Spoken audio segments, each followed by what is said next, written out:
Modern Painting. By George Moore to Sir William Eden, Bart. Of all my books, this is the one you like best. Its subject has been the subject of nearly all our conversations in the past, and I suppose will be the subject of many conversations in the future. So, looking back and forward, I dedicate this book to you. G.M. The editor of The Speaker allowed me to publish from time to time chapters of a book on art. These chapters have been gathered from the mass of art journalism which had grown about them, and I reprint them in the sequence originally intended. G.M. Whistler, Chauvin, Millet, and Manet. The failure of the 19th century artistic education in France and England. Ingres and Corot. Monet, Sisley, Pissarro, and the decadence. Our academicians. The organization of art and science. Royalty in art patrons. Picture dealers. Mr. Burne-Jones and the Academy. The aldermen in art. Religiosity in art. The camera in art. The New English Art Club. A great artist. Nationality in art. Sex in art. Mr. Steers exhibition. Claude Monet notes. Mr. Mark Fisher. A portrait by Mr. Sargent. An orchid by Mr. James. The Whistler album. Ingres. Some Japanese prints. New art criticism. Long ago in Italy. Whistler. I have studied Mr. Whistler, and thought about him this many a year. His character was for a long time incomprehensible to me. It contained elements apparently so antagonistic, so mutually destructive, that I had to confess my inability to bring him within any imaginable psychological laws, and classed him as one of the enigmas of life. But nature is never illogical. She only seems so, because our sight is not sufficient to see into her intentions. And with study my psychological difficulties dwindled, and now the man stands before me exquisitely understood, a perfect piece of logic. All that seemed discordant and discrepant in his nature has now become harmonious and inevitable.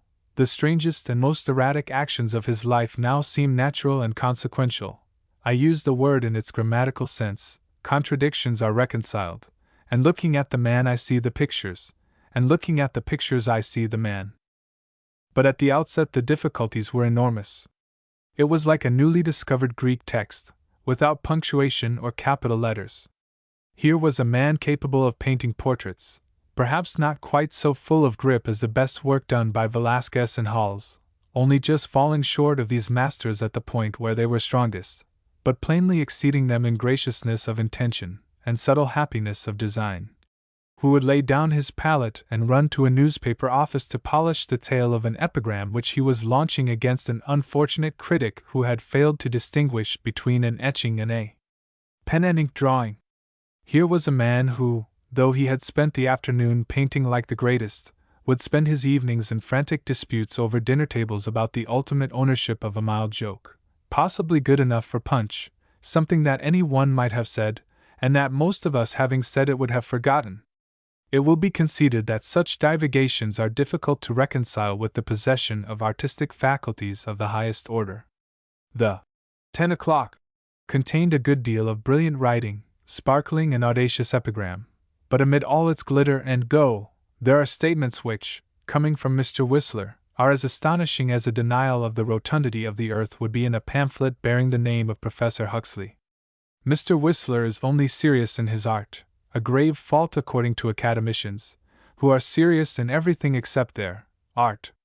A very boyish utterance is the statement that such a thing as an artistic period has never been known. One rubbed one's eyes, one said, "Is this a joke, and if so, where is the point of it?" And then, as if not content with so much mystification, Mr. Whistler assured his 10 o'clock audience that there was no such thing as nationality in art, and that you might as well speak of English mathematics as of English art. We do not stop to inquire if such answers contain one grain of truth. We know they do not. We stop to consider them because we know that the criticism of a creative artist never amounts to more than an ingenious defense of his own work, an ingenious exaltation of a weakness which perhaps none suspects but himself, into a conspicuous merit. Mr. Whistler has shared his life equally between America, France, and England. He is the one solitary example of cosmopolitanism in art, for there is nothing in his pictures to show that they come from the north, the south, the east, or the west. They are compounds of all that is great in Eastern and Western culture. Conscious of this, and fearing that it might be used as an argument against his art, Mr. Whistler threw over the entire history, not only of art, but of the world, and declared boldly that art was, like science, not national, but essentially cosmopolitan, and then, becoming aware of the anomaly of his genius in his generation, Mr. Whistler undertook to explain away the anomaly by ignoring the 5th century BC in Athens, the 15th century in Italy, and the 17th in Holland, and humbly submitting that artists never appeared in numbers like swallows, but singly like aerolites. Now our task is not to disprove these statements, but to work out the relationship between the author of the Butterfly Letters and the painter of the portrait of the mother, Lady Archibald Campbell, Miss Alexander, and the other 41 masterpieces that were on exhibition in the Goupil galleries. There is, however, an intermediate step, which is to point out the intimate relationship between the letter writer and the physical man. Although there is no internal evidence to show that the pictures were not painted by a Frenchman, an Italian, an Englishman, or a westernized Japanese, it would be impossible to read any one of the butterfly signed letters without feeling that the author was a man of nerves rather than a man of muscle, and while reading, we should involuntarily picture him short and thin rather than tall and stalwart. But what has physical condition got to do with painting? A great deal. The greatest painters, I mean the very greatest, Michelangelo, Velasquez, and Rubens, were gifted by nature with as full a measure of health as of genius. Their physical constitutions resembled more those of bulls than of men. Michelangelo lay on his back for 3 years painting the Sistine Chapel. Rubens painted a life-size figure in a morning of pleasant work, and went out to ride in the afternoon. But nature has dowered Mr. Whistler with only genius. His artistic perceptions are more exquisite than Velasquez's. He knows as much, possibly even a little more, and yet the result is never quite equal. Why? A question of health. Say un temperament de chat. He cannot pass from masterpiece to masterpiece like Velasquez. The expenditure of nerve force necessary to produce such a work as the portrait of Lady Archibald Campbell or Miss Alexander exhausts him, and he is obliged to wait till nature recoups herself, and these necessary intervals he has employed in writing letters signed, Butterfly, to the papers, quarreling with Oscar over a few mild jokes, explaining his artistic existence, at the expense of the entire artistic history of the world, collecting and classifying the stupidities of the daily and weekly press. But the lesser side of a man of genius is instructive to study. Indeed, it is necessary that we should study it if we would thoroughly understand his genius. No man, it has been very falsely said, is a hero to his valet de chambre. The very opposite is the truth. Man will bow the knee only to his own image and likeness. The deeper the humanity, the deeper the adoration, and from this law not even divinity is accepted. All we adore is human, and through knowledge of the flesh that grovels we may catch sight of the soul ascending towards the divine stars. And so the contemplation of Mr. Whistler, the author of the Butterfly Letters, the defender of his little jokes against the plagiarizing tongue, should stimulate rather than interrupt our prostrations. I said that nature had dowered Mr. Whistler with every gift except that of physical strength. If Mr. Whistler had the bull-like health of Michelangelo, Rubens, and Hals, the letters would never have been written.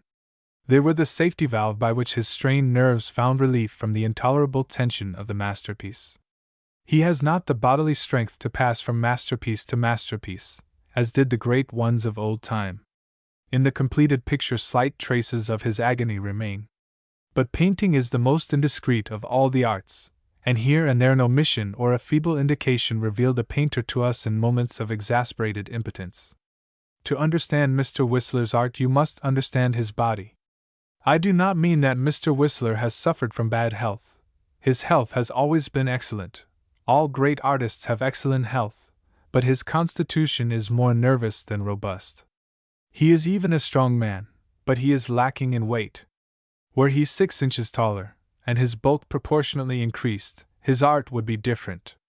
Instead of having painted a dozen portraits, every one, even the mother and Miss Alexander, which I personally take to be the 2 best, a little febrile in its extreme beauty, while some, masterpieces though they be, are clearly touched with weakness, and marked with hysteria, Mr. Whistler would have painted 100 portraits, as strong, as vigorous, as decisive, and as easily accomplished as any by Velázquez or Hals. But if nature had willed him so, I do not think we should have had the nocturnes, which are clearly the outcome of a highly strung, bloodless nature wedded on the whetstone of its own weakness to an exasperated sense of volatile color and evanescent light. It is hardly possible to doubt that this is so when we look on these canvases, where, in all the stages of her repose, the night dozes and dreams upon our river, a Creole in Nocturne 34, upon whose trembling eyelids the lustral moon is shining, a quadroon in Nocturne 17, who turns herself out of the light and hungered and set upon some feast of dark slumber. And for the sake of these gem-like pictures, whose blue serenities are comparable to the white perfections of Athenian marbles, we should have done well to yield a little strength in portraiture, if the distribution of Mr. Whistler's genius had been left in our hands. So nature has done her work well, and we have no cause to regret the few pounds of flesh that she withheld. A few pounds more of flesh and muscle, and we should have had another Velázquez. But nature shrinks from repetition, and at the last moment she said, "The world has had Velázquez, another would be superfluous. Let there be Jimmy Whistler." In the nocturnes Mr. Whistler stands alone, without a rival. In portraits he is at his best when they are near to his nocturnes in intention, when the theme lends itself to an imaginative and decorative treatment, for instance, as in The Mother or Miss Alexander. Mr. Whistler is at his worst when he is frankly realistic. I have seen pictures by Mr. Henry Moore that I like better than The Blue Wave. Nor does Mr. Whistler seem to me to reach his highest level in any one of the three portraits, Lady Archibald Campbell, Miss Rose Corder, and The Lady in the Fur Jacket. I know that Mr. Walter Sickert considers the portrait of Lady Archibald Campbell to be Mr. Whistler's finest portrait. I submit, however, that the attitude is theatrical and not very explicit. It is a movement that has not been frankly observed, nor is it a movement that has been frankly imagined. It has none of the artless elegance of nature, it is full of studio combinations, and yet it is not a frankly decorative arrangement, as the portrait of the Mother or Miss Alexander. When Hals painted his burgomasters, he was careful to place them in definite and comprehensible surroundings. He never left us in doubt either as to the time or the place, and the same obligations of time and place, which Hals never shirked, seem to me to rest on the painter, if he elects to paint his sitter in any attitude except one of conventional repose. Lady Archibald Campbell is represented in violent movement, looking backwards over her shoulder as she walks up the picture, yet there is nothing to show that she is not standing on the low table on which the model poses, and the few necessary indications are left out because they would interfere with the general harmony of his picture, because, if the table on which she is standing were indicated, the movement of outstretched arm would be incomprehensible. The hand, too, is somewhat uncertain, undetermined, and a gesture is meaningless that the hand does not determine and complete. I do not speak of the fingers of the right hand, which are non-existent. After a dozen attempts to paint the gloved hand, only an approximate result was obtained. Look at the ear, and say that the painter's nerves did not give way once or twice. And the likeness is vague and shadowy, she is only fairly representative of her class. We see fairly well that she is a Lady du Grand Monde, who is, however, not without knowledge of les environs du monde. But she is hardly English, she might be a French woman, or an American. She is a sort of hybrid. Miss Rose Corder and The Lady in the Fur Jacket are equally cosmopolitan, so, too, is Miss Alexander. Only once has Mr. Whistler expressed race, and that was in his portrait of his mother. Then these three ladies, Miss Corder, Lady Archibald Campbell, and The Lady in the Fur Jacket, wear the same complexion, a pale yellow complexion, burnt and dried. With this conventional tint he obtains unison and a totality of effect, but he obtains this result at the expense of truth. Hals and Velázquez obtained the same result, without, however, resorting to such meretricious methods. The portrait of the mother is, as every one knows, in the Luxembourg, but the engraving reminds us of the honor which France has done, but which we failed to do, to the great painter of the 19th century, and after much hesitation and arguing with myself, I feel sure that on the whole this picture is the painter's greatest work in portraiture. We forget relations, friends, perhaps even our parents. But that picture we never forget. It is forever with us, in sickness and in health, and in moments of extreme despair, when life seems hopeless. The strange magic of that picture springs into consciousness, and we wonder by what strange wizard craft was accomplished the marvelous pattern on the black curtain that drops past the engraving on the wall. We muse on the extraordinary beauty of that gray wall, on the black silhouette sitting so tranquilly, on the large feet on a footstool, on the hands crossed, on the long black dress that fills the picture with such solemn harmony. Then mark the transition from gray to white, and how le ton local is carried through the entire picture, from the highest light to the deepest shadow.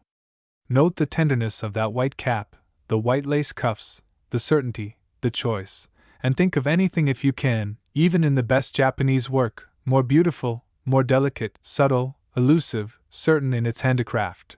And if the lace cuffs are marvelous, the delicate hands of a beautiful old age lying in a small lace handkerchief are little short of miraculous. They are not drawn out in anatomical diagram, but appear and disappear, seen here on the black dress, lost there in the small white handkerchief. And when we study the faint, subtle outline of the mother's face, we seem to feel that there the painter has told the story of his soul more fully than elsewhere. That soul, strangely alive to all that is delicate and elusive in nature, found perhaps its fullest expression in that grave old Puritan lady looking through the quiet refinement of her grey room, sitting in solemn profile in all the quiet habit of her long life. Compared with later work, the execution is tighter, if I may be permitted an expression which will be understood in studios. We are very far indeed from the admirable looseness of handling which is the charm of the portrait of Miss Rose Corder. There every object is borne unconsciously beneath the passing of the brush. If not less certain, the touch in the portrait of the mother is less prompt, but the painter's vision is more sincere and more intense. And to those who object to the artificiality of the arrangement, I reply that if the old lady is sitting in a room artificially arranged, Lady Archibald Campbell may be said to be walking through incomprehensible space. But what really decides me to place this portrait above the others is the fact that while painting his mother's portrait he was unquestionably absorbed in his model, and absorption in the model is perhaps the first quality in portrait painting.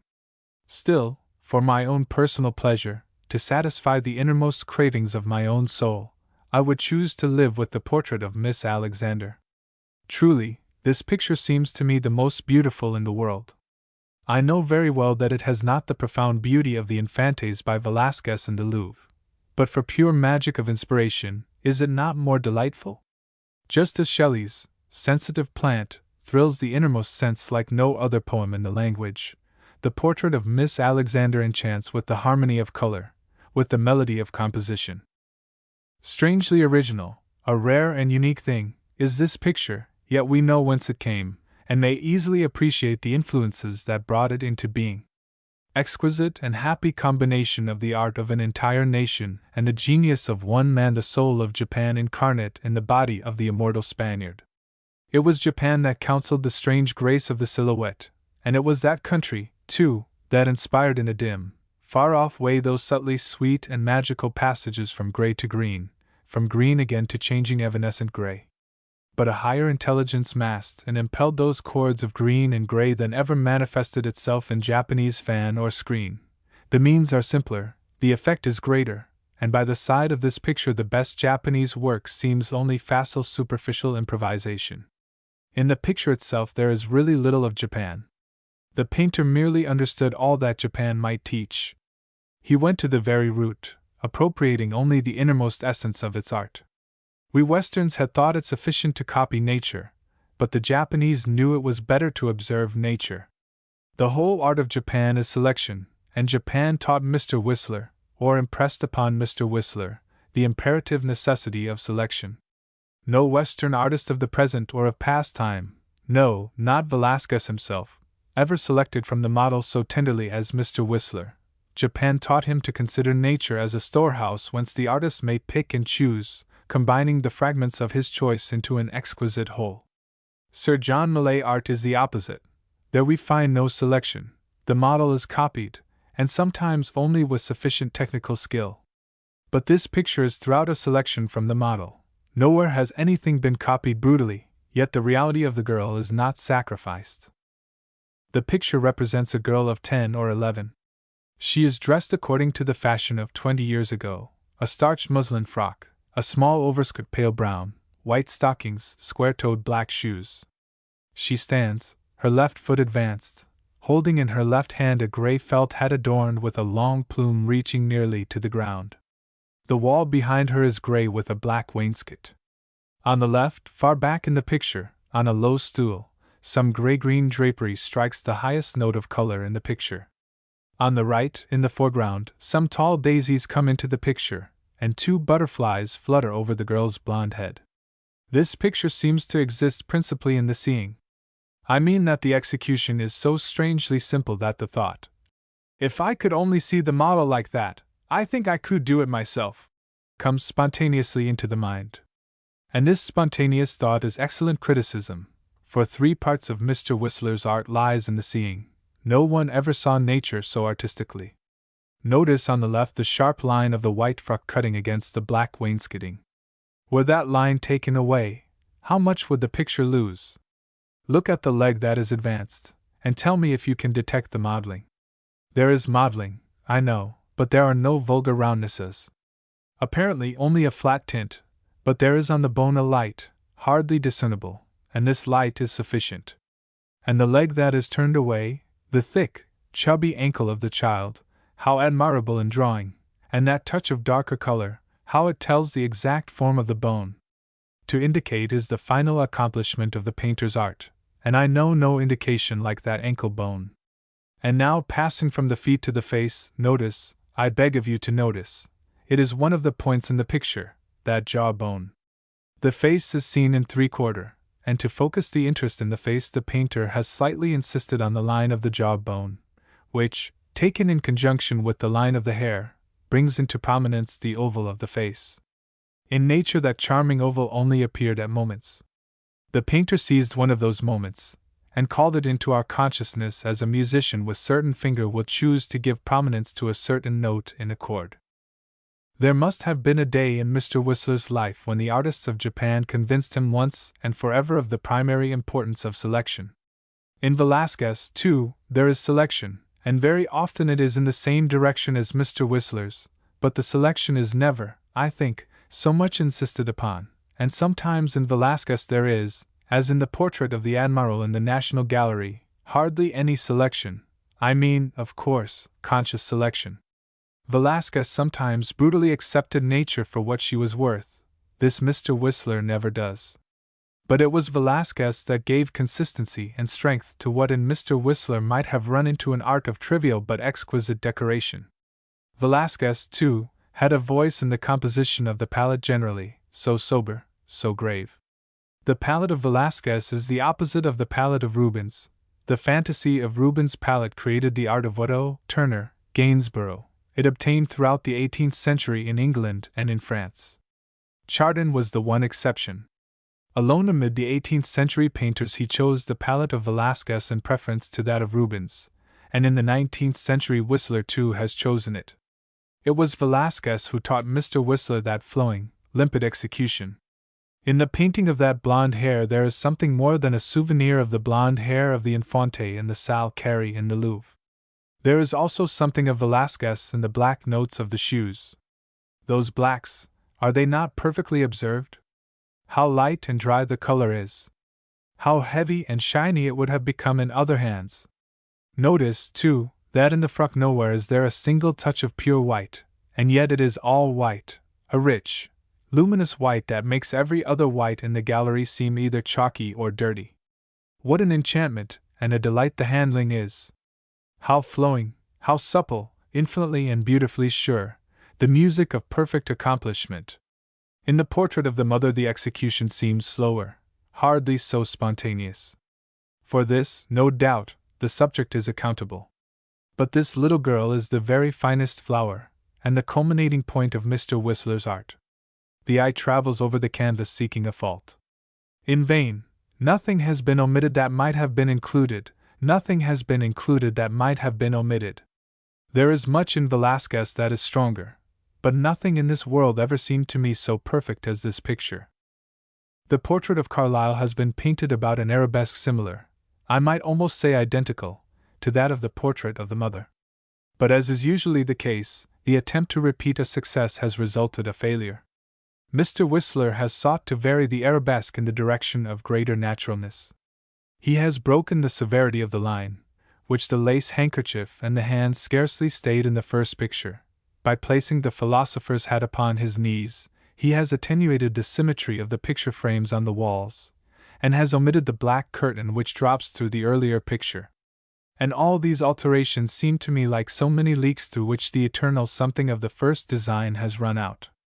A pattern like that of the egg and dart cannot be disturbed, and Columbus himself cannot rediscover America. And turning from the arabesque to the painting, we notice at once that the balance of color, held with such exquisite grace by the curtain on one side and the dress on the other, is absent in the later work, and if we examine the colors separately we cannot fail to apprehend the fact that the blacks in the later are not nearly so beautiful as those in the earlier picture. The blacks of the philosopher's coat and rug are either as rich, not as rare, nor as deep as the blacks of the mother's gown. Never have the vital differences and the beauty of this color been brought out as in that gown and that curtain, never even in Hals, who excels all other painters in this use of black. Mr. Whistler's failure with the first color, when we compare the two pictures, is exceeded by his failure with the second color. We miss the beauty of those extraordinary and exquisite high notes, the cap and cuffs, and the place of the rich, palpitating grays, so tremulous in the background of the earlier picture, is taken by an insignificant gray that hardly seems necessary or helpful to the coat and rug, and is only just raised out of the commonplace by the dim yellow of two picture frames. It must be admitted, however, that the yellow is perfectly successful. It may be almost said to be what is most attractive in the picture. The grays in chin, beard, and hair must, however, be admitted to be beautiful, although they are not so full of charm as the grays in the portrait of Miss Alexander. But if Mr. Whistler had only failed in these matters, he might have still produced a masterpiece. But there is a graver criticism to be urged against the picture. A portrait is an exact reflection of the painter's state of soul at the moment of sitting down to paint. We read in the picture what he really desired, for what he really desired is in the picture, and his hesitations tell us what he only desired feebly. Every passing distraction, every weariness, every loss of interest in the model, all is written upon the canvas. Above all, he tells us most plainly what he thought about his model, whether he was moved by love or contempt, whether his moods were critical or reverential. And what the canvas under consideration tells most plainly is that Mr. Whistler never forgot his own personality and that of the ancient philosopher. He came into the room as chirpy and anecdotal as usual, in no way discountenanced or put about by the presence of his venerable and illustrious sitter. He had heard that the Chelsea sage wrote histories which were no doubt very learned, but he felt no particular interest in the matter. Of reverence, respect, or intimate knowledge of Carlyle there is no trace on the canvas, and looked at from this side the picture may be said to be the most American of all Mr. Whistler's works. "I am quite as big a man as you," to put it bluntly, was Mr. Whistler's attitude of mind while painting Carlyle. I do not contest the truth of the opinion. I merely submit that that is not the frame of mind in which great portraiture is done. The drawing is large, ample, and vigorous, beautifully understood, but not very profound or intimate. The picture seems to have been accomplished easily, and in excellent health and spirits. The painting is in Mr. Whistler's later and most characteristic manner. For many years, for certainly 20 years, his manner has hardly varied at all. He uses his color very thin, so thinly that it often hardly amounts to more than a glaze, and painting is laid over painting, like skin upon skin. Regarded merely as brushwork, the face of the sage could hardly be surpassed. The modeling is that beautiful flat modeling, of which none except Mr. Whistler possesses the secrets. What the painter saw he rendered with incomparable skill. The vision of the rugged pensiveness of the old philosophers is as beautiful and as shallow as a page of De Quincey. We are carried away in a flow of exquisite eloquence, but the painter has not told us one significant fact about his model, his nationality, his temperament, his rank, his manner of life. We learn in a general way that he was a thinker, but it would have been impossible to draw the head at all and conceal so salient a characteristic. Mr. Whistler's portrait reveals certain general observations of life, but has he given one single touch intimately characteristic of his model? But if the portrait of Carlyle, when looked at from a certain side, must be admitted to be not wholly satisfactory, what shall be said of the portrait of Lady Ma? The dress is a luminous and harmonious piece of coloring, the material has its weight, and its texture, and its character of fold, but of the face it is difficult to say more than that it keeps its place in the picture. Very often the faces in Mr. Whistler's portraits are the least interesting part of the picture. His sitter's face does not seem to interest him more than the cuffs, the carpet, the butterfly, which hovers about the screen. After this admission, it will seem to many that it is waste of time to consider further Mr. Whistler's claim to portraiture. This is not so. Mr. Whistler is a great portrait painter, though he cannot take measurements or follow an outline like Holbein. Like most great painters, he has known how to introduce harmonious variation into his style by taking from others just as much of their sense of beauty as his own nature might successfully assimilate. I have spoken of his assimilation and combination of the art of Velázquez and the entire art of Japan, but a still more striking instance of the power of assimilation, which, strange as it may seem, only the most original natures possess, is to hand in the early but extremely beautiful picture, La Femme en Blanc. In the Chelsea period of his life Mr. Whistler saw a great deal of that singular man, Dante Gabriel Rossetti.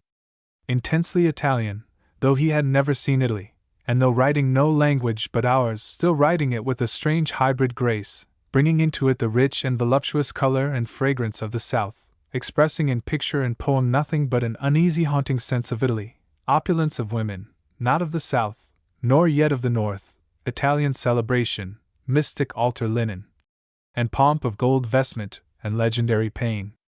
Of such hauntings Rossetti's life and art were made. His hold on poetic form was surer than his hold on pictorial form, wherein his art is hardly more than poetic reminiscence of Italian missal and window pane. Yet even as a painter his attractiveness cannot be denied, nor yet the influence he has exercised on English art. Though he took nothing from his contemporaries, all took from him, poets and painters alike. Not even Mr. Whistler could refrain, and in La Femme en Blanc he took from Rossetti his manner of feeling and seeing. The type of woman is the same, beauty of dreaming eyes and abundant hair. And in this picture we find a poetic interest, a moral sense, if I may so phrase it, nowhere else to be detected, though you search Mr. Whistler's work from end to end. The woman stands idly dreaming by her mirror. She is what is her image in the glass, an appearance that has come, and that will go, leaving no more trace than her reflection on the glass when she herself has moved away. She sees in her dream the world like passing shadows thrown on an illuminated cloth. She thinks of her soft, white, and opulent beauty which fills her white dress. Her chin is lifted, and above her face shines the golden tumult of her hair. The picture is one of the most perfect that Mr. Whistler has painted. It is as perfect as the Mother or Miss Alexander, and though it has not the beautiful, flowing, supple execution of the Symphony in White, I prefer it for sake of its sheer perfection.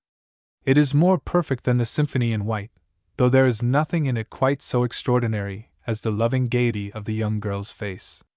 The execution of that face is as flowing, as spontaneous, and as bright as the most beautiful day of May.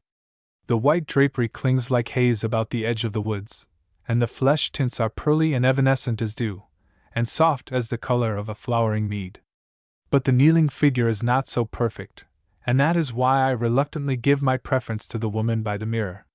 Turning again to this picture, I would fain call attention to the azaleas, which, in irresponsible decorative fashion, come into the right-hand corner. The delicate flowers show bright and clear on the black-leaded fire grate, and it is in the painting of such detail that Mr. Whistler exceeds all painters.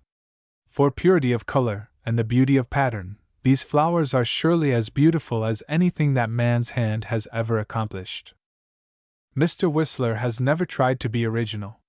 He has never attempted to reproduce on canvas the discordant and discrepant extravagancies of nature as M. Besnard and Mr. John Sargent have done. His style has always been marked by such extreme reserve that the critical must have sometimes inclined to reproach him with want of daring, and ask themselves where was the innovator in this calculated reduction of tones, in these formal harmonies, in this constant synthesis, sought with far more disregard for superfluous detail than Hall's, for instance, had ever dared to show. The still more critical, while admitting the beauty and the grace of this art, must have often asked themselves what, after all, has this painter invented, what new subject matter has he introduced into art? It was with the night that Mr. Whistler set his seal and sign manual upon art. Above all others he is surely the interpreter of the night. Until he came the night of the painter was as ugly and insignificant as any pitch barrel. It was he who first transferred to canvas the blue transparent darkness which folds the world from sunset to sunrise. The purple hollow, and all the elusive distances of the gaslit river, are Mr. Whistler's own. It was not the uninhabited night of lonely plain and desolate tarn that he chose to interpret, but the difficult populous city night. The night of tall bridges and vast water rained through with lights red and gray, the shores lined with the lamps of the watching city. Mr. Whistler's night is the vast blue and golden caravanserai, where the jaded and the hungry and the heavy-hearted lay down their burdens, and the contemplative, freed from the deceptive reality of the day, understand humbly and pathetically the casualness of our habitation, and the limitless reality of a plan, the intention of which we shall never know. Mr. Whistler's nights are the blue transparent darknesses which are half of the world's life. Sometimes he forgoes even the aid of earthly light, and his picture is but luminous blue shadow, delicately graduated, as in the Nocturne in M. Durit's collection, purple above and below, a shadow in the middle of the picture, a little less and there would be nothing. There is the celebrated Nocturne in the shape of A.T., one pier of the bridge and part of the arch, the mystery of the barge, and the figure guiding the barge in the current, the strange luminosity of the fleeting river. Lines of lights, vague purple and elusive distance, and all is so obviously beautiful that one pauses to consider how there could have been stupidity enough to deny it. Of less dramatic significance, but of equal aesthetic value, is the Nocturne known as the Cremorne Lights. Here the night is strangely pale, one of those summer nights when a slight veil of darkness is drawn for an hour or more across the heavens. Another of quite extraordinary beauty, even in a series of extraordinarily beautiful things, is Night on the Sea. The waves curl white in the darkness, and figures are seen as in dreams. Lights burn low, ships rock in the offing, and beyond them, lost in the night, a vague sense of illimitable sea. Out of the night Mr. Whistler has gathered beauty as august as Phidias took from Greek youths. Nocturne, too, is the picture which Professor Ruskin declared to be equivalent to flinging a pot of paint in the face of the public. But that black night, filling the garden even to the sky's obliteration, is not black paint but darkness. The whirl of the St. Catherine wheel in the midst of this darkness amounts to a miracle, and the exquisite drawing of the shower of falling fire would arouse envy in Rembrandt, and prompt imitation. The line of the watching crowd is only just indicated, and yet the garden is crowded. There is another nocturne in which rockets are rising and falling, and the drawing of these two showers of fire is so perfect, that when you turn quickly towards the picture, the sparks really do ascend and descend. More than any other painter, Mr. Whistler's influence has made itself felt on English art. More than any other man, Mr. Whistler has helped to purge art of the vice of subject and belief that the mission of the artist is to copy nature. Mr. Whistler's method is more learned, more coordinate than that of any other painter of our time. All is preconceived from the first touch to the last, nor has there ever been much change in the method. The painting has grown looser, but the method was always the same. To have seen him paint at once is to have seen him paint at every moment of his life. Never did a man seem more admirably destined to found a school which should worthily carry on the tradition inherited from the old masters and represented only by him. All the younger generation has accepted him as master, and that my generation has not profited more than it has, leads me to think, however elegant, refined, emotional, educated it may be, and anxious to achieve, that it is lacking in creative force, that it is, in a word, slightly too slight. Chauvin, Millet, and Manet. Of the great painters born before 1840, only two now are living, Puvis de Chauvin and Degas. It is true to say of Chauvin that he is the only man alive to whom a beautiful building might be given for decoration without fear that its beauty would be disgraced. He is the one man alive who can cover 20 feet of wall or vaulted roof with decoration that will either deform the grandeur nor jar the grayness of the masonry. Mural decoration in his eyes is not merely a picture let into a wall, nor is it necessarily mural decoration even if it be painted on the wall itself. It is mural decoration if it form part of the wall, if it be, if I may so express myself, a variant of the stonework. No other painter ever kept this end so strictly before his eyes. For this end Chauvin reduced his palette almost to a monochrome. For this end he models in 2 flat tints. For this end he draws in huge undisciplined masses. Let us examine his palette. Many various grays, some warmed with vermilion, some with umber, and many more that are mere mixtures of black and white, large quantities of white, for Chauvin paints in a high key, wishing to disturb the color of the surrounding stone as little as may be. Gray and blue are the natural colors of building stone. When the subject will not admit of subterfuge, he will introduce a shade of pale green, as in his great decoration entitled Summer. But gray is always the foundation of his palette, and it fills the middle of the picture. The blues are placed at the top and bottom, and he works between them in successive grays. The sky in the left-hand top corner is an ultramarine slightly broken with white. The blue gown at the bottom of the picture, not quite in the middle of the picture, a little on the right, is also ultramarine, and here the color is used nearly in its first intensity. And the colossal woman who wears the blue gown leans against some gray forest tree trunk, and a great white primeval animal is what her forms and attitude suggest. There are some women about her, and they lie and sit in disconnected groups like fragments fallen from a pediment. Nor is any attempt made to relate, by the aid of vague look or gesture, this group in the foreground to the human hordes engaged in building enclosures in the middle distance. In Chauvin the composition is always as disparate as an early tapestry, and the drawing of the figures is almost as rude. If I may be permitted a French phrase, I will say un peu sommaire, quite unlike the beautiful simplifications of Raphael or Ingres, or indeed any of the great masters. They could simplify without becoming rudimentary. Chauvin cannot. And now a passing word about the handicraft, the manner of using the brush. Chauvin shares the modern belief, and only in this is he modern, that for the service of thought one instrument is as apt as another, and that, so long as that man's back, he who is pulling at the rope fastened at the tree's top branches, is filled in with 2 gray tints, it matters not at all how the task is accomplished.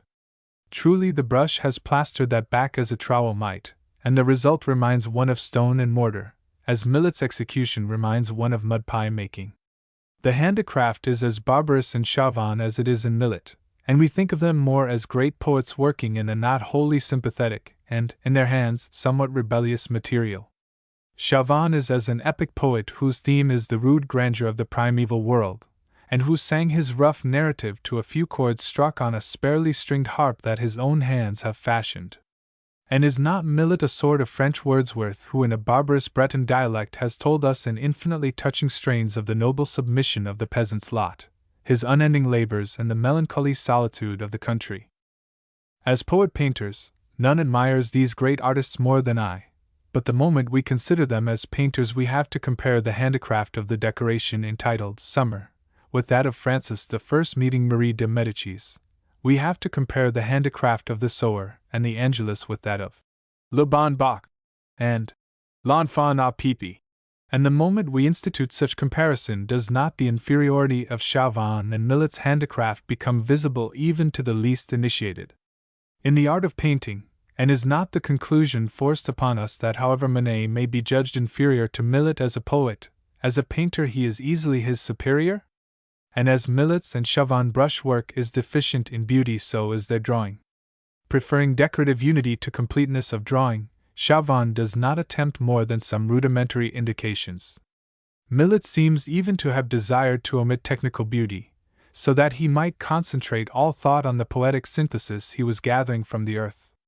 Degas, on the contrary, draws for the sake of the drawing. The ballet girl, the washerwoman, the fat housewife bathing herself, is only a pretext for drawing, and Degas chose these extraordinary themes because the drawing of the ballet girl and the fat housewife is less known than that of the nymph and the Spartan youth. Painters will understand what I mean by the drawing being less known, that knowledge of form which sustains the artist like a crutch in his examination of the model, and which as it were dictates to the eye what it must see. So the ballet girl was Degas' escapement from the thraldom of common knowledge. The ballet girl was virgin soil. In her meager thwarted forms application could freely be made of the supple incisive drawing which bends to and flows with the character, that drawing of which Ingres was the supreme patron, and of which Degas is the sole inheritor. Until a few years ago Chauvin never sold a picture. Millet lived his life in penury and obscurity, but 30 years of persistent ridicule having failed to destroy Degas' genius, some recognition has been extended to it. The fate of all great artists in the 19th century is a score years of neglect and obloquy. They may hardly hope for recognition before they are 50. Some few cases point the other way, but very few. The rule is 30 years of neglect and obloquy. Then a flag of truce will be held out to the recalcitrant artist who cannot be prevented from painting beautiful pictures. Come, let us be friends. Let's kiss and make it up. Send a picture to the Academy. We'll hang it on the line, and make you an academician the first vacancy that occurs. Today the Academy would like to get Mr. Whistler, but Mr. Whistler replies to the Academy as Degas replied to the government official who wanted a picture for the Luxembourg. Non, je ne veux pas être conduit au poste par les sergents de ville d'Arras. To understand Manet's genius, the 19th century would have required 10 years more than usual, for in Manet there is nothing but good painting, and there is nothing that the 19th century dislikes as much as good painting. In Whistler there is an exquisite and inveigling sense of beauty, in Degas there is an extraordinary acute criticism of life, and so the least brutal section of the public ended by pardoning Whistler his brushwork, and Degas his beautiful drawing. But in Manet there is nothing but good painting, and it is therefore possible that he might have lived till he was 80 without obtaining recognition. Death alone could accomplish the miracle of opening the public's eyes to his merits. During his life the excuse given for the constant persecution waged against him by the authorities was his excessive originality. But this was mere subterfuge. What was really hated, what made him so unpopular, was the extraordinary beauty of his handling. Whatever he painted became beautiful. His hand was dowered with the gift of quality, and there his art began and ended. His painting of still life never has been exceeded, and never will be. I remember a pair that used to hang in his studio. Hals would have taken his hat off to it. 20 years ago Manet's name was a folly and a byword in the Parisian studios. The students of the Beaux-Arts used to stand before his salon pictures and sincerely wonder how any one could paint like that. The students were quite sure that it was done for a joke, to attract attention, and then, not quite sincerely, one would say, "But I'll undertake to paint you 3 pictures a week like that." I say that the remark was never quite sincere, for I never heard it made without someone answering, "I don't think you could, just come and look at it again, there's more in it than you think." No doubt we thought Manet very absurd, but there was always something forced and artificial in our laughter and the ridicule we heaped upon him. But about that time my opinions were changing, and it was a great event in my life when Manet spoke to me in the café of the Nouvelle Athènes. I knew it was Manet, he had been pointed out to me, and I had admired the finely cut face from whose prominent chin a closely cut blonde beard came forward, and the aquiline nose, the clear gray eyes, the decisive voice, the remarkable comeliness of the well-knit figure, scrupulously but simply dressed, represented a personality curiously sympathetic. On several occasions shyness had compelled me to abandon my determination to speak to him. But once he had spoken I entered eagerly into conversation, and next day I went to his studio. It was quite a simple place. Manet expended his aestheticism on his canvases, and not upon tapestries and inlaid cabinets. There was very little in his studio except his pictures, a sofa, a rocking chair, a table for his paints, and a marble table on iron supports, such as one sees in cafés. Being a fresh-complexioned, fair-haired young man, the type most suitable to Manet's palette, he at once asked me to sit. His first intention was to paint me in a café. He had met me in a café, and he thought he could realize his impression of me in the first surrounding he had seen me in. The portrait did not come right. Ultimately it was destroyed, but it gave me every opportunity of studying Manet's method of painting. Strictly speaking, he had no method. Painting with him was a pure instinct. Painting was one of the ways his nature manifested itself. That frank, fearless, prompt nature manifested itself in everything that concerned him, in his large plain studio, full of light as a conservatory, in his simple, scrupulous clothes, and yet with a touch of the dandy about them, in decisive speech, quick, hearty, and informed with a manly and sincere understanding of life. Never was an artist's inner nature in more direct conformity with his work. There were no circumlocutions in Manet's nature, there were none in his art. The color of my hair never gave me a thought until Manet began to paint it. Then the blonde gold that came up under his brush filled me with admiration, and I was astonished when, a few days after, I saw him scrape off the rough paint and prepare to start afresh. "Are you going to get a new canvas?" "No, this will do very well." "But you can't paint yellow ochre on yellow ochre without getting it dirty?" "Yes, I think I can." "You go and sit down." Half an hour after he had entirely repainted the hair, and without losing anything of its brightness. He painted it again and again. Every time it came out brighter and fresher, and the painting never seemed to lose anything in quality. That this portrait cost him infinite labor and was eventually destroyed matters nothing. My point is merely that he could paint yellow over yellow without getting the color muddy. One day, seeing that I was in difficulties with the black, he took a brush from my hand, and it seemed to have hardly touched the canvas when the ugly heaviness of my tiresome black began to disappear. There came into it gray and shimmering lights, the shadows filled up with air, and silk seemed to float and rustle. There was no method, there was no trick, he merely painted. My palette was the same to him as his own. He did not prepare his palette. His color did not exist on his palette before he put it on the canvas. But working under the immediate dictation of his eye, he snatched the tints instinctively, without premeditation. Ah! That marvelous hand, those thick fingers holding the brush so firmly, somewhat heavily. How malleable, how obedient, that most rebellious material, oil color, was to his touch. He did with it what he liked. I believe he could rub a picture over with Prussian blue without experiencing any inconvenience. Half an hour after, the color would be fine and beautiful. And never did this mysterious power which produces what artists know as quality exist in greater abundance in any fingers than it did in the slow, thick fingers of Edouard Manet, never since the world began. Not in Velázquez, not in Hals, not in Rubens, not in Titian. As an artist, Manet could not compare with the least among these illustrious painters, but as a manipulator of oil color he never was and never will be excelled. Manet was born a painter as absolutely as any man that ever lived, so absolutely that a very high and lucid intelligence never for a moment came between him and the desire to put anything into his picture except good painting. I remember his saying to me, "I also tried to write, but I did not succeed. I never could do anything but paint." And what a splendid thing for an artist to be able to say. The real meaning of his words did not reach me till years after.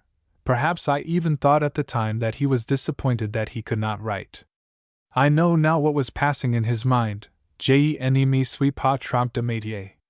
How many of us can say as much? Go round a picture gallery, and of how many pictures, ancient or modern, can you stand before and say, "Voilà un homme que n'est pas trompé de métier"? Perhaps above all men of our generation, Manet made the least mistake in his choice of a trade. Let those who doubt go and look at the beautiful picture of Boulogne Pier, now on view in Mr. Van Wesselinge's gallery, 26 Old Bond Street. The wooden pier goes right across the canvas. All the wood piers are drawn, there is no attempt to hide or attenuate their regularity. Why should Manet attenuate when he could fill the interspaces with the soft lapping of such exquisite blue sea water? Above the piers there is the ugly yellow painted rail. But why alter the color when he could keep it in such exquisite value? On the canvas it is beautiful. In the middle of the pier there is a mast and a sail which does duty for an awning. Perhaps it is only a marine decoration. A few loungers are on the pier, men and women in grey clothes. Why introduce reds and blues when he was sure of being able to set the little figures in their places, to draw them so firmly, and relieve the gray monotony with such beauty of execution? It would be vain to invent when so exquisite an execution is always at hand to relieve and to transform. Mr. Whistler would have chosen to look at the pier from a more fanciful point of view. Degas would have taken an odd corner. He would have cut the composition strangely, and commented on the humanity of the pier. But Manet just painted it without circumlocutions of any kind. The subject was void of pictorial relief. There was not even a blue space in the sky, nor yet a dark cloud. He took it as it was, a white sky, full of an inner radiance, two sailing boats, floating in mist of heat, one in shadow, the other in light. Vandervelde would seem trivial and precious beside painting so firm, so manly, so free from trick, so beautifully logical, and so unerring. Manet did not often paint sea pieces. He is best known and is most admired as a portrait painter, but from time to time he ventured to trust his painting to every kind of subject. I know even a cattle piece by Manet, and his Christ watched over by angels in the tomb is one of his finest works. His Christ is merely a rather fat model sitting with his back against a wall, and two women with wings on either side of him. There is no attempt to suggest a divine death, or to express the kingdom of heaven on the angels' faces. But the legs of the man are as fine a piece of painting as has ever been accomplished. In an exhibition of portraits now open in Paris, entitled Saint Chefs d'Oeuvre, Manet has been paid the highest honor. He himself would not demand a greater honor. His Bon Bach has been hung next to a celebrated portrait by Hals. Without seeing it, I know that the Hals is nobler, grander. I know, supposing the Hals to be a good one, that its flight is that of an eagle as compared with the flight of a hawk. The comparison is exaggerated, but then, so are all comparisons. I also know that Hals does not tell us more about his old woman than Manet tells us about the man who sits so gravely by his glass of foaming ale, so clearly absorbed by it, so oblivious to all other joys but those that it brings him. Hals never placed any one more clearly in his favorite hour of the day, the well-desired hour, looked forward to perhaps since the beginning of the afternoon. In this marvelous portrait we read the age, the rank, the habits, the limitations, physical and mental, of the broad-faced man who sits so stolidly, his fat hand clasping his glass of foaming ale. Nothing has been omitted. We look at the picture, and the man and his environment become part of our perception of life. That stout, middle-aged man of 50, who works all day in some small business, and goes every evening to his cafe to drink beer, will abide with us forever. His appearance, and his mode of life, which his appearance so admirably expresses, can never become completely dissociated from our understanding of life. For Manet's Bon Bach is one of the eternal types, a permanent national conception, as inherent in French life as Polichinelle, Pierrot, Monsieur Prudhomme, or the Baron Hewlett. I have not seen the portrait for 15 or 18 years, and yet I see it as well as if it were hung on the wall opposite the table on which I am writing this page. I can see that round, flat face, a little swollen with beer, the small eyes, the spare beard and mustaches. His feet are not in the picture, but I know how much he pays for his boots, and how they fit him. Nor did Hals ever paint better.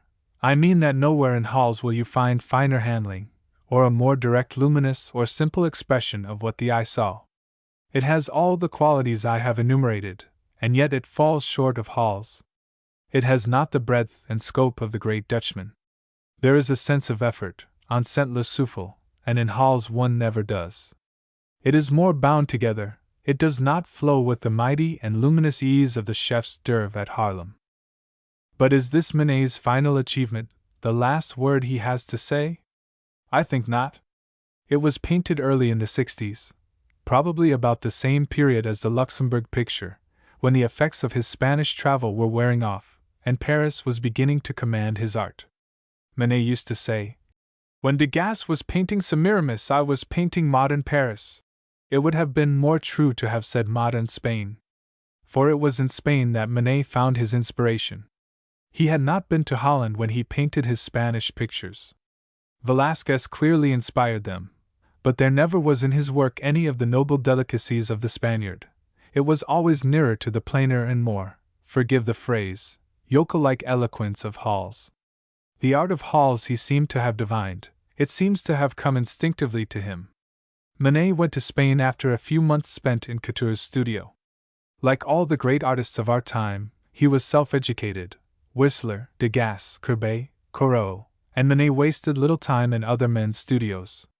Soon after his return from Spain, by some piece of good luck, Manet was awarded unmentioned honorable at the Salon for his portrait of a Toreador. Why this honor was conferred upon him it is difficult to guess. It must have been the result of some special influence exerted at a special moment, for ever after, down to the year of his death, his pictures were considered as an excrescence on the annual exhibitions at the Salon. Every year, down to the year of his death, the jury M. Bouguereau etc. lamented that they were powerless to reject these ridiculous pictures. Manet had been placed au concours, and they could do nothing. They could do nothing except stand before his pictures and laugh. Oh, I remember it all very well. We were taught at the Beaux-Arts to consider Manet an absurd person or else an épicier, who, not being able to paint like M. Gérôme, determined to astonish. I remember perfectly well the derision with which those chefs d'oeuvre, yachting at Argenteuil, and Le Ling were received. They were in his last style, that bright, clear painting in which violet shadows were beginning to take the place of the conventional brown shadows, and the brushwork, too, was looser and more broken up. In a word, these pictures were the germ from which has sprung a dozen different schools, all the impressionism and other isms of modern French art. Before these works, in which the real Manet appeared for the first time, no one had a good word to say. To kill them more effectually, certain merits were even conceded to the Bon Bach and the Luxembourg picture. The Bon Bach, as we have seen, at once challenges comparison with Hall's. But in Le Ling, no challenge is sent forth to anyone, it is Manet, all Manet, and nothing but Manet. In this picture he expresses his love of the gaiety and pleasure of Parisian life. And this bright-faced, simple-minded woman, who stands in a garden crowded with the tallest sunflowers, the great flower crowns drooping above her, her blue cotton dress rolled up to the elbows, her hands plunged in a small wash-tub in which she is washing some small linen, habit-shirts, pocket-handkerchiefs, collars, expresses the joy of homely life in the French suburb. Her home is one of good wine, excellent omelettes, soft beds, and the sheets, if they are a little coarse, are spotless, and retain an odor of lavender-sweetened cupboards. Her little child, about 4 years old, is with his mother in the garden. He has strayed into the foreground of the picture, just in front of the washtub, and he holds a great sunflower in his tiny hand. Beside this picture of such bright and happy aspect, the most perfect example of that genre known as la peinture claire, invented by Manet, and so infamously and absurdly practiced by subsequent imitators, beside this picture so limpid, so fresh, so unaffected in its handling, a Courbet would seem heavy and dull, a sort of mock old master, a Corot would seem ephemeral and cursive, a Whistler would seem thin. Beside this picture of such elegant and noble vision a Stevens would certainly seem odiously common. Why does not Liverpool or Manchester buy one of these masterpieces? If the blueness of the blouse frightens the administrators of these galleries, I will ask them, and perhaps this would be the more practical project, to consider the purchase of Manet's first and last historical picture, the death of the unfortunate Maximilian in Mexico. Under a high wall, over which some Mexicans are looking, Maximilian and 2 friends stand in front of the rifles. The men have just fired, and death clouds the unfortunate face. On the right a man stands cocking his rifle. Look at the movement of the hand, how well it draws back the hammer. The face is nearly in profile, how intent it is on the mechanism. And is not the drawing of the legs, the boots, the gaiters, the arms lifting the heavy rifle with slow deliberation, more massive, firm, and concise than any modern drawing? How ample and how exempt from all trick, and how well it says just what the painter wanted to say. This picture, too, used to hang in his studio. But the greater attractiveness of Le Ling prevented me from discerning its more solemn beauty.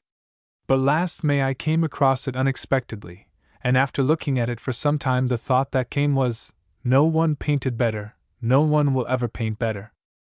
The Luxembourg picture, although one of the most showy and the completest amongst Manet's masterpieces, is not, in my opinion, either the most charming or the most interesting, and yet it would be difficult to say that this of the many life-size nudes that France has produced during the century is not the one we could least easily spare.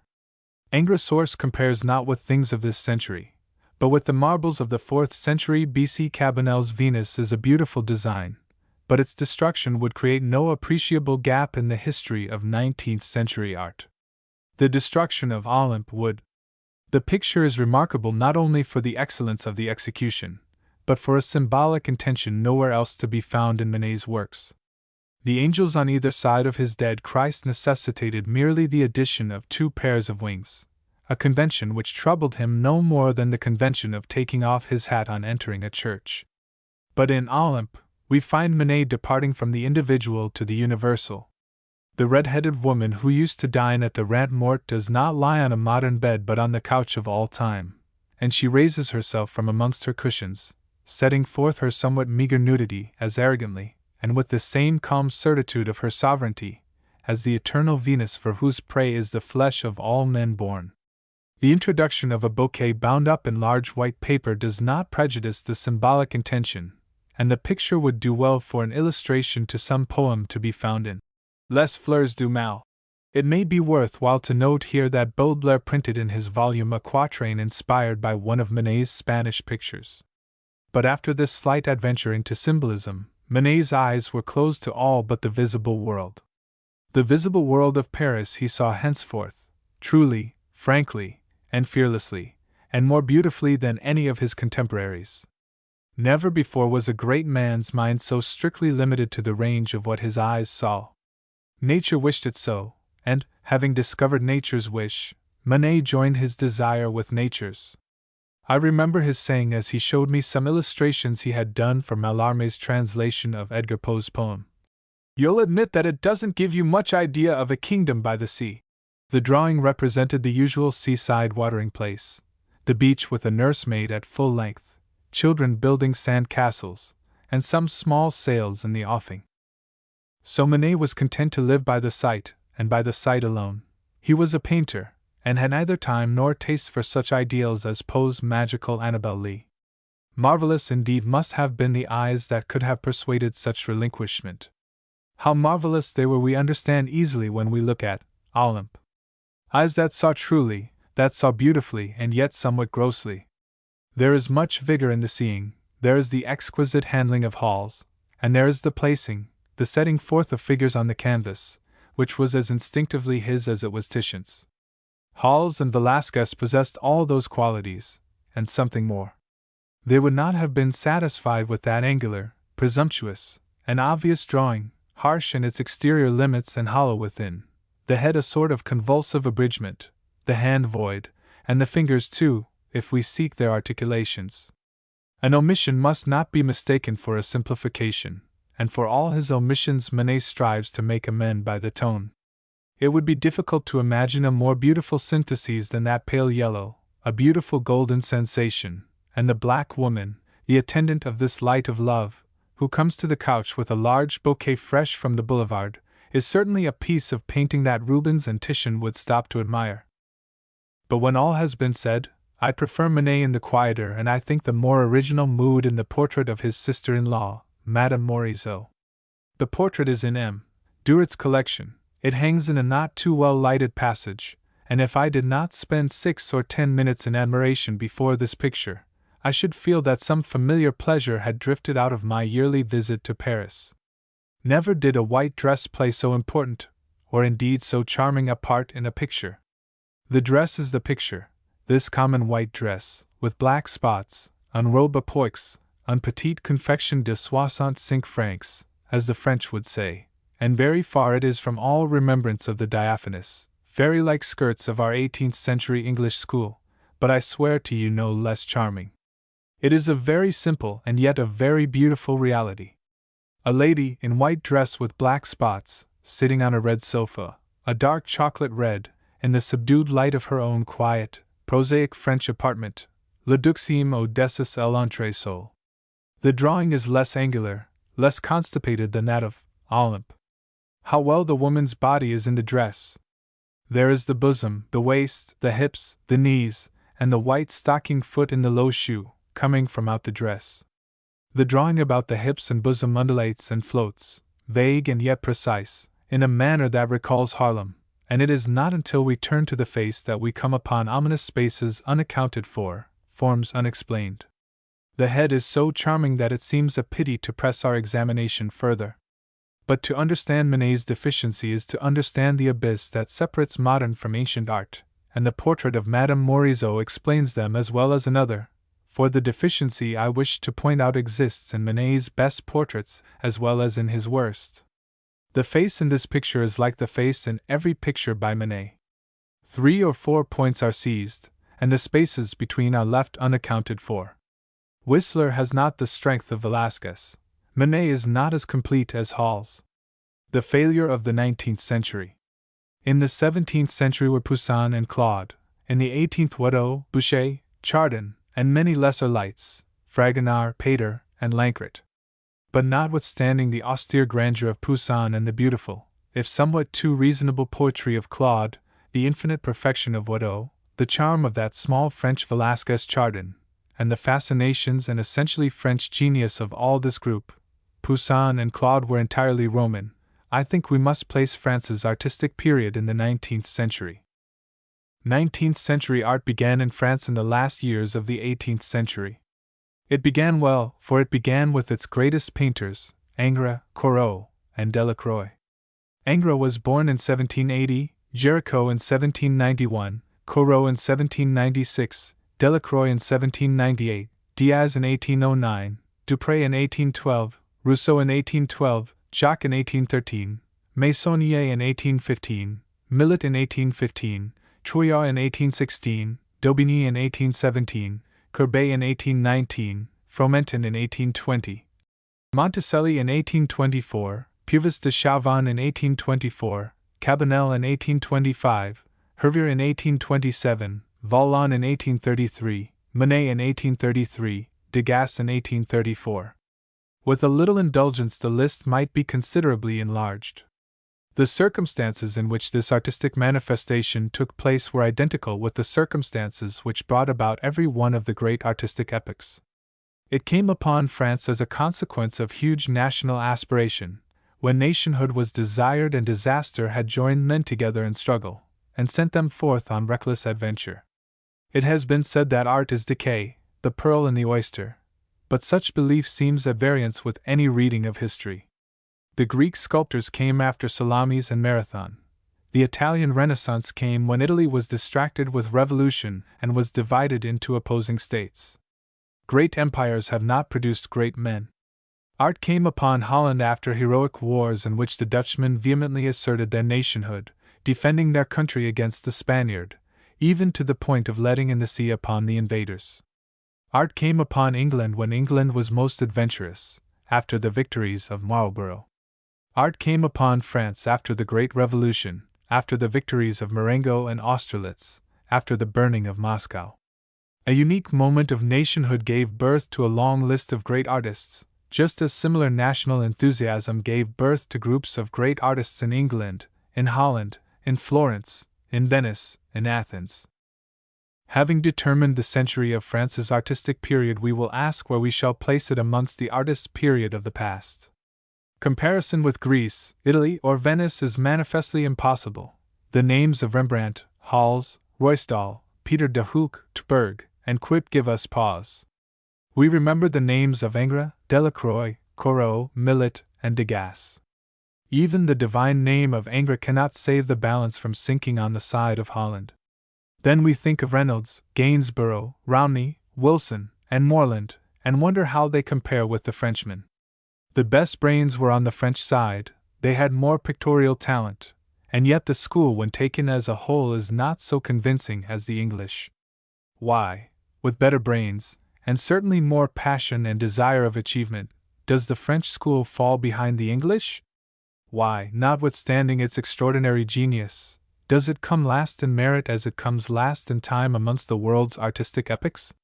Has the 19th century brought any new intention into art which did not exist before in England, Holland, or Italy? Yes, the 19th century has brought a new intention into art, and I think that it is this very new intention that has caused the failure of the 19th century. To explain myself, I will have to go back to first principles. In the beginning, the beauty of man was the artist's single theme. Science had not then relegated man to his exact place in creation. He reigned triumphant, nature appearing, if at all, only as a kind of aureole. The Egyptian, the Greek, and the Roman artists saw nothing, and cared for nothing, except man. The representation of his beauty, his power, and his grandeur was their whole desire, whether they carved or painted their intention, and I may say the result was the same. The painting of Apelles could not have differed from the sculpture of Phidias. Painting was not then separated from her elder sister. In the early ages there was but one art.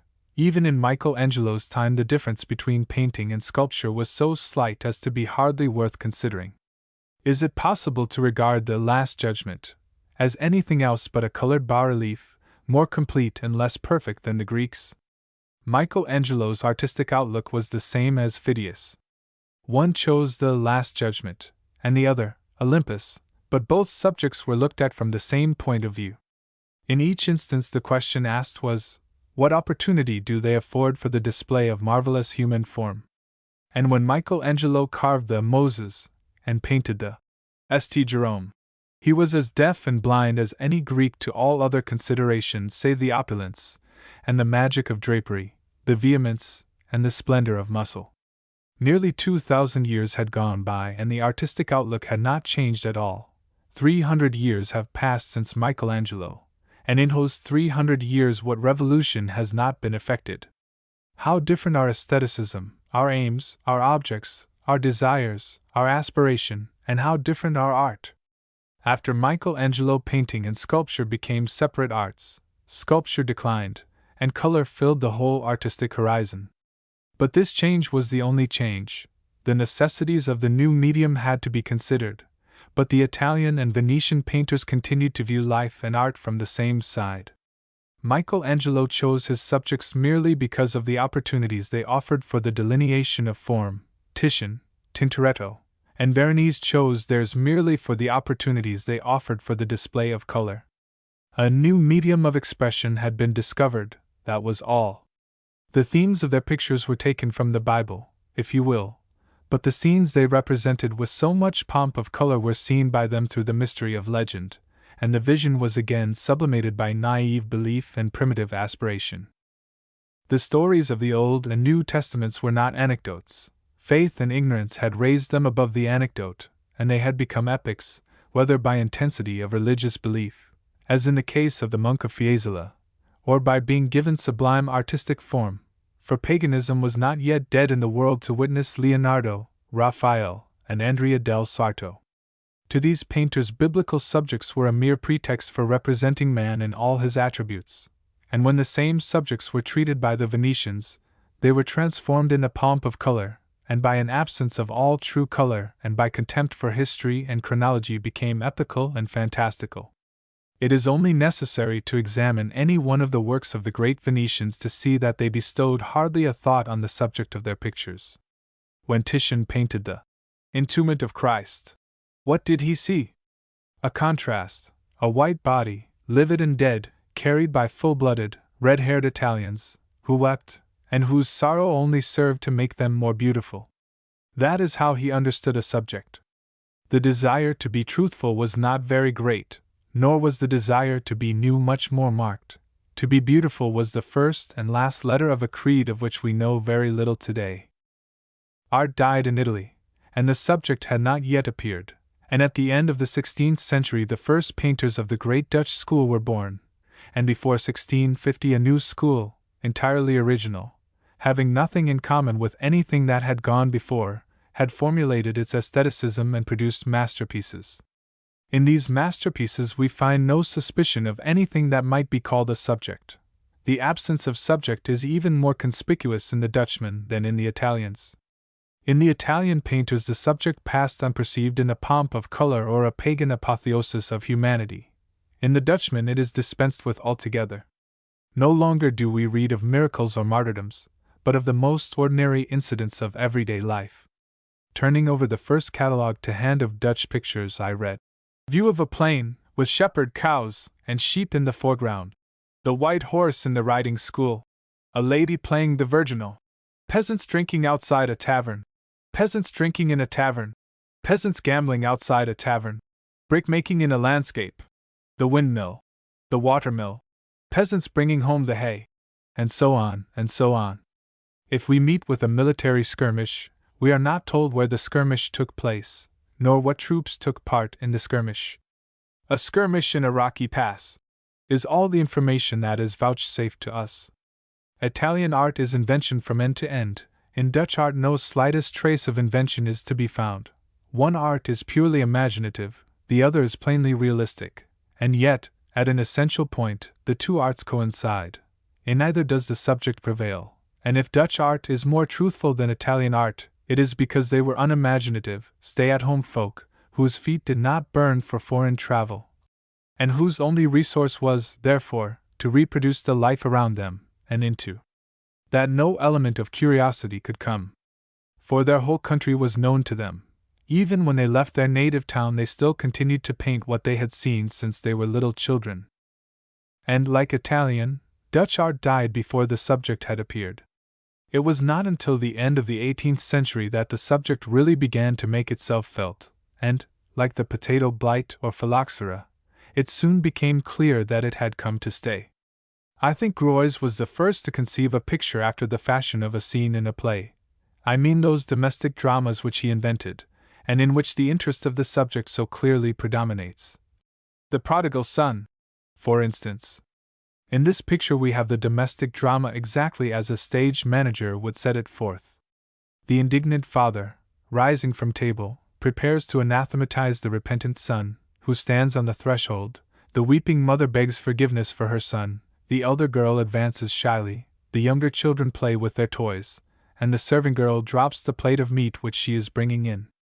And ever since the subject has taken first place in the art of France, England, and Germany, and in like measure as the subject made itself felt, so did art decline. For the last 100 years painters seem to have lived in libraries rather than in studios. All literatures and all the sciences have been pressed into the service of painting, and an academy catalogue is in itself a liberal education. In it you can read choice extracts from the Bible, from Shakespeare, from Goethe, from Dante. You can dip into Greek and Latin literature, history, ancient and modern. You can learn something of all mythologies, pagan, Christian, and Hindu. If your taste lies in the direction of Icelandic legends, you will not be disappointed in your sixpennyworth. For the last 100 years the painter seems to have neglected nothing except to learn how to paint. For more than 100 years painting has been in service. She has acted as a sort of handmaiden to literature, her mission being to make clear to the casual and the unlettered what the lettered had already understood and enjoyed in a more subtle and more erudite form. But to pass from the abstract to the concrete, and so far as regards subject, to make my meaning quite clear to every one, I cannot do better than to ask my readers to recall Mr. Luke Field's picture of the Doctor. No better example could be selected of a picture in which the subject is the supreme interest. True that Mr. Fields has not taken his subject from novel or poem. In this picture he may have been said to have been his own librettist, and perhaps for that very reason the subject is the one preponderating interest in the picture. He who doubts if this be so has only to ask himself if any critic thought of pointing to any special passage of color in this picture, of calling attention to the quality of the modeling, or the ability of the drawing. No, what attracted attention was the story. Would the child live or die? Did that dear, good doctor entertain any hopes of the poor little thing's recovery? And the poor parents, how grieved they seemed! Perhaps it is their only child. The picture is typical of contemporary art, which is nearly all conceived in the same spirit, and can therefore have no enduring value. And if by chance the English artist does occasionally escape from the vice of subject for subject's sake, he almost invariably slips into what I may call the derivative vices: exactness of costume, truth of effect, and local color. To explain myself on this point, I will ask the reader to recall any one of Mr. Alma Tadema's pictures. It matters not a jot which is chosen. That one, for instance, where, in a circular recess of white marble, Sappho reads to a Greek poet, Or is it the young man who is reading to Sappho and her maidens? The interest of the picture is purely archaeological. According to the very latest researches, the ornament which Greek women wore in their hair was of such a shape, and Mr. Tadema has reproduced the shape in his picture. Further researches are made, and it is discovered that that ornament was not worn until 100 years later. The picture is therefore deprived of some of its interest, and the researches of the next 10 years may make it appear as old-fashioned as the Greek pictures of the last 2 generations appear in our eyes today. Until then it is as interesting as a page of Smith's classical dictionary. We look at it and we say, "How curious!" And that was how the Greeks washed and dressed themselves. When Mr. Holman Hunt conceived the idea of a picture of Christ earning his livelihood by the sweat of his brow, it seemed to him to be quite necessary to go to Jerusalem. There he copied a carpenter's shop from nature, and he filled it with Arab tools and implements, feeling sure that, the manners and customs having changed but little in the East, it was to be surmised that such tools and implements must be nearly identical with those used 18 centuries ago. To dress the Virgin in sumptuous flowing robes, as Raphael did, was clearly incorrect. The Virgin was a poor woman, and could not have worn more than a single garment, and the garment she wore probably resembled the dress of the Arab women of the present day, and so on and so on. Through the window we see the very landscape that Christ looked upon. From the point of view of the art critic of the Daily Telegraph, nothing could be better. The various sights and prospects are explained and commented upon, and the heart of middle-class England beats in sympathetic response. But the real picture lover sees nothing save 2 geometrically drawn figures placed in the canvas like diagrams in a book of Euclid. And the picture being barren of artistic interest, his attention is caught by the Virgin's costume, and the catalogue informs him that Mr. Hunt's model was an Arab woman in Jerusalem, whose dress in all probability resembled the dress the Virgin wore 2,000 years ago. The carpenter's shop, he is assured, is most probably an exact counterpart of the carpenter's shop in which Christ worked. How very curious! How very curious! Curiosity in art has always been a corruptive influence, and the art of our century is literally putrid with curiosity. Perhaps the desire of home was never so fixed and so real in any race as some would have us believe. At all times there have been men whose feet itched for travel. Even in Holland, the country above all others which gave currency to the belief in the stay-at-home instinct, there were always adventurous spirits who yearned for strange skies and lands. It was this desire of travel that destroyed the art of Holland in the 17th century. I can hardly imagine an article that would be more instructive and valuable than one dealing precisely with those Dutchmen who went to Italy in quest of romance, poetry, and general artistic culture, for travel has often had an injurious effect on art. I do not say foreign travel, I say any travel.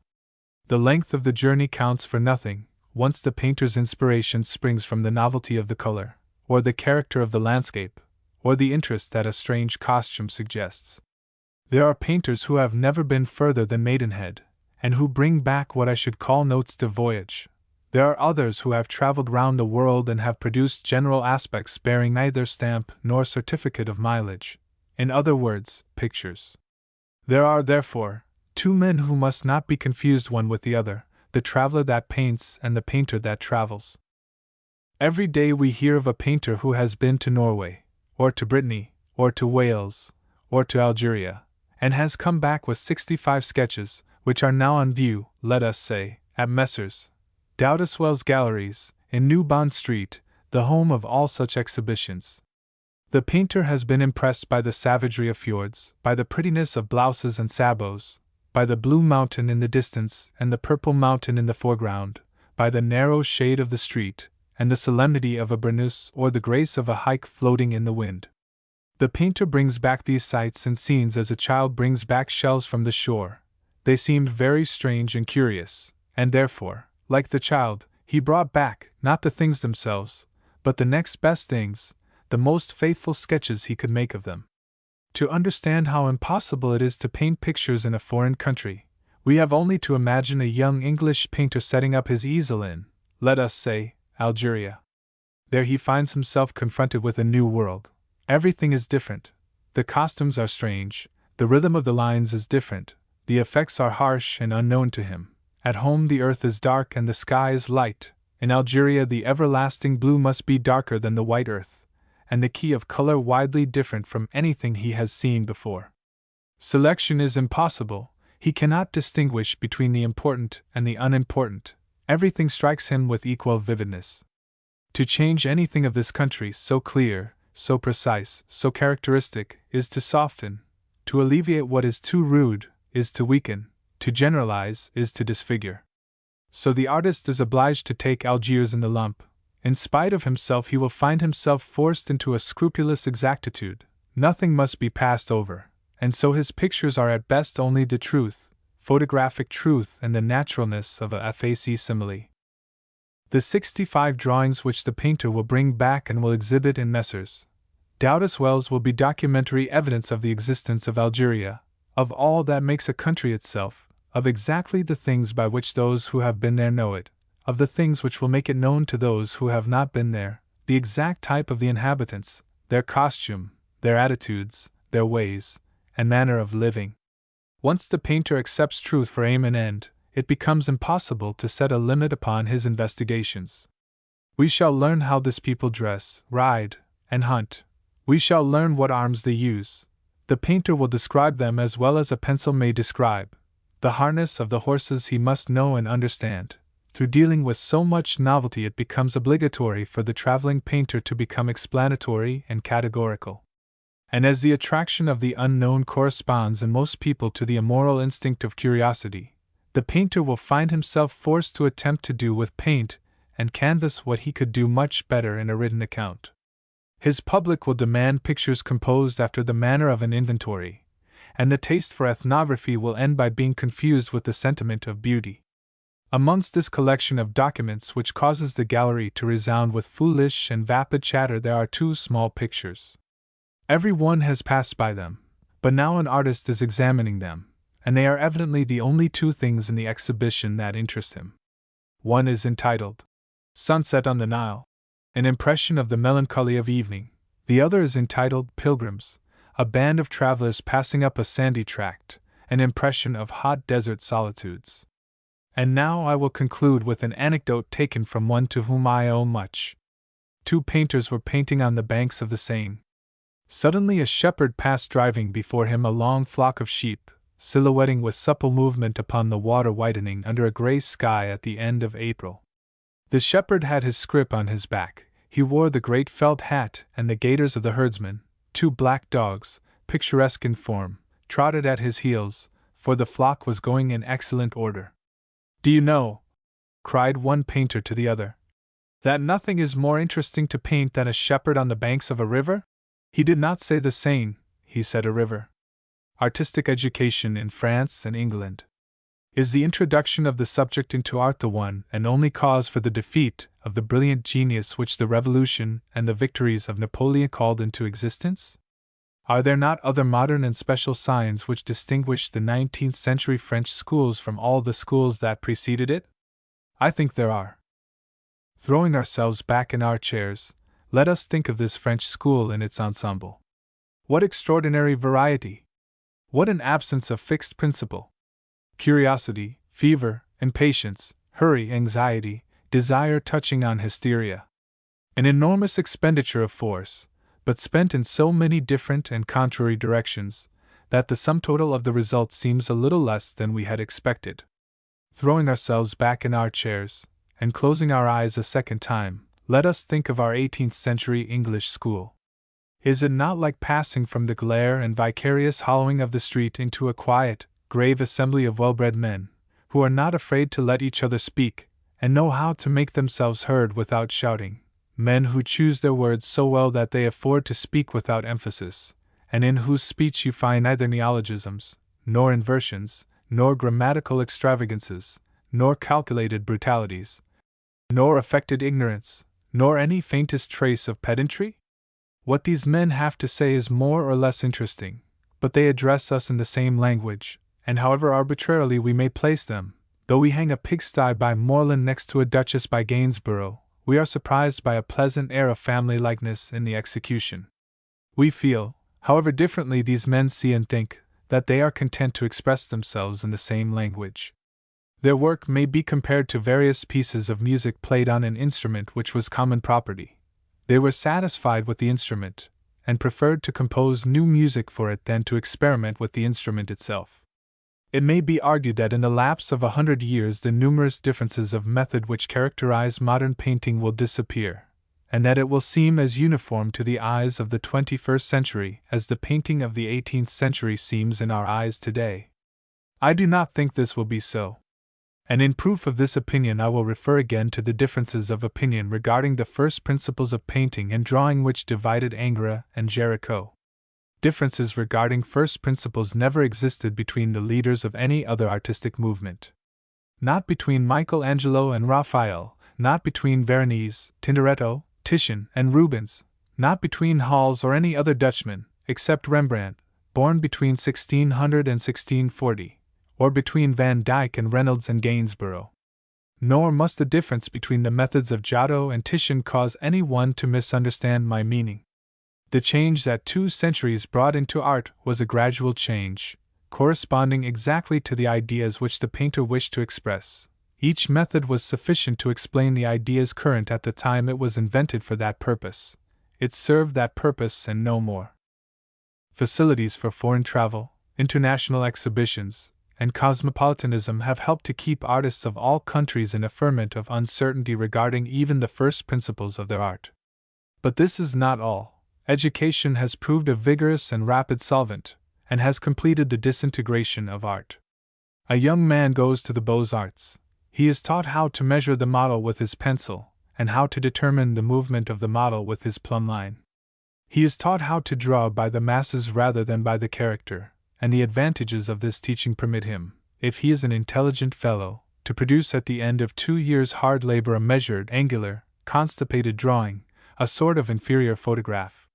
He is then set to painting, and the instruction he receives amounts to this: that he must not rub the paint about with his brush as he rubbed the chalk with his paper stump. After a long methodical study of the model, an attempt is made to prepare a corresponding tone.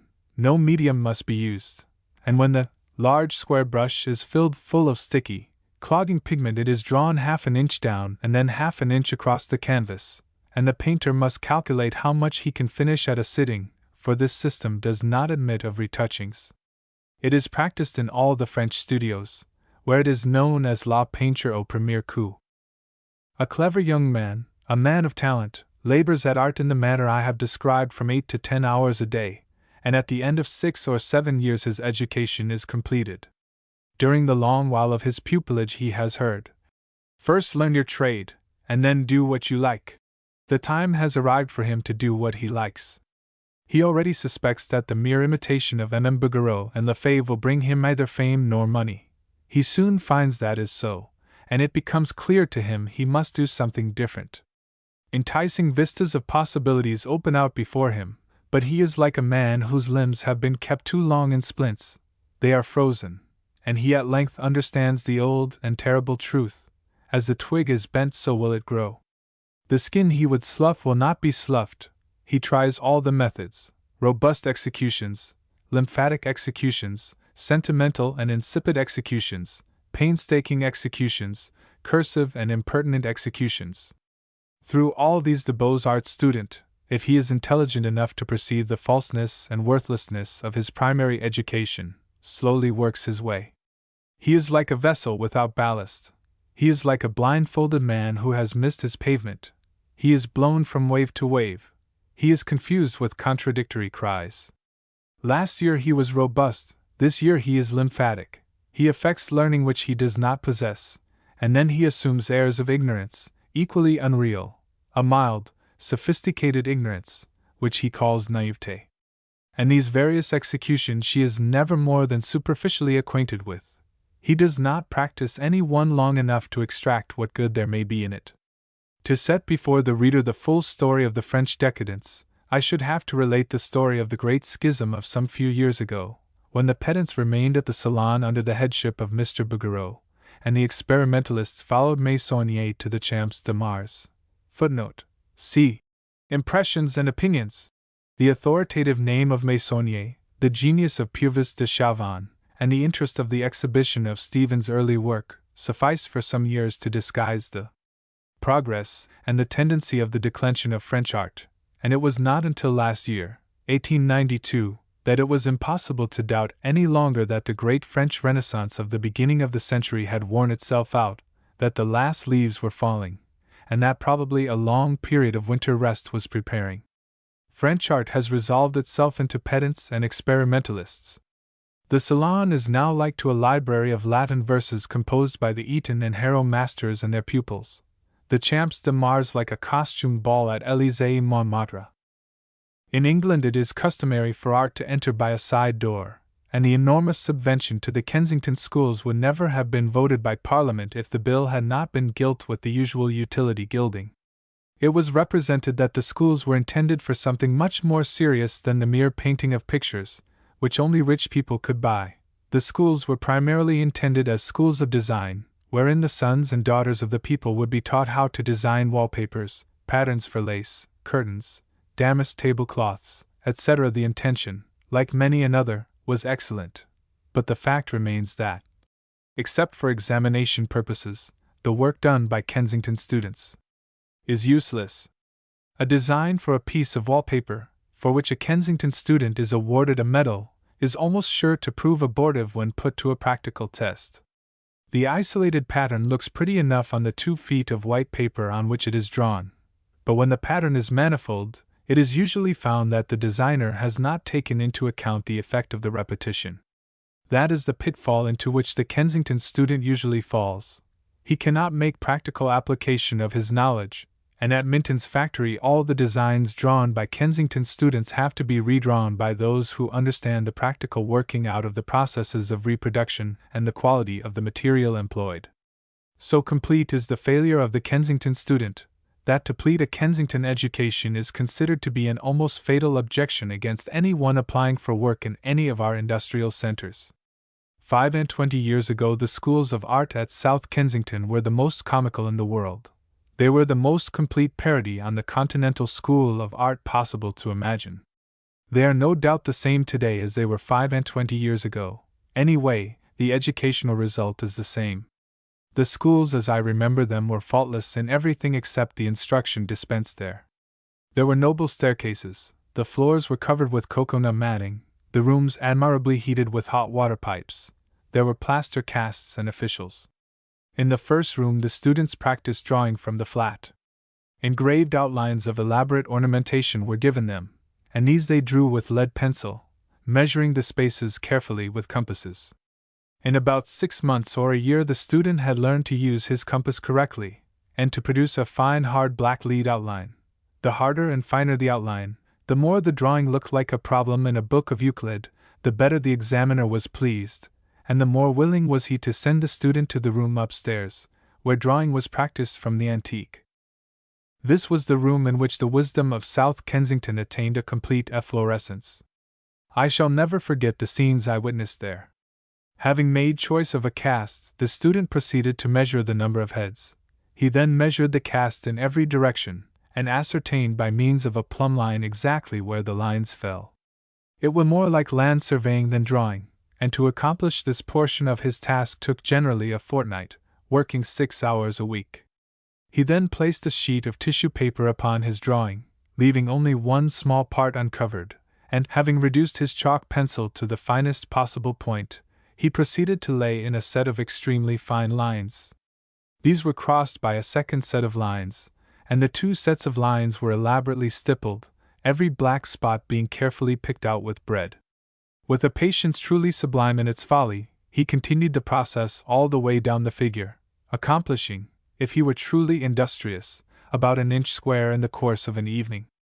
Our admiration was generally directed to those who had spent the longest time on their drawings. After 3 months' work a student began to be noticed. At the end of 4 he became an important personage. I remember one who had contrived to spend 6 months on his drawing. He was a sort of demigod, and we used to watch him anxious and alarmed lest he might not have the genius to devote still another month to it, and our enthusiasm knew no bounds when we learned that, a week before the drawings had to be sent in, he had taken his drawing home and spent 3 whole days stippling it, and picking out the black spots with bread. The poor drawing had neither character nor consistency.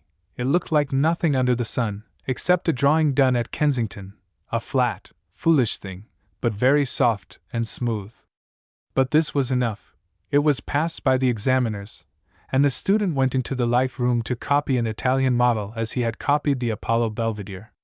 Once or twice a week a gentleman who painted tenth-rate pictures, which were not always hung in the Academy, came round and passed casual remarks on the quality of the stippling.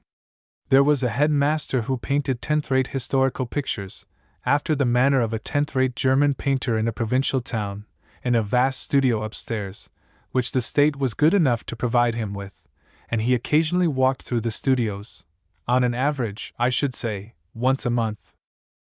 The desire to organize art proceeded in France from a love of system, and in England from a love of respectability. To the ordinary mind there is something especially reassuring in medals, crowns, examinations, professors, and titles, and since the founding of the Kensington schools we unfortunately hear no more of parents opposing their children's wishes to become artists. The result of all these facilities for art study has been to swamp natural genius and to produce enormous quantities of vacuous little watercolors and slimy little oil colors. Young men have been prevented from going to Australia and Canada and becoming rough farmers, and young ladies from following them and becoming rough wives and the mothers of healthy children. Instead of such natural emigration and extension of the race, febrile little pilgrimages have been organized to Paris and Gray, whence astonishing methods and theories regarding the conditions, under which painting alone can be accomplished, have been brought back. Original Kensington stipple has been crossed with square brushwork, and the mule has been bred in and in with open brushwork, and fresh strains have been sought in the execution at the angle of 45. Art has become infinitely hybrid and definitely sterile. Must we then conclude that all education is an evil? Why exaggerate? Why outstrip the plain telling of the facts? For those who are thinking of adopting art as a profession, it is sufficient to know that the one irreparable evil is a bad primary education. Be sure that after 5 years of the Beaux-Arts you cannot become a great painter. Be sure that after 5 years of Kensington you can never become a painter at all. If not at Kensington nor at the Beaux-Arts, where am I to obtain the education I stand in need of? Cries the embarrassed student. I do not propose to answer that question directly. How the masters of Holland and Flanders obtained their marvelous education is not known. We neither know how they learned nor how they painted. Did the early masters paint first in monochrome, adding the coloring matter afterwards? Much vain conjecturing has been expended in attempting to solve this question. Did Ruysdael paint direct from nature or from drawings? Unfortunately, on this question history has no single word to say. We know that Potter learned his trade in the fields in lonely communication with nature. We know too that Crome was a house painter, and practiced painting from nature when his daily work was done. Nevertheless, he attained as perfect a technique as any painter that ever lived. Morland, too, was self-taught. He practiced painting in the fields and farmyards and the country inns where he lived, oftentimes paying for board and lodging with a picture. Did his art suffer from want of education? Is there any one who believes that Morland would have done better work if he had spent 3 or 4 years stippling drawings from the antique at South Kensington? I will conclude these remarks, far too cursive and incomplete, with an anecdote which, I think, will cause the thoughtful to ponder. Some 7 or 8 years ago, Renoir, a painter of rare talent and originality, after 20 years of struggle with himself and poverty, succeeded in attaining a very distinct and personal expression of his individuality. Out of 100 influences he had succeeded in extracting an art as beautiful as it was new. His work was beginning to attract buyers. For the first time in his life he had a little money in hand, and he thought he would like a holiday. Long reading of novels leads the reader to suppose that he found his ruin in a period of riotous living, the reaction induced by anxiety and overwork. Not at all. He did what every wise friend would have advised him to do under the circumstances. He went to Venice to study Tintoretto. The magnificences of this master struck him through with the sense of his own insignificance. He became aware of the fact that he could not draw like Tintoretto, and when he returned to Paris he resolved to subject himself to 2 years of hard study in an art school. For 2 years he labored in the life class, working on an average from 7 to 10 hours a day, and in 2 years he had utterly destroyed every trace of the charming and delightful art which had taken him 20 years to build up. I know of no more tragic story, do you? Ingres and Corot. Of the 30 or more great artists who made the artistic movement at the beginning of the century in France, 5 will, I think, exercise a prolonged influence on the art of the future: Ingres, Corot, Millet, Manet, and Degas. The omission of the name of Delacroix will surprise many, but though Delacroix will engage the attention of artists as they walk through the Louvre, I do not think that they will turn to him for counsel in their difficulty, or that they will learn from him any secrets of their craft. In the great masters of pictorial composition, Michelangelo, Veronese, Tintoretto, and Rubens, the passion and tumult of the work resides solely in the conception. The execution is always calculated, and the result is perfectly predetermined and accurately foreseen.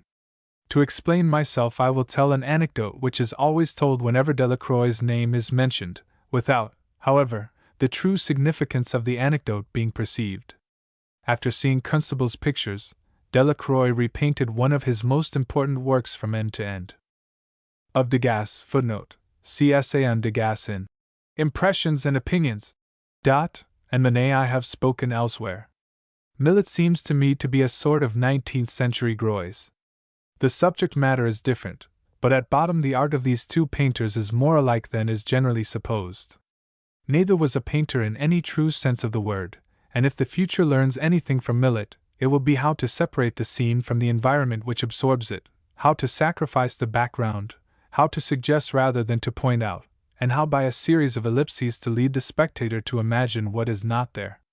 The student may learn from Millet that it was by sometimes servilely copying nature, sometimes by neglecting nature, that the old masters succeeded in conveying not an illusion but an impression of life. But of all 19th century painters, Ingres and Corot seem most sure of future life. Their claim upon the attention and the admiration of future artists seems the most securely founded.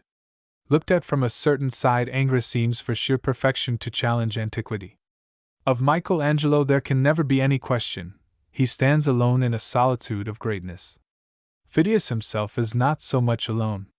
For the art of Apelles could not have differed from that of Phidias, and the intention of many a drawing by Apelles must have been identical with that of La Source. It is difficult to imagine what further beauty he may have introduced into a face, or what further word he might have had to say on the beauty of a virgin body. The legs alone suggest the possibility of censure. Ingres repainted the legs when the picture was finished and the model was not before him, so the idea obtains among artists that the legs are what are least perfect in the picture. In repainting the legs, his object was omission of detail with a view to concentration of attention on the upper part of the figure. It must not, however, be supposed that the legs are what is known among painters as empty. They have been simplified, their synthetic expression has been found, and if the teaching at the Beaux-Arts forbids the present generation to understand such drawing, the fault lies with the state that permits the Beaux-Arts, and not with Ingres, whose genius was not crushed by it. The suggestion that Ingres spoilt the legs of La Source by repainting them when the model was not before him could come from nowhere but the Beaux-Arts. That Ingres was not so great an artist as Raphael I am aware. That Ingres' drawings show none of the dramatic inventiveness of Raphael's drawings is so obvious that I must apologize for such a commonplace. Raphael's drawings were done with a different intention from Ingres. Raphael's drawings were no more than rough memoranda, and in no instance did he attempt to carry a drawing to the extreme limit that Ingres did. Ingres' drawing is one thing, Raphael's is another. Still, I would ask if any one thinks that Raphael could have carried a drawing as far as Ingres? I would ask if any of Raphael's drawings are as beautiful, as perfect, or as instructive as Ingres. Take, for example, the pencil drawing in the Louvre, the study for the Odalisque. Who except a Greek could have produced so perfect a drawing? I can imagine Apelles doing something like it, but no one else. When you go to the Louvre, examine that line of back, return the next day and the next, and consider its infinite perfection before you conclude that my appreciation is exaggerated. Think of the learning and the love that were necessary for the accomplishment of such exquisite simplifications. Never did pencil follow an outline with such penetrating and unwearying passion, or clasp and enfold it with such simple and sufficient modeling. Nowhere can you detect a starting point or a measurement taken. It seems to have grown as a beautiful tendril grows, and every curve sways as mysteriously, and the perfection seems as divine. Beside it Dürer would seem crabbed and puzzle-headed, Holbein would seem angular and geometrical, Da Vinci would seem vague, and I hope that no critic by partial quotation will endeavor to prove me guilty of having said that Ingres was a greater artist than Da Vinci. I have not said any such thing. I have merely striven by aid of comparison to bring before the reader some sense of the miraculous beauty of one of Ingres' finest pencil drawings. Or let us choose the well-known drawing of the Italian lady sitting in the Louis XV armchair, her long curved and jeweled hand lying in her lap and a coiffure of laces pinned down with a long jeweled hairpin. How her headdress of large laces decorates the paper, and the elaborate working out of the pattern, is it not a miracle of handicraft? How exquisite the black curls on the forehead, and how they balance the dark eyes which are the depth and center of the composition. The necklace, how well the stones are heaped, how well they lie together, how well their weight and beauty are expressed. And the earrings, how enticing in their intricate workmanship. Then the movement of the face, how full it is of the indolent south, and the oval of the face is composed to harmonize and enhance the lace headdress, and its outline, though full of classical simplifications, tells the character with Holbein-like fidelity. It falls away into a soft, weak chin in which resides a soft sensual lassitude. The black eyes are set like languid stars in the face, and the flesh rounds off softly, like a sky, mottled with a little shadow, part of the outline, and expressing its beauty. And then there are the marvels of the dress to consider, the perfect and spontaneous creation of the glitter of the long silk arms, and the muslin of the wrists, soft as foliage, and then the hardness of the bodice stitched with jewelry and set so romantically on the almost epicene bosom. It is the essentially Greek quality of perfection that brings Corot and Ingres together. They are perfect, as none other since the Greek sculptors has been perfect. Other painters have desired beauty at intervals as passionately as they, none save the Greeks so continuously, and the desire to be merely beautiful seemed, if possible, to absorb the art of Corot even more completely than it did that of Ingres. Among the numerous pictures, sketches, and drawings which he left you will find weakness, repetitions, even commonplace, but ugliness never. An ugly set of lines is not to be found in Corot. The rhythm may sometimes be weak, but his lines never run out of meter. For the rhythm of line as well as of sound the artist must seek in his own soul.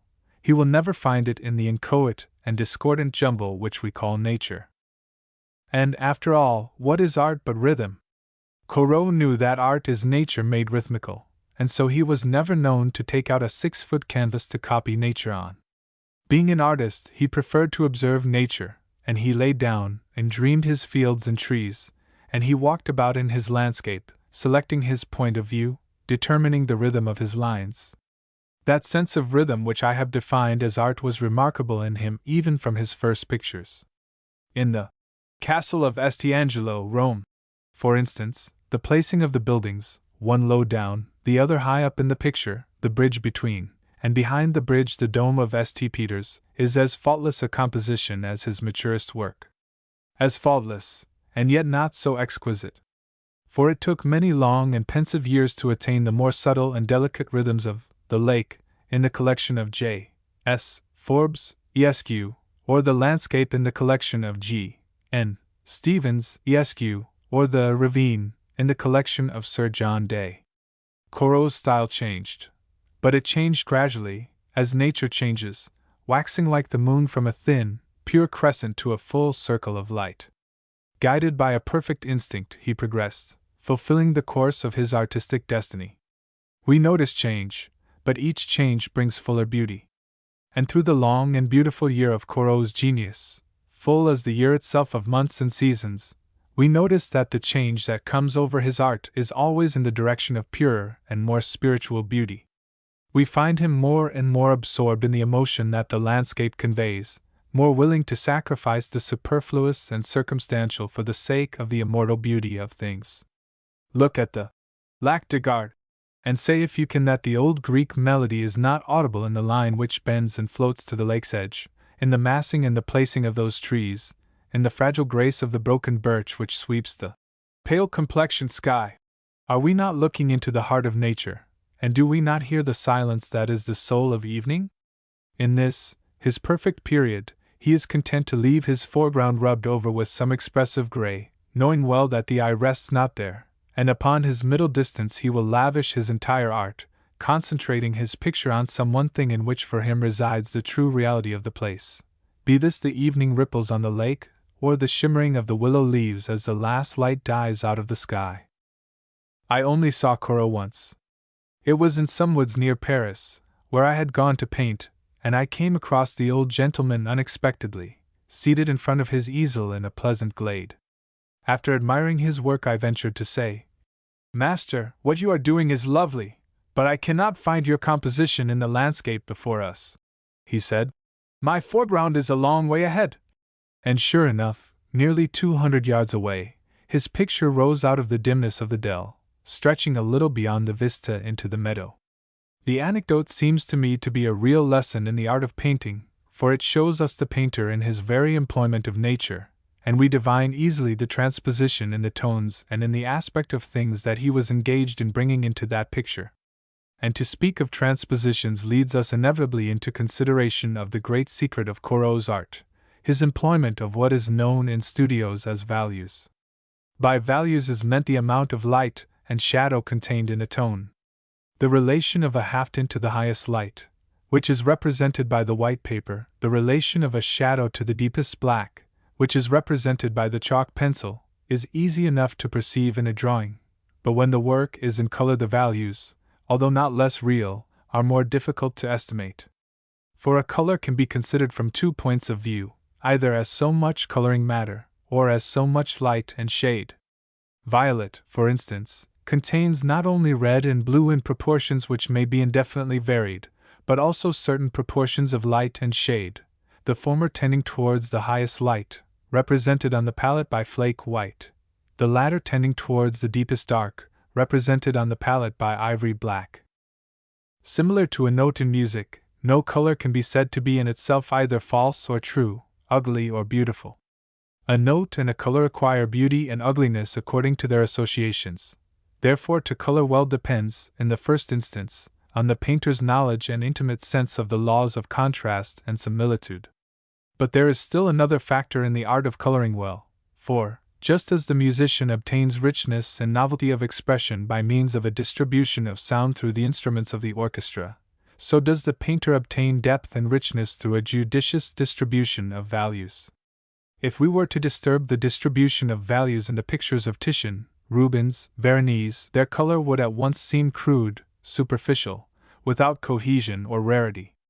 But some will aver that if the color is right, the values must be right too. However plausible this theory may seem, the practice of those who hold it amply demonstrates its untruth. It is interesting and instructive to notice how those who seek the color without regard for the values inherent in the coloring matter never succeed in producing more than a certain shallow superficial brilliancy. The color of such painters is never rich or profound, and although it may be beautiful, it is always wanting in the element of romantic charm and mystery. The color is the melody, the values are the orchestration of the melody, and as the orchestration serves to enrich the melody, so do the values enrich the color. And as melody may, nay, must, exist, if the orchestration be really beautiful, so color must inhere wherever the values have been finely observed. In Rembrandt, the color is brown and a white faintly tinted with bitumen.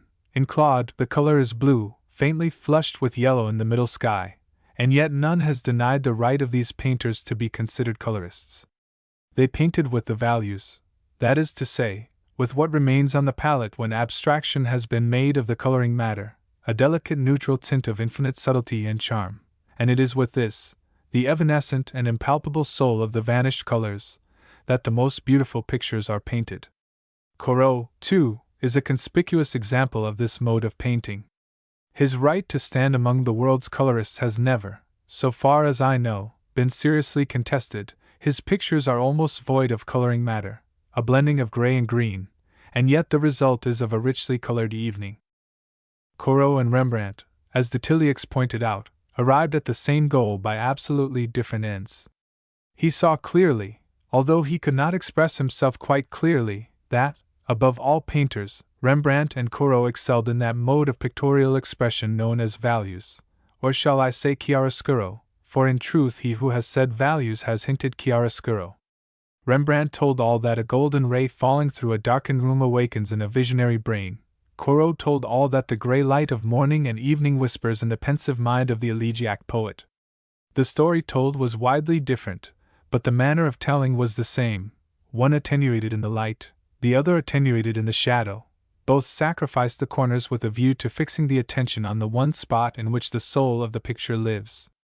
All schools have not set great store on values, although all schools have set great store on drawing and color. Values seem to have come and gone in and out of painting like a fashion. One generation hardly gives the matter a thought, the succeeding generation finds the whole charm of its art in values. It would be difficult to imagine a more interesting and instructive history than the history of values in painting. It is far from my scheme to write such a history, but I wish that such a history were written, for then we should see clearly how unwise were they who neglected the principle, and how much they lost. I would only call attention to how the principle came to be reintroduced into French art in the beginning of this century. It came from Holland via England through the pictures of Turner and Constable. It was an Anglo-Dutch influence that roused French art, then slumbering in the pseudo-classicisms of the First Empire, and half-awakened, French art turned its eyes to Holland for inspiration, and values, the foundation and cornerstone of Dutch art, became almost at a bound a first article of faith in the artistic creed. In 1830 values came upon France like a religion. Rembrandt was the new Messiah, Holland was the Holy Land, and disciples were busy dispensing the propaganda in every studio. Since the bad example of Groys, literature had wound round every branch of painting until painting seemed to disappear in the parasite like an oak under a cloud of ivy. The excess had been great, a reaction was inevitable, and Rembrandt, with his biblical legends, furnished the necessary transition. But when a taste for painting had been reacquired, one after the other the Dutch painters became the fashion. It is almost unnecessary to point out the influence of Hobbema on the art of Rousseau. Corot was less affected by the Dutchmen, or, to speak more exactly, he assimilated more completely what he had learned from them than his rival was able to do. Moreover, what he took from Holland came to him through Ruysdael rather than through Hobbema. The great morose dreamer, contemplative and grave as Wordsworth, must have made more direct and intimate appeal to Corot's soul than the charm and the gaiety of Hobbema's watermills. Be this as it may, it was Holland that revived the long-forgotten science of values in the Barbizon painters. They sought their art in the direction of values, and very easily Corot took the lead as chief exponent of the new principle, and he succeeded in applying the principle of values to landscape painting as fully as Rembrandt had to figure painting. But at the moment when the new means of expression seemed most distinctly established and understood, it was put aside and lost sight of by a new generation of painters, and curiously enough, by the men who had most vigorously proclaimed the beauty and perfection of the art which was to be henceforth, at least in practice, their mission to repudiate. For I take it that the art of the Impressionists has nothing whatever in common with the art of Corot. True, that Corot's aim was to render his impression of his subject, no matter whether it was a landscape or a figure. In this aim he differed in no wise from Giotto and Van Eyck, but we are not considering Corot's aims but his means of expression, and his means of expression were the very opposite to those employed by Monet and the school of Monet. Not with half-tints in which color disappears are Monet and his school concerned, but with the brilliant vibration of color in the full light, with open spaces where the light is reflected back and forward, and nature is but a prism filled with dazzling and iridescent tints. I remember once writing about one of Monet's innumerable snow effects. This picture is in his most radiant manner. A line of snow-enchanted architecture passes through the picture, only poor houses with a single square church tower, but they are beautiful as Greek temples in the supernatural whiteness of the great immaculate snow. Below the village, but not quite in the foreground, a few yellow bushes, bare and crippled by the frost, and around and above a marvelous glitter in pale blue and pale rose tints. I asked if the touch was not more precious than intimate, and I spoke, too, of a shallow and brilliant appearance.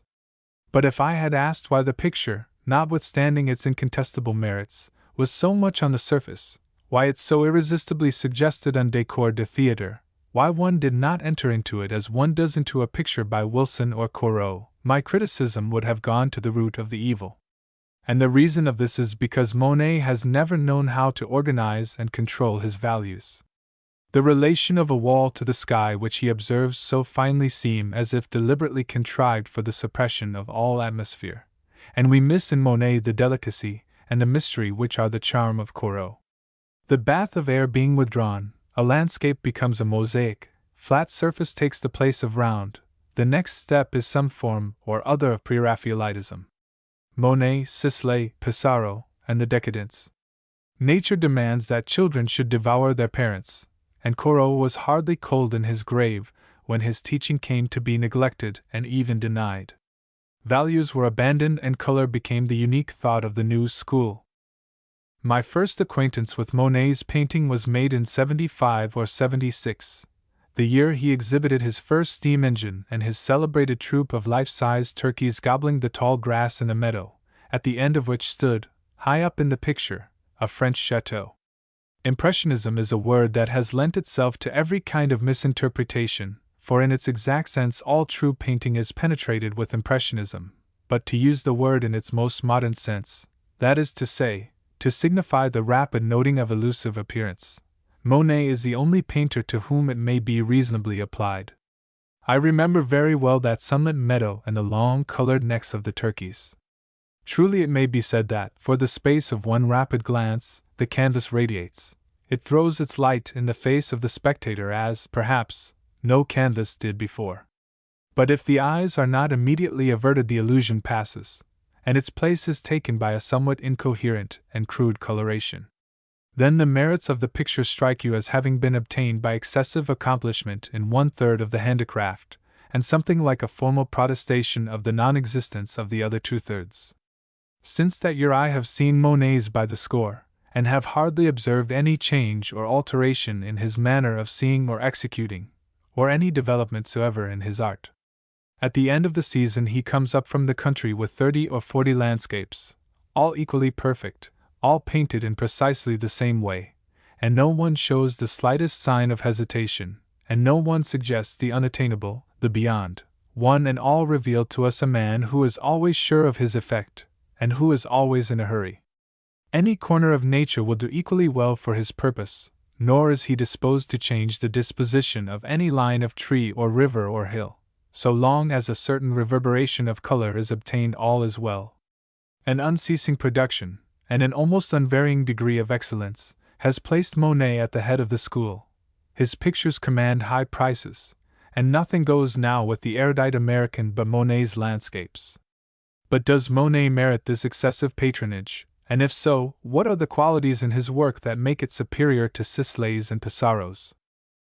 Sisley is less decorative, less on the surface, and though he follows Monet in his pursuit of color, nature is, perhaps, on account of his English origin, something more to him than a brilliant appearance. It has of course happened to Monet to set his easel before the suburban aspect that Sisley loves, but he has always treated it rather in the decorative than in the meditative spirit. He has never been touched by the humility of a lane's end, and the sentiment of the humble life that collects there has never appeared on his canvas.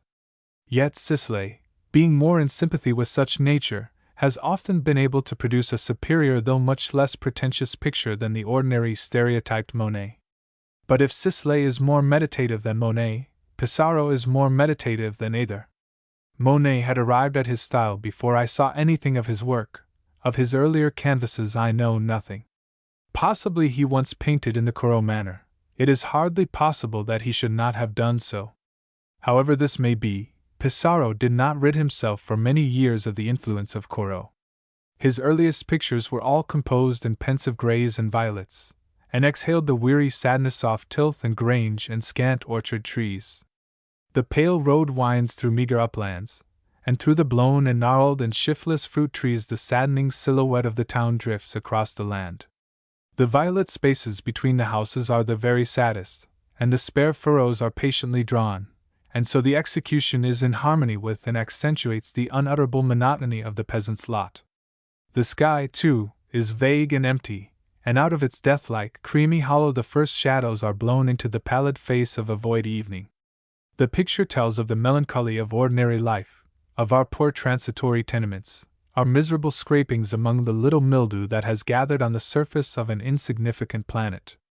I will not attempt to explain why the grey-toned and meditative Pissarro should have consented to countenance.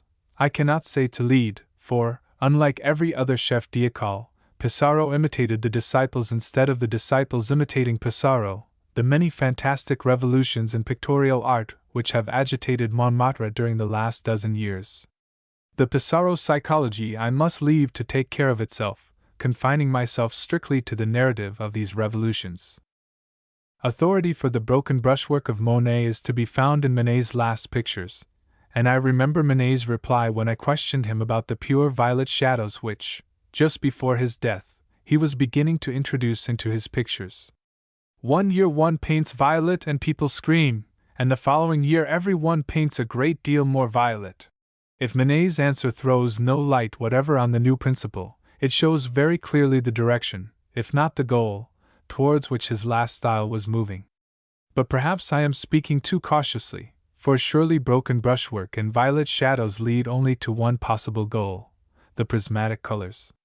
Manet died, and this side only, of his art was taken up by Monet, Sisley, and Renoir. Or was it that Manet had begun to yield to an influence, that of Monet, Sisley, and Renoir, which was just beginning to make itself felt? Be this as it may, browns and blacks disappeared from the palettes of those who did not wish to be considered à l'école de beaux-arts, Etienne Plain. Venetian reds, siennas, and ochres were in process of abandonment, and the palette came to be composed very much in the following fashion: violet, white, blue, white, green, white, red, white, yellow, white, orange, white, the three primary and the three secondary colors, with white placed between each, so as to keep everything as distinct as possible, and avoid in the mixing all soiling of the tones. Monet, Sisley, and Renoir contented themselves with the abolition of all blacks and browns, for they were but half-hearted reformers, and it was clearly the duty of those who came after to rid the palette of all ochres, siennas, Venetian, Indian, and light reds. The only red and yellow that any one who was not, according to the expression of the new generation, presque du Louvre, could think of permitting on his palette were vermilion and cadmium. The first of this new generation was Seurat. Seurat begot Signac, Signac begot Anquetin, and Anquetin has begotten quite a galaxy of lesser lights, of whom I shall not speak in this article, of whom it is not probable that I shall ever speak. It was in an exhibition held in Rue Lafitte in 81 or 82 that the new method, which comprised two most radical reforms, an execution achieved entirely with the point of the brush and the division of the tones, was proclaimed. Or should I say reformation, for the execution by a series of dots is implicit in the theory of the division of the tones? How well I remember being attracted towards an end of the room, which was filled with a series of most singular pictures. There must have been at least 10 pictures of yachts in full sail. They were all drawn in profile, they were all painted in the very clearest tints, white skies and white sails hardly relieved or explained with shadow, and executed in a series of minute touches, like mosaic. 10 pictures of yachts all in profile, all in full sail, all unrelieved by any attempt at atmospheric effect, all painted in a series of little dots. Great as was my wonderment, it was tenfold increased on discovering that only 5 of these pictures were painted by the new man, Seurat, whose name was unknown to me. The other 5 were painted by my old friend Pissarro. My first thought went for the printer, my second for some fumistry on the part of the hanging committee, the intention of which escaped me. The pictures were hung low, so I went down on my knees and examined the dotting in the pictures signed Seurat, and the dotting in those that were signed Pissarro. After a strict examination I was able to detect some differences, and I began to recognize the well-known touch even through this most wild and most wonderful transformation. Yes, owing to a long and intimate acquaintance with Pissarro and his work, I could distinguish between him and Seurat, but to the ordinary visitor their pictures were identical. Many claims are put forward, but the best founded is that of Seurat, and so far as my testimony may serve his greater honor and glory, I do solemnly declare that I believe him to have been the original discoverer of the division of the tones. A tone is a combination of colors. In nature, colors are separate, they act and react one on the other, and so create in the eye the illusion of a mixture of various colors, in other words, of a tone. But if the human eye can perform this prodigy when looking on color as evolved through the spectacle of the world, why should not the eye be able to perform the same prodigy when looking on color as displayed over the surface of a canvas? Nature does not mix her colors to produce a tone, and the reason of the marked discrepancy existing between nature and the Louvre is owing to the fact that painters have hitherto deemed it a necessity to prepare a tone on the palette before placing it on the canvas, whereas it is quite clear that the only logical and reasonable method is to first complete the analysis of the tone, and then to place the colors which compose the tone in dots over the canvas, varying the size of the dots and the distance between the dots according to the depth of color desired by the painter. If this be done truly, that is to say, if the first analysis of the tones be a correct analysis, and if the spectator places himself at the right distance from the picture, there will happen in his eyes exactly the same blending of color as happens in them when they are looking upon nature. An example will, I think, make my meaning clear. We are in a club smoking room. The walls are a rich ochre. 3 or 4 men sit between us and the wall, and the blue smoke of their cigars fills the middle air. In painting this scene, it would be usual to prepare the tone on the palette, and the preparation would be somewhat after this fashion: ochre warmed with a little red, a pale violet tinted with lake for the smoke of the cigars. But such a method of painting would seem to Seurat and Signac to be artless, primitive, unscientific, childish, presque du Louvre, above all, unscientific. They would say, decompose the tone. That tone is composed of yellow, white, and violet turning towards lake. And having satisfied themselves in what proportions, they would dot their canvases over with pure yellow and pure white, the interspaces being filled in with touches of lake and violet, numerous where the smoke is thickest, diminishing in number where the reeds vanish into air. Or let us suppose that it is a blue slated roof that the dotist wishes to paint. He first looks behind him, to see what is the color of the sky. It is an orange sky. He therefore represents the slates by means of blue dots intermixed with orange and white dots, and I am forgetting an important principle in the new method: the complementary color which the eye imagines, but does not see. What is the complementary color of blue, gray, and orange? Green. Therefore green must be introduced into the roof, otherwise the harmony would be incomplete, and therefore in a measure discordant. Needless to say that a sky painted in this way does not bear looking into. Close to the spectator it presents the appearance of a part, but when he reaches the proper distance there is no denying that the colors do in a measure unite, and assume a tone more or less equivalent to the tone that would have been obtained by blending the colors on the palette. But, cry Seurat and Signac, an infinitely purer and more beautiful tone than could have been obtained by any artificial blending of the colors on the palette. A tone that is the exact equivalent of one of nature's tones, for it has been obtained in exactly the same way. Truly a subject difficult to write about in English. Perhaps it is one that should not be attempted anywhere except in a studio with closed doors. But if I did not make some attempt to explain this matter, I should leave my tale of the decline and fall of French art in the 19th century incomplete. Roughly speaking, these new schools, the symbolists, the decadents, the dividers of tones, the professors of the rhythm of gesture, date back about 10 years. For 10 years the division of the tones has been the subject of discussion in the aesthetic circles of Montmartre. And when we penetrate further into the matter, or, to be more exact, as we ascend into the higher regions of La Butte, we find the elect, who form so stout a phalanx against the Philistinism of the Louvre, themselves subdivided into numerous sections, and distraught with internecine feuds concerning the principle of the art which they pursue with all the vehemence that Veronese green and cadmium yellow are capable of. From 10 at night till 2 in the morning the brasseries of the Butte are in session. The interminable box and the reek of the cigars, until at last a hesitating exodus begins. An exhausted proprietor at the head of his waiters, crazed with sleepiness, eventually succeeds in driving these noctambulist apostles into the streets. Then the nervous lingering at the corner. The disputants, anxious and yet loath to part, say goodbye, each regretting that he had not urged some fresh argument, an argument which had just occurred to him, and which, he feels sure, would have reduced his opponent to impotent silence. Sometimes the partings are stormy. The question of the introduction of the complementary colors into the frames of the pictures is always a matter of strife, and results in much nonconformity. Several are strongly in favor of carrying the complementary colors into the picture frames. If you admit, says one, that to paint a blue roof with an orange sky shining on it you must introduce the complementary color green, which the spectator does not see, but imagines, there is excellent reason why you should dot the frame all over with green, for the picture and its frame are not two things, but one thing. But, cries his opponent, there is a finality in all things. If you carry your principle out to the bitter end, the walls as well as the frame should be dotted with the complementary colors, the staircases too, the streets likewise. And if we pursue the complementaries into the street, who shall say where we are to stop?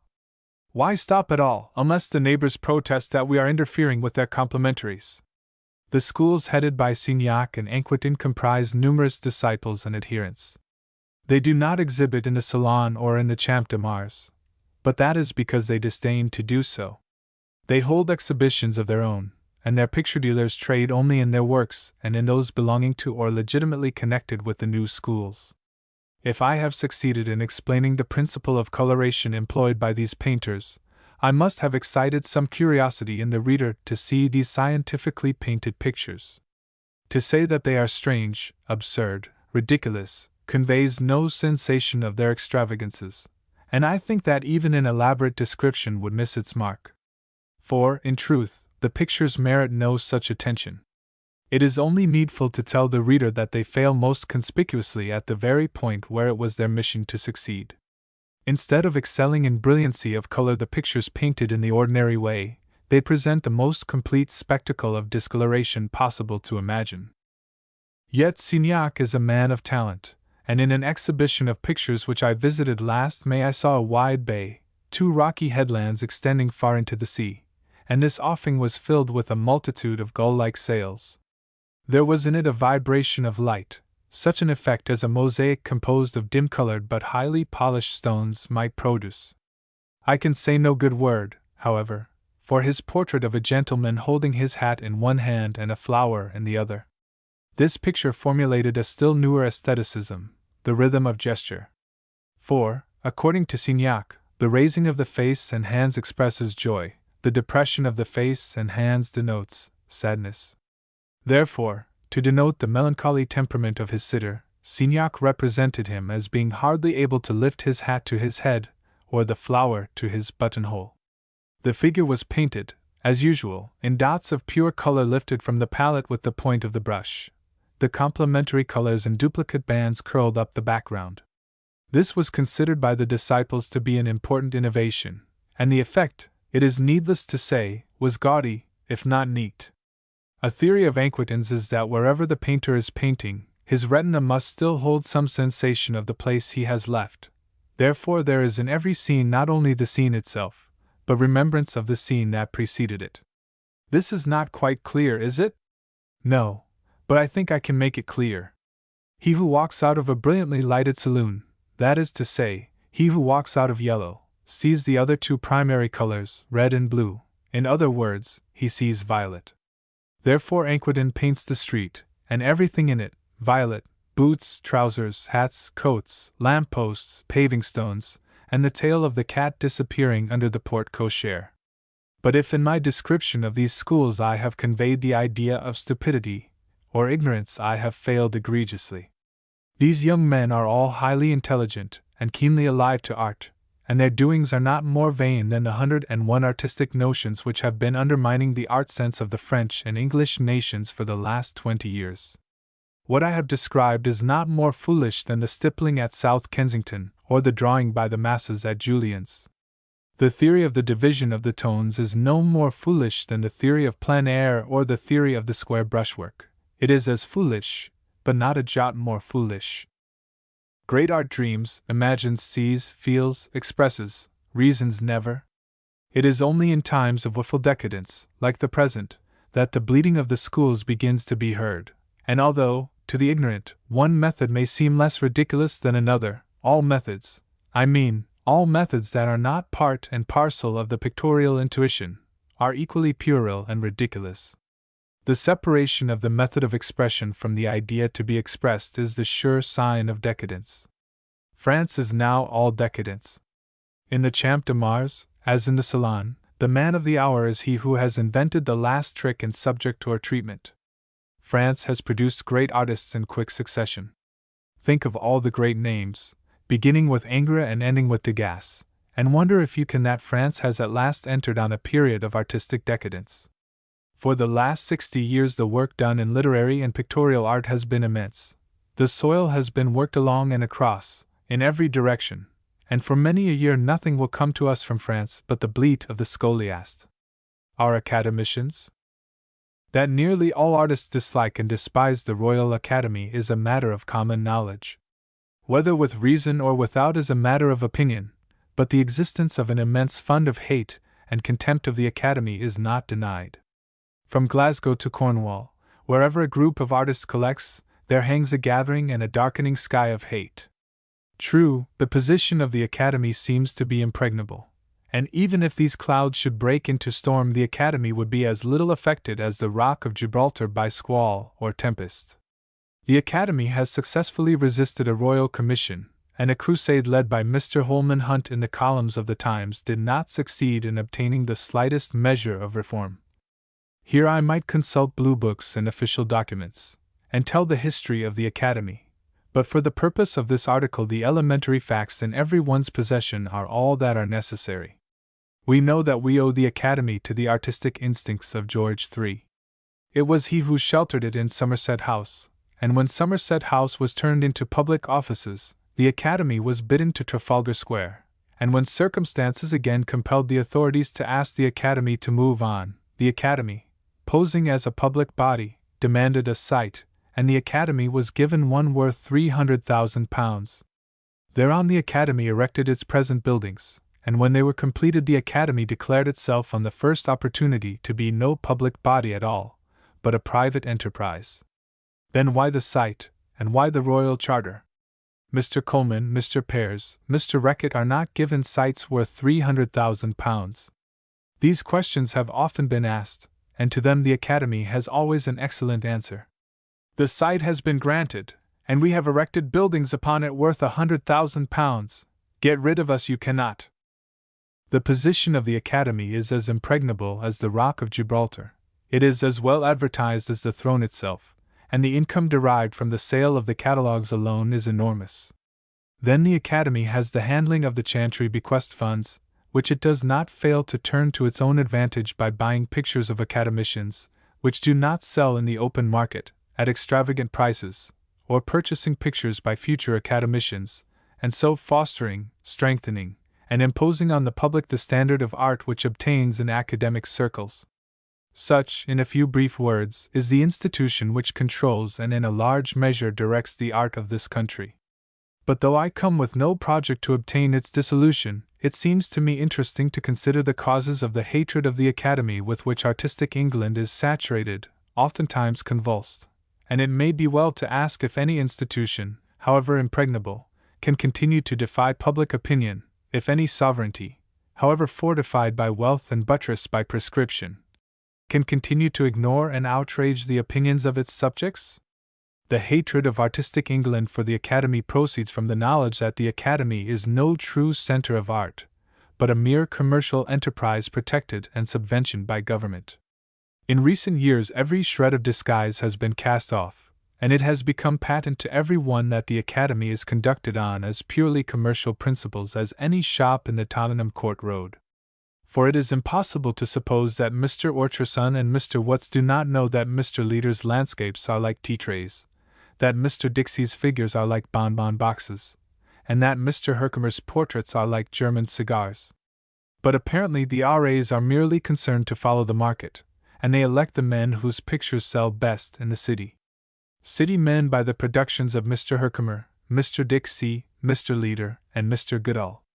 Little harm would be done to art if the money thus expended meant no more than filling stockbrokers' drawing rooms with bad pictures, but the uncontrolled exercise of the stockbroker's taste in art means the election of a vast number of painters to the Academy, and election to the Academy means certain affixes, R.A., and these signs are meant to direct opinion. For when the ordinary visitor thinks a picture very bad, and finds R.A. or A. after the painter's name, he concludes that he must be mistaken, and so a false standard of art is created in the public mind. But though Mr. Orchardson, Sir John Millais, Sir Frederick Leighton, and Mr. Watts have voted for the city merchants' nominees, it would be a mistake to suppose that they did not know for whom they should have voted. It is to be questioned if there be an R.A. now alive who would dare to deny that Mr. Whistler is a very great painter. It was easy to say he was not in the old days when, under the protection of Mr. Ruskin, the R.A.S. went in a body and gave evidence against him. But now even Mr. Jones, R.A., would not venture to repeat the opinion he expressed about one of the most beautiful of the nocturnes. Time, it is true, has silenced the foolish mouth of the R.A., but time has not otherwise altered him, and there is as little chance today as there was 20 years ago of Mr. Whistler being elected an academician.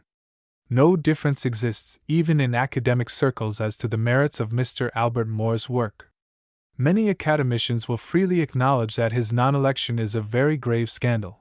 They will tell you that they have done everything to get him elected, and have given up the task in despair. Mr. Whistler and Mr. Albert Moore, the two greatest artists living in England, will never be elected academicians, and artistic England is asked to acquiesce in this grave scandal, and also in many minor scandals, the election of Mr. Dixie in place of Mr. Henry Moore, and Mr. Stanhope Forbes in place of Mr. Swan or Mr. John Sargent. No one thinks Mr. Dixie as capable an artist as Mr. Henry Moore, and no one thinks Mr. Stanhope Forbes as great an artist as Mr. Swan or Mr. Sargent. Then why were they elected?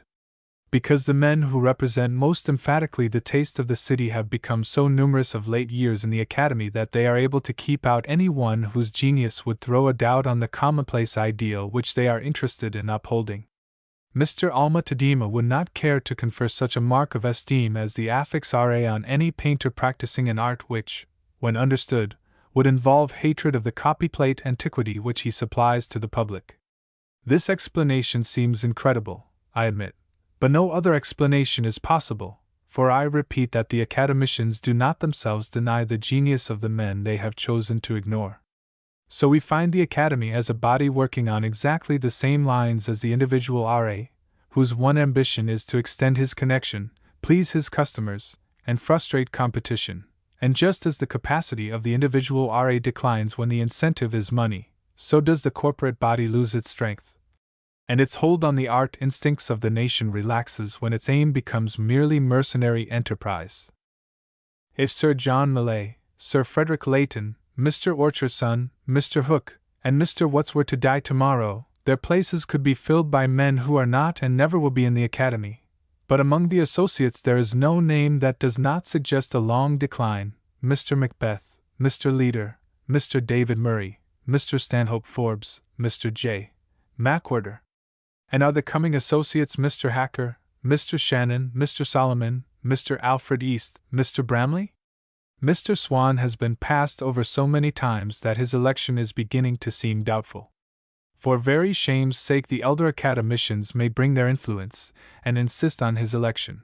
But the city merchants' nominees are very strong, and will not have him if they can help it. They may yield to Mr. Swan, but no single inch further will it be possible to get them to go. Mr. Muat Loudon, Mr. Lavery, Mr. Mark Fisher, and Mr. Peppercorn have no chance soever. Mr. Muat Loudon was rejected this year. Mr. Lavery's charming portrait of Lord Maclaren's daughters was still more shamefully treated. It was skied. Mr. Mark Fisher, most certainly our greatest living landscape painter, had his picture refused. And Mr. Reed, a man who has received medals in every capital in Europe, has had his principal picture hung just under the ceiling. On varnishing day Mr. Reed challenged Mr. Dixie to give a reason for this disgraceful hanging. He defied him to say that he thought the pictures underneath were better pictures, and it is as impossible for me as it was for Mr. Dixie to deny that Mr. Reed's picture is the best picture in room 6. Mr. Peppercorn, another well-known artist, had his picture rejected. It is now hanging in the Goupil galleries. I do not put it forward as a masterpiece, but I do say that it deserved a place in any exhibition, and if I had a friend on the hanging committee I would ask him to point to the landscapes on the Academy walls which he considers better than Mr. Peppercorn's. Often a reactionary says, "Name the good pictures that have been rejected. Where can I see them? I want to see these masterpieces," etc. The reactionary has generally the best of the argument. It is difficult to name the pictures that have been refused. They are the unknown quantity. Moreover, the pictures that are usually refused are tentative efforts, and not mature work. But this year the opponents of the Academy are able to cite some very substantial facts in support of their position: a portrait by our most promising portrait painter and a landscape by the best landscape painter alive in England having been rejected. The picture of the farmyard which Mr. Fisher exhibited at the New English Art Club last autumn would not be out of place in the National Gallery. I do not say that the rejected picture is as good. I have not seen the rejected picture, but I do say that Mr. Fisher could not paint as badly as 9/10 of the landscapes hanging in the Academy if he tried. The Academy is sinking steadily. Never was it lower than this year. Next year a few fine works may crop up, but they will be accidents, and will not affect the general tendency of the exhibitions nor the direction in which the Academy is striving to lead English art. Under the guidance-ship of the Academy, English art has lost all that charming naivete and simplicity which was so long its distinguishing mark. At an Academy banquet, anything but the most genial optimism would be out of place, and yet Sir Frederick Leighton could not but allude to the disintegrating influence of French art. True, in the second part of the sentence he assured his listeners that the danger was more imaginary than real, and he hoped that with wider knowledge, etc. But if no danger need be apprehended, why did Sir Frederick trouble to raise the question? And if he apprehended danger and would save us from it, why did he choose to ask his friend M. Bouguereau to exhibit at the Academy?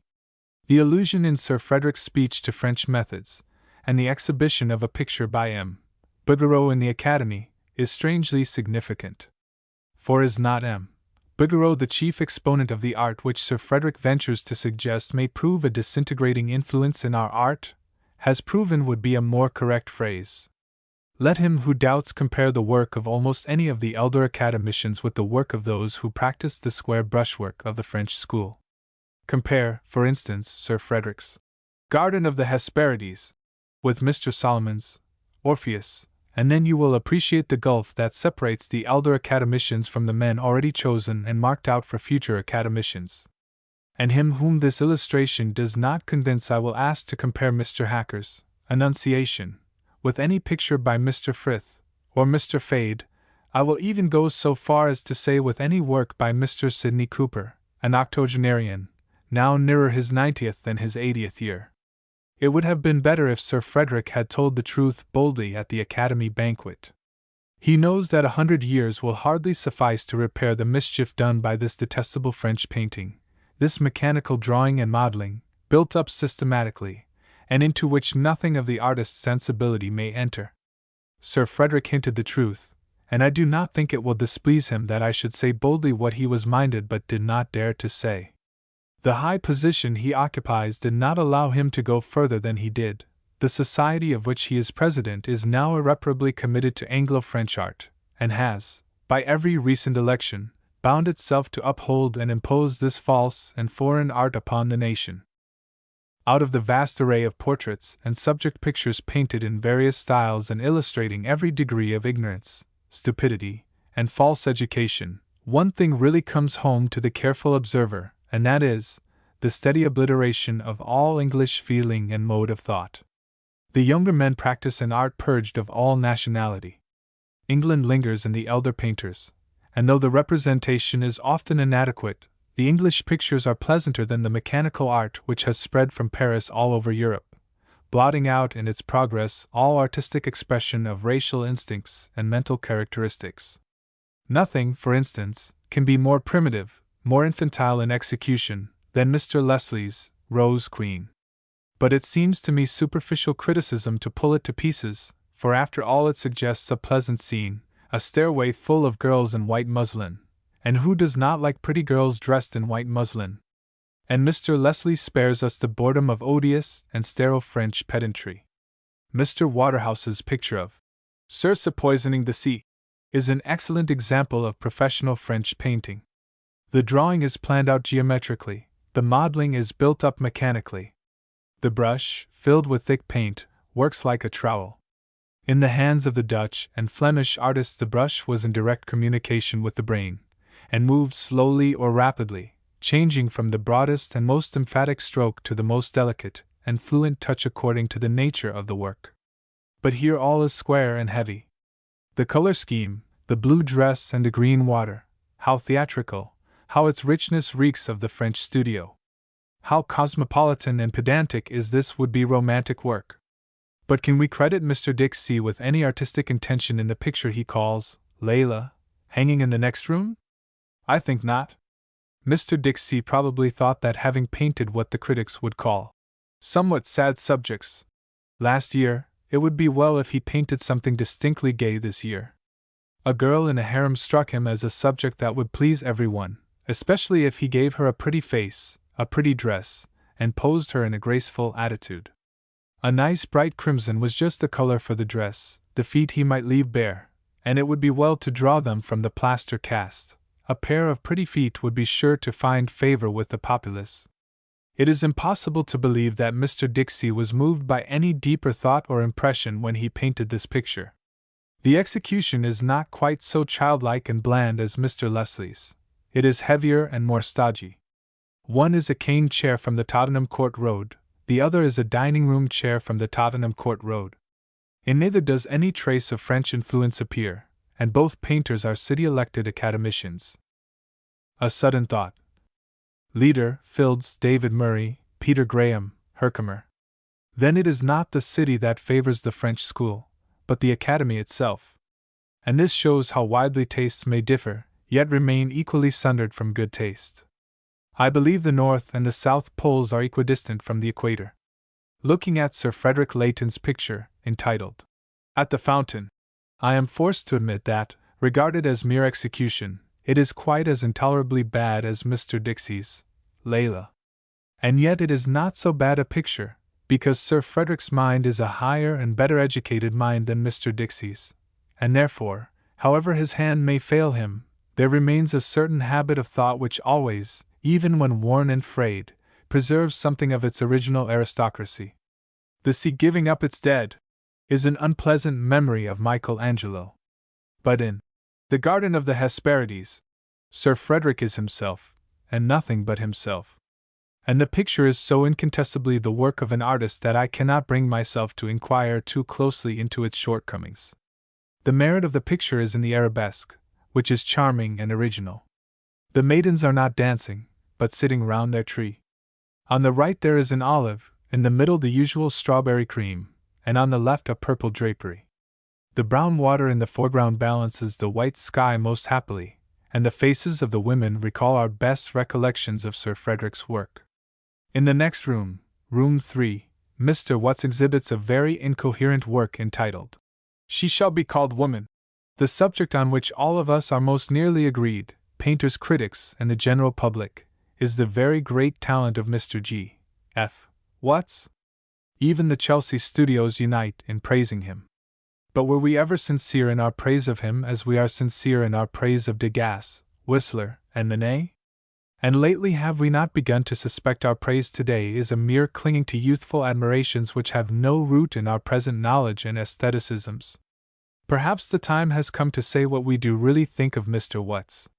We think that his very earliest pictures show, occasionally, the hand of a painter, but for the last 30 years Mr. Watts seems to have been undergoing transformation, and we see him now as a sort of cross between an alchemist of old time and a book collector, his left hand fumbling among the reds and blues of the old masters, his right turning the pages of a dusty folio in search of texts for illustration. A sort of a modern Veronese in treacle and gingerbread. To judge him by what he exhibits this year would not be just. We will select for criticism the celebrated portrait of Mrs. Percy Wyndham, in which he has obviously tried to realize all his artistic ideals. The first thing that strikes me on looking on this picture is the too obvious intention of the painter to invent something that could not go out of fashion. On sitting down to paint this picture, the painter's mind seems to have been disturbed with all sorts of undetermined notions concerning the eternal beautiful, and the formula discovered by the Venetian for its complete presentation. The Venetians gave us the eternal beautiful as civilization presents it. Why not select in modern life all that corresponds to the Venetian formulae? Why not profit by their experience in the selection I am called upon to make? So do I imagine the painter's desire, and certainly the picture is from end to end its manifestation. Laurel leaves form a background for the head, and a large flower vase is in the right-hand corner, and a balustrade is on the right, and this Anglo-Venetian lady is attired in a rich robe, brown, with green shades, and heavily embroidered. Her elbow is leaned on a pedestal in a manner that shows off the plenitudes of the forearm, and for pensive dignity the hand is raised to the face. It is a noble portrait, and tells the story of a lifelong devotion to art, and yet it is difficult to escape from the suspicion that we are not very much interested, and that we find its compound beauty a little insipid. In avoiding the fashion of his day, Mr. Watts seems to me to have slipped into an abstraction. The mere leaving out every accent that marks a dress as belonging to a particular epoch does not save it from going out of fashion. It is in the execution that the great artists annihilated the whim of temporary taste, and made the hoops of old time beautiful, however slim the season's fashions. To be of all time, the artist must begin by being of his own time, and if he would find the eternal type, he must seek it in his own parish. The painters of old Venice were entirely concerned with l'idée plastique, but on this point the art of Mr. Watts is a repudiation of the art of his masters. Abstract conceptions have been this long while a constant source of pollution in his work. Here, even in his treatment of the complexion, he seems to have been impelled by some abstract conception rather than by a pictorial sense of harmony and contrast, and partly for this reason his synthesis is not beautiful, like the conventional silver gray which Velázquez used so often, or the gold-brown skins of Titian's women. The hand tells what was passing in the mind, and seeing that ugly shadow which marks the nose, I know that the painter was not then engaged with the joy of purely material creation. Had he been, he could not have rested satisfied with so ugly a statement of a beautiful fact. And the forehead, too, where it comes into light, where it turns into shadow, the cheek, too, with its jawbone, and the evasive modeling under and below the eyes, are summarily rendered, and we think perforce of the supple, flowing modeling, so elusive, apparent only in the result, with which Titian would have achieved that face. Manet, in incomplete halls, might have failed to join the planes, and in his frankness left out what he had not sufficiently observed, but he would have compensated us with a beautiful tone.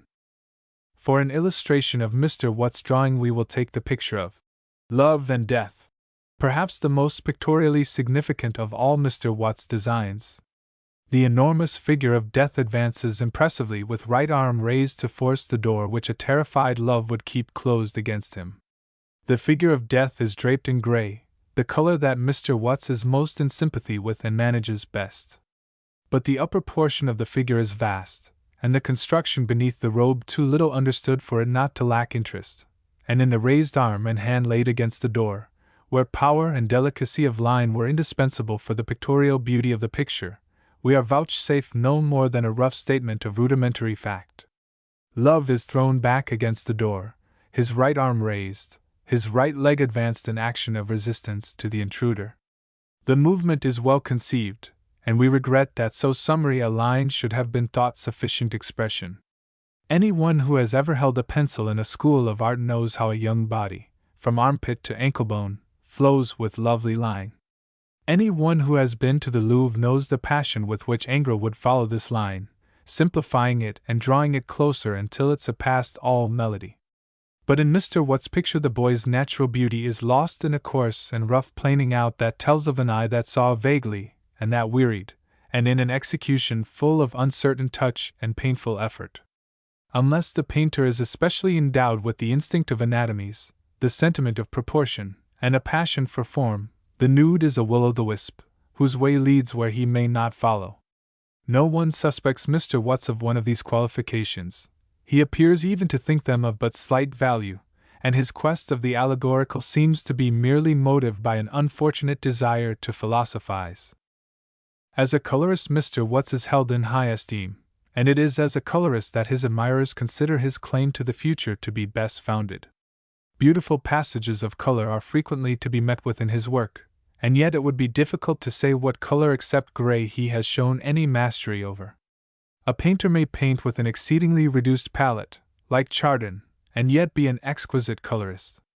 To color well does not consist in the employment of bright colors, but in the power of carrying the dominant note of color through the entire picture, through the shadows as well as the half-tints, and Chardin's gray we find everywhere, in the bloom of a peach as well as in a decanter of rich wine, and how tender and persuasive it is. Mr. Watt's gray would seem coarse, common, uninteresting beside it. Reds and blues and yellows do not disappear from Mr. Watt's palette as they do from Rembrandt's. They are there, but they are usually so dirted that they appear like a monochrome. Can we point to any such fresh, beautiful red as the scarf that the Princesse de Pays de la Porcelaine wears about that gray which would have broken Chardin's heart with envy? Can we point to any blue in Mr. Watt's as fresh and as beautiful as the blue carpet under the princess's feet?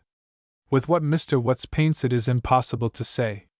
On one side an unpleasant reddish-brown, scrubbed till it looks like a mud-washed rock, on the other a crumbling gray, like the rind of a Stilton cheese. The nude figure in the reeds, the picture purchased for the Chantry Fund collection, will serve for illustration.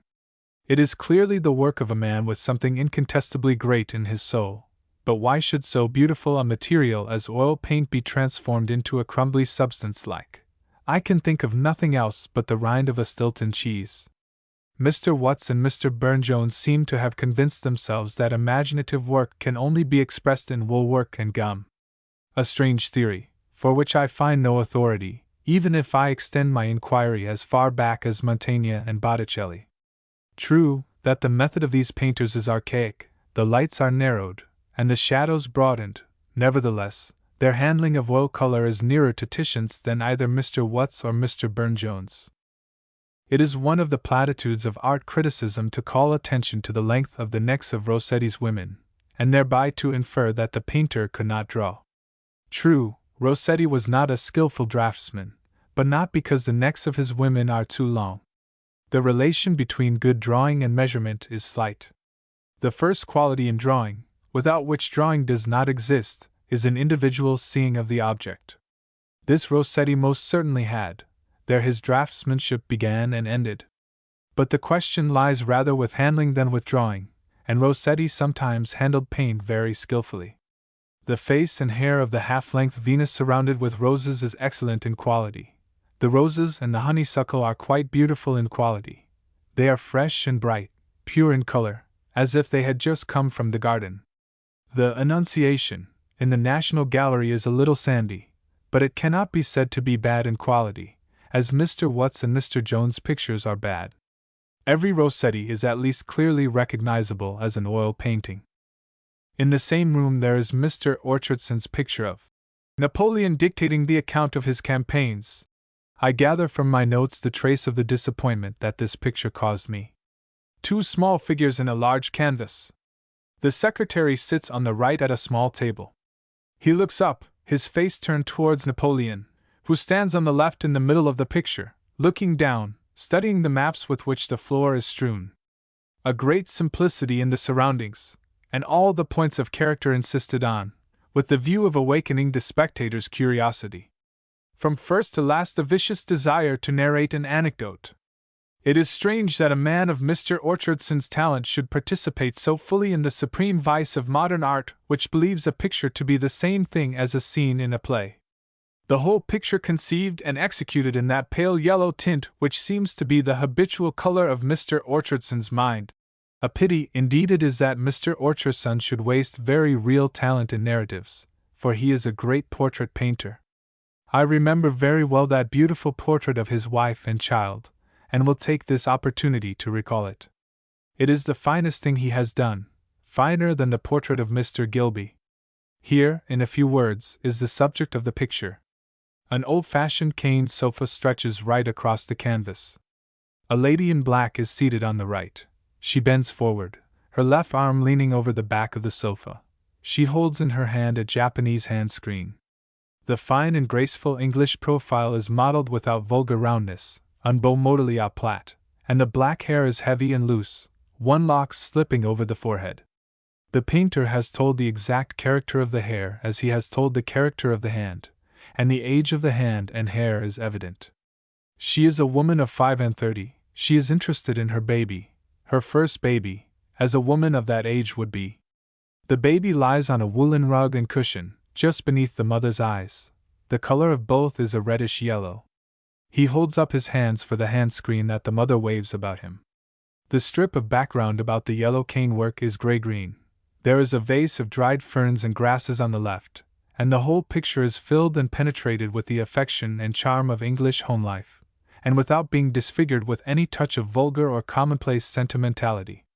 The baby's face is somewhat hard. It is, perhaps, the least satisfactory thing in the picture.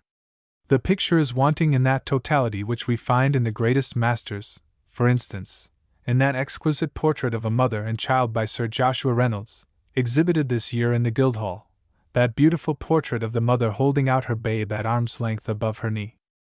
Room 4 is remarkable for Stanhope Forbes' picture of Forging the Anchor. Mr. Stanhope Forbes is the last elected academician, and the most prominent exponent of the art of Bastien-Lepage. Perhaps the most instructive article that could be written on the Academy would be one in which the writer would confine his examination to this and Mr. Clausen's picture of Moors, comparing and contrasting the two pictures at every point, showing where they diverge, and tracing their artistic history back to its ultimate source. But to do this thoroughly would be to write the history of the artistic movement in France and England for the last 30 years. And I must limit myself to pointing out that Mr. Clausen has gone back to first principles, whereas Mr. Stanhope Forbes still continues at the point where Bastien-Lepage began to curtail, deform, and degrade the original inspiration. Mr. Clausen, I said, overcame the difficulty of the trousers by generalization. Mr. Stanhope Forbes copied the trousers seam by seam, patch by patch, and the ugliness of the garment bores you in the picture, exactly as it would in nature. And the same criticism applies equally well to the faces, the hands, the leather aprons, the loose iron, the hammers, the pincers, the smoked walls. I should not be surprised to learn that Mr. Stanhope Forbes had had a forge built up in his studio, and had copied it all as it stood. A handful of dry facts instead of a passionate impression of life in its envelope of mystery and suggestion. Realism, that is to say the desire to compete with nature, to be nature, is the disease from which art has suffered most in the last 20 years. The disease is now at wane, and when we happen upon a canvas of the period like Laborers After Dinner, we cry out, "What madness! Were we ever as mad as that?" The Impressionists have been often accused of a desire to dispense with the element of beauty, but the accusation has always seemed to me to be quite groundless, and even memory of a certain portrait by Mr. Walter Sickert does not cause me to falter in this opinion. Until I saw Mr. Clausen's Laborers, I did not fully realize how terrible a thing art becomes when divorced from beauty, grace, mystery, and suggestion. It would be difficult to say where and how this picture differs from a photograph. It seems to me to be little more than the vices of photography magnified. Having spoken so plainly, it is necessary that I should explain myself. The subject of this picture is a group of field laborers finishing their midday dinner in the shade of some trees. They are portrayed in a still even light, exactly as they were. The picture is one long explanation. It is as clear as a newspaper, and it reads like one. We can tell how many months that man in the foreground has worn those dreadful hobnail boots. We can count the nails, and we notice that 2 or 3 are missing. Those disgusting corduroy trousers have hung about his legs for so many months. All the ugliness of these laborers' faces and the solid earthiness of their lives are there. Nothing has been omitted, curtailed, or exaggerated. There is some psychology. We see that the years have brought the old man cunning rather than wisdom. The middle-aged man and the middle-aged woman live in mute stupidity. They have known nothing but the daily hardship of living, and the vacuous face of their son tells how completely the life of his forefathers has descended upon him. Here there is neither the foolish gaiety of 10 years peasants nor the vicious animality of brewers, and it is hardly necessary to say that the painter has seen nothing of the legendary patriarchal beauty and solemnity which lends so holy a charm to Millet's Breton folk. Mr. Clausen has seen nothing but the sordid and the mean, and his execution in this picture is as sordid and as mean as his vision. There is not a noble gesture expressive of weariness, nor an attitude expressive of resignation. Mr. Clausen seems to have said, "I will go lower than the others. I will seek my art in the mean and the meaningless." But notwithstanding his very real talent, Mr. Clausen has not found art where art is not, where art never has been found, where art never will be found. Looking at this picture, the ordinary man will say, "If such ugliness as that exists, I don't want to see it. Why paint such subjects?" And at least the first part of this criticism seems to me to be quite incontrovertible. I can imagine no valid reason for the portrayal of so much ugliness, and what is more important, I can find among the unquestioned masters no slightest precedent for the blank realism of this picture. The ordinary man's aversion to such ugliness seems to me to be entirely right, and I only join issue with him when he says, "Why paint such subjects? Why not? For all subjects contain elements of beauty. Ugliness does not exist for the eye that sees beautifully, and meanness vanishes if the sensation is a noble one. Have not the very subjects which Mr. Clausen sees so meanly, and which he degrades below the level even of the photograph, been seen nobly, and have they not been rendered incomparably touching, even august, by, well, the whole world knows by whom?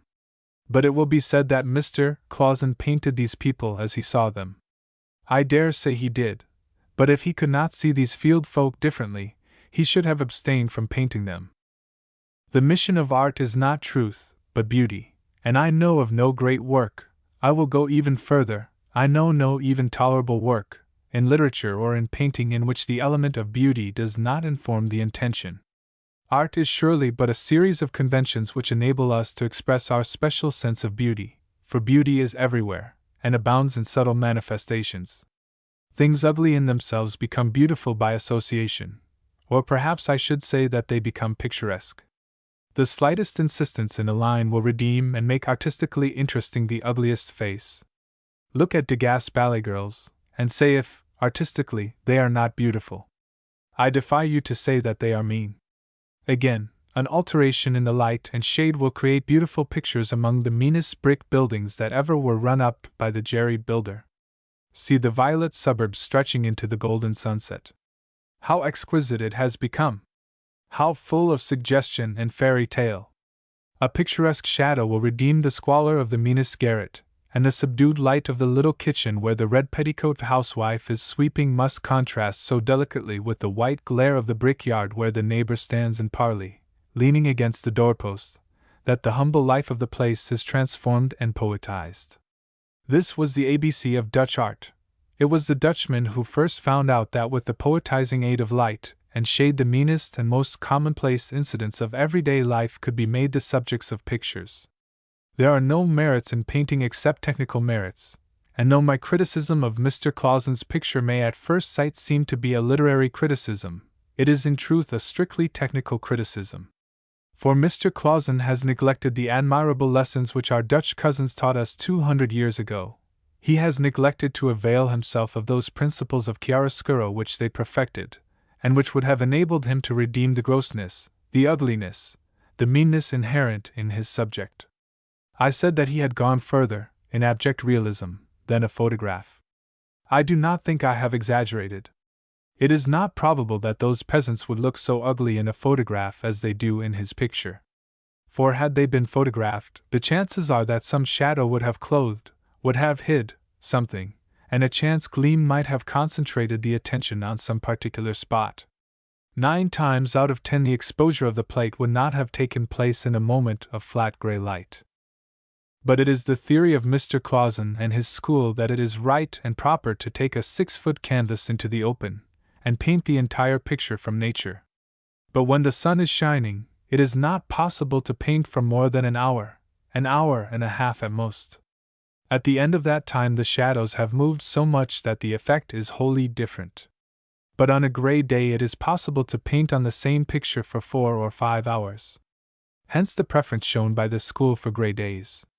Then the whole subject is seen clearly, like a newspaper, and the artist, if he is a realist, copies every patch on the trousers, and does not omit to tell us how many nails have fallen from the great clay-stained boots. Pre-Raphaelitism is only possible among august and beautiful things, when the subjects of the pictures are virgins and angels, and the accessories are marbles, agate columns, Persian carpets, golden woven robes and vestments, ivories, engraven metals, pearls, velvets and silks, and when the object of the painter is to convey a sensation of the beauty of these materials by the luxury and beauty of the workmanship. The common workaday world, with accessories of tin pots and pans, corduroy breeches and clay pipes, can be only depicted by a series of ellipses through a mystery of light and shade. Beauty of some sort there must be in a work of art, and the very conditions under which Mr. Clausen painted precluded any beauty from entering into his picture. But this year Mr. Clausen seems to have shaken himself free from his early education, and he exhibits a picture, conceived in an entirely different spirit, in this academy.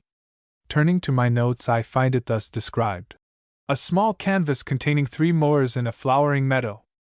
2 are mowing, the third, a little to the left, sharpens his scythe. The sky is deep and lowering, a sultry summer day, a little unpleasant in color, but true. At the end of the meadow the trees gleam. The earth is wrapped in a hot mist, the result of the heat, and through it the sun sheds a somewhat diffused and oven-like heat. There are heavy clouds overhead, for the gleam that passes over the 3 white shirts is transitory and uncertain. The handling is woolly and unpleasant, but handling can be overlooked when a canvas exhales a deep sensation of life. The movement of mowing, I should have said movements, for the men mow differently, one is older than the other, is admirably expressed.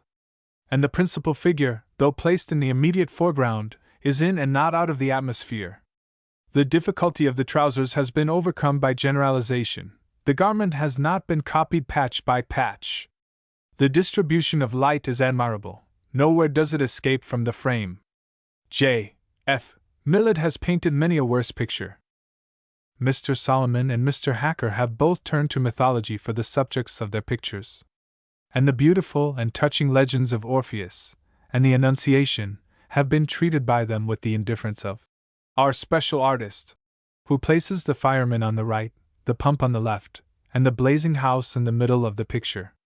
These pictures are therefore typical of a great deal of historical painting of our time, and I speak of them because they give me an opportunity of pointing out that before deciding to treat a page of history or legend, the painter should come to conclusions with himself regarding the goal which he desires to obtain.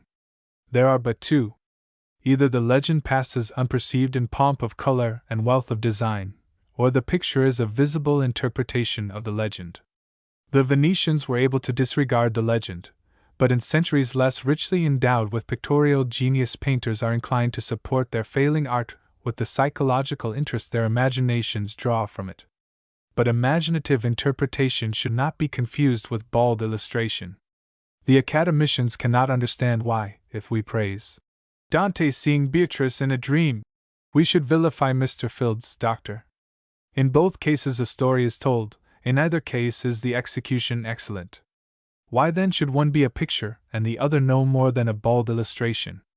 The question is a vexed one, and the only conclusion that we can draw seems to be that sentimentality pollutes, the anecdote degrades, wit altogether ruins.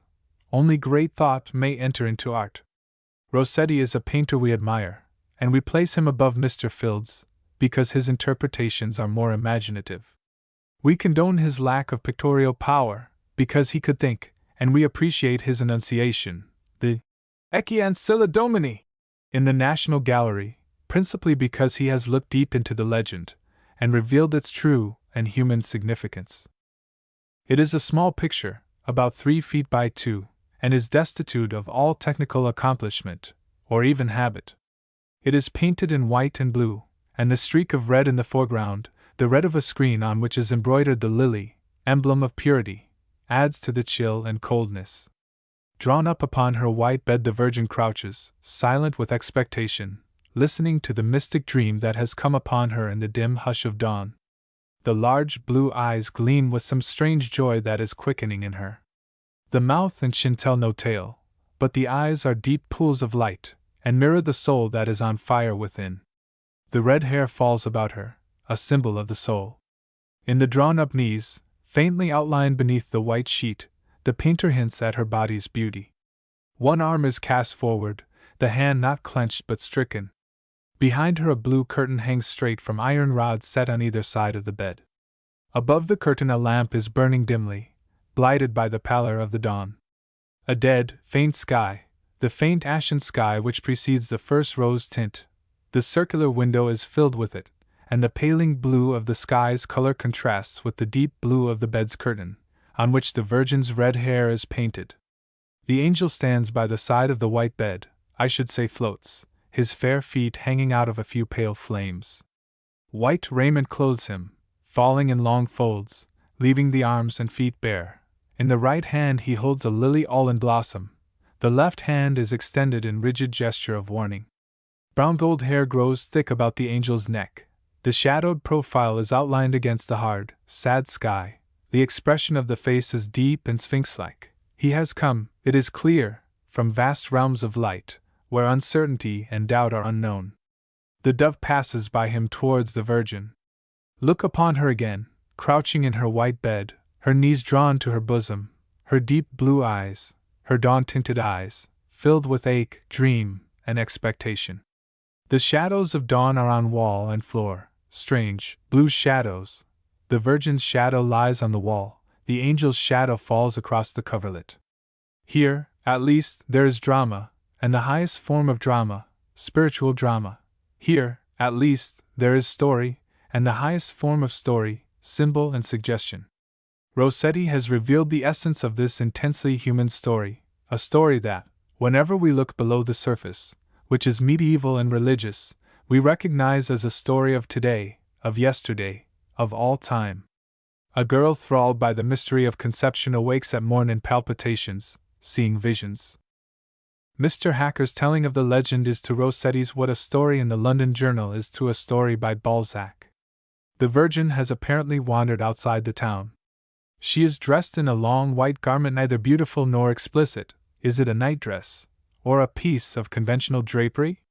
On the right there is a long, silly tree, which looks as if it had been evolved out of a ball of green wool with knitting needles, and above her floats an angel attired in a wisp of blue gauze. Rossetti, we know, was, in the strict sense of the word, hardly a painter at all, but he had something to say, and we can bear in painting, as we can in literature, with faulty expression, if there is something behind it. What is most intolerable in art is scholastic rhodomontade. And what else is Mr. Hacker's execution? In every transmission the method seems to degenerate, and in this picture it seems to have touched bottom.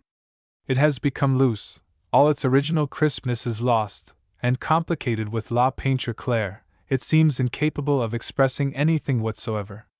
There is no variety of tone in that white sheet, there is nobody inside it, and the angel is as insincere and frivolous as any sketch in a young lady's album. The building at the back seems to have been painted with the scrapings of a dirty palette, and the sky in the left-hand corner comes out of the picture. I have only to add that the picture has been purchased out of the Chantry Bequest Fund, and the purchase is considered to be equivalent to a formal declaration that Mr. Hacker will be elected an Associate of the Royal Academy at the next election. Mr. Hacker's election to the Academy. I speak of this election as a foregone conclusion, following as it does the election of Mr. Stanhope Forbes, makes it plain that the intention of the Academy is to support to the full extent of its great power a method of painting which is foreign and unnatural to English art, which, in the opinion of a large body of artists, and it is valuable to know that their opinion is shared by the best and most original of the French artists, is disintegrating and destroying our English artistic tradition. Mr. Hacker's election, and the 3 elections that will follow it, those of Mr. Shannon, Mr. Alfred East, and Mr. Bromley, will be equivalent to an official declaration that those who desire to be English academicians must adopt the French methods. Independent of the national disaster that these elections will inflict on art, they will be moreover flagrant acts of injustice. For I repeat, among the 40 academicians there is not one who considers these future academicians to be comparable to Mr. Whistler, Mr. Albert Moore, Mr. Swan, or Mr. Sargent. No one holds such an opinion, and yet there is no doubt which way the elections in the Academy will go. The explanation of this incredible anomaly I have given. The explanation is not a noble one, but that is not a matter for which I can be held responsible. Suffice it to say, that my explanation is the only possible explanation. The Academy is a private commercial enterprise, and conducts its business on the lines which it considers the most advantageous. Its commercialism has become flagrant and undeniable. If this is so, how the facts can otherwise be explained I cannot see. It is to be regretted that the Academy got its beautiful site for nothing. But regrets are vain. The only thing to do now is to see that the Academy is no longer allowed to sail under false colors. This article may awaken in the Academy a sense that it is not well to persist in open and flagrant defiance of public opinion, or it may serve to render the academicians even more stiff-necked than before. In either case it will have accomplished its purpose. The organization of art. No fact is more painful to the modern mind than that men are not born with equal brains, and every day we grow more and more determined to thwart nature's desire of inequality by public education. Whether everybody should be taught to read and write I leave to politicians, the matter is not important, but that the nation should not be instructed in drawing, music, painting, and English literature I will never cease to maintain. Everything that has happened in England for the last 30 years goes to prove that systematized education in art means artistic decadence. To the ordinary mind there is something very reassuring in the words institutions, professors, examinations, medals, and titles of all kinds. All these things have been given of late years to art, and parents and guardians need no longer have any fear for those confided to their charge. The art of painting has been recognized as a profession. The principal institution where this profession is practiced is called the Royal Academy. It owes its existence to the taste of a gentleman known as George III, and it has been dowered by the state to the extent of at least £300,000. Professors from Oxford, even bishops, dine there. The members of this institution put R.A. after their names. The president has been made a baronet. There was even a rumor that he was going to be made a lord, and that he was not we must consider as another blow dealt against the dignity of art. Literature does not offer so much scope for organization as painting, but strenuous efforts are being made to organize it, and by the aid of academies, examinations, and crowns, hopes are entertained that, before long, it will be brought into line with the other professions. And the journalists too are anxious to erect their craft to the dignity of a profession which shall confer upon its members certain social status like that of the barrister and lawyer. Entrance is to be strictly conditional. No one is to have a right to practice without a diploma, and members are to be entitled to certain letters after their names. A movement is on foot to colonize English literature at the universities, and every month Mr. Walter Besant raises a wail in the author that the peerage is not as open to 3-volume novelists as it is to brewers. He bewails the fact that no eminent man of letters, with the exception of Lord Tennyson, has been made the enforced associate of brewers and politicians. Mr. Besant does not think that titles in these democratic days are foolish and absurd, pitiful in the personality of those who own them by inheritance, grotesque in the personality of those on whom they have been conferred. Mr. Besant does not see that the desire of the baker, the brewer, the butcher, and I may add the 3-volume novelist, to be addressed by small tradesmen and lackeys as "Your Lordship," raises a smile on the lips even of the most blasé. I am advocating an unpopular regime, I know, for the majority believe that art is in Queer Street if new buildings are not being raised, if official recognition of merits is not proclaimed, and if the newspapers do not teem with paragraphs concerning the homes of the academicians. The wailing and gnashing of teeth that were heard when an intelligent portion of the press induced Mr. Tate to withdraw his offer to build a gallery and furnish it with pictures by Messrs. Herkimer, Fields, Leader, Long, are not forgotten. It was not urged that the pictures were valuable pictures. The merit or demerit of the pictures was not what interested, but the fact that a great deal of money was going to be spent, and that titles, badges, medals, crowns, would be given to those whose pictures were enshrined in the new Temple of Art.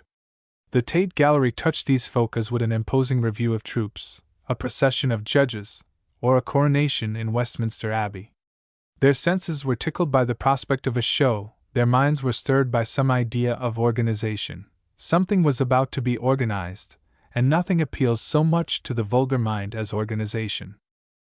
An epoch is represented by a word, and to organize represents the dominant idea of our civilization. To organize is to be respectable, and as every one wants to be respectable, every one dreams of new schemes of organization. Soldiers, sailors, policemen, members of parliament, independent voters, clerks in the post office, bus drivers, dockers, every imaginable variety of worker, domestic servants, it is difficult to think of any class that has not been organized of late years. There is a gentleman in Parliament who is anxious to do something in the way of social organization for the gypsies. The gypsies have not appealed to him. They have professed no desire to have their social status raised. They have, I believe, disclaimed through their king, whoever he may be, all participation in the scheme of this benevolent gentleman. Nor does any sense of the absurdity of his endeavor blight the worthy gentleman's ardor. How should it? He, like the other organizers, is an unreasoning instrument in a great tendency of things. To organize something, or, put it differently, to educate someone, is today every man's ambition. So long as it is not himself, it matters no jot to him whom he educates. The gypsy under the hedge, the artist painting under a hill, it matters not. A technical school of instruction would enable the gypsy to harness his horse better than he does at present, and the artist would paint much better if he were taught to stipple, and examined by salaried professors in stipple, and given prizes for stippling.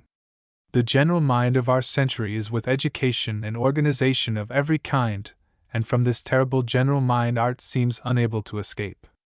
Art, that poor little gypsy whose very condition of existence is freedom, who owns no code of laws, who evades all regulations, who groups himself under no standard, who can live only in disastrous times, when the world's attention is drawn to other things, and allows him life in shelter of the hedges, and dreams in sight of the stars, finds himself forced into a uniform, poor little fellow. How melancholy he looks on his high stool in the South Kensington Museum, and notwithstanding the professors his hand drops from the drawing board, unable to accomplish the admired stipple. But solemn members of Parliament are certain that official recognition must be extended to art. Art is an educational influence, and the Kensington galleries are something more than agreeable places, where sweethearts can murmur soft nothings under divine masterpieces. The utilitarian MP must find some justification for art.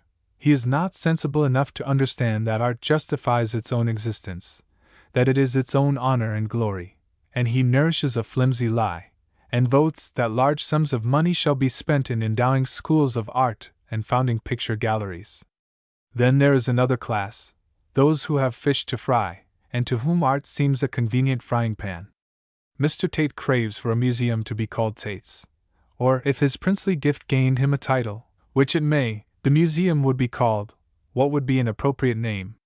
There are men too who have trifles to sell, and they talk loudly of the glories of modern art, and the necessity of a British Luxembourg. That France should have a Luxembourg is natural enough, that we should have one would be anomalous. We are a free trading country. I pass over the failure of the Luxembourg to recognize genius, to save the artist of genius a struggle with insolent ignorance. What did the Luxembourg do for Corot, Millet, Manet, Degas, Monet, Renoir, Sisley, Pissarro? The Luxembourg chose rather to honor such pretentious mediocrities as Bouguereau, Jules Lefebvre, Jules Breton, and their like. What has our Academy done to rescue struggling genius from poverty and obscurity? Did it save Alfred Stevens, the great sculptor of his generation, from the task of designing fire irons? How often did the Academy refuse Cecil Lawson's pictures? When they did accept him, was it not because he had become popular in spite of the Academy? Did not the Academy refuse Mr. Whistler's portrait of his mother, and was it not hung at the last moment owing to a threat of one of the Academicians to resign if a place was not found for it? Place was found for it 7 feet above the line. Has not the Academy for the last 25 years lent the whole stress and authority of its name to crush Mr. Whistler? Happily his genius was sufficient for the fight, and it was not until he had conquered past all question that he left this country. The record of the Academy is a significant one. But if it has exercised a vicious influence in art, its history is no worse than that of other academies. Here, as elsewhere, the Academy has tolerated genius when it was popular, and when it was not popular it has trampled upon it. We have free trade in literature, Why should we not have free trade in art? Why should not every artist go into the market without title or masquerade that blinds the public to the value of what he has to sell?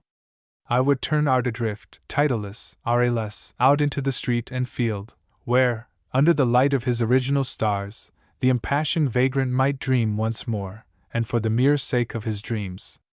Art and science, Mr. Goskin, said a writer in a number of the Speaker, deserves credit for having successfully resisted the attempt to induce him to sacrifice the interests of science at South Kensington to those of art.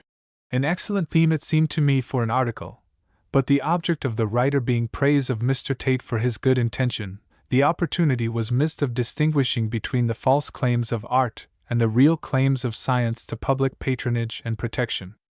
True it is that to differentiate between art and science is like drawing distinctions between black and white, and in excuse I must plead the ordinary vagueness and weakness of the public mind, its inability very often to differentiate between things the most opposed, and a very general tendency to attempt to justify the existence of art on the grounds of utility, that is to say, educational influences and the counter-attraction that a picture gallery offers to the public house on bank holidays. Such reasoning is well enough at political meetings, but it does not find acceptance among thinkers. It is merely the flower of foolish belief that 19th-century wisdom is greater than the collective instinct of the ages, that we are far in advance of our forefathers in religion, in morals, and in art. We are only in advance of our forefathers in science. In art we have done little more than to spoil good canvas and marble, and not content with such misdeeds, we must needs insult art by attributing to her utilitarian ends and moral purposes. Modern Puritanism dares not say abolish art, so in thinly disguised speech it is pleaded that art is not nearly so useless as might easily be supposed, and it is often seriously urged that art may be reconciled after all with the most approved principles of humanitarianism, progress, and religious belief. Such is still the attitude of many Englishmen towards art. But art needs none of these apologists, even if we have to admit that the domestic utility of a Terburg is not so easily defined as that of mixed pickles or umbrellas. Another serious indictment is that art appeals rather to the few than to the many.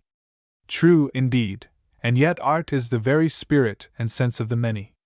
Yes, and all that is most national in us, all that is most sublime, and all that is most imperishable.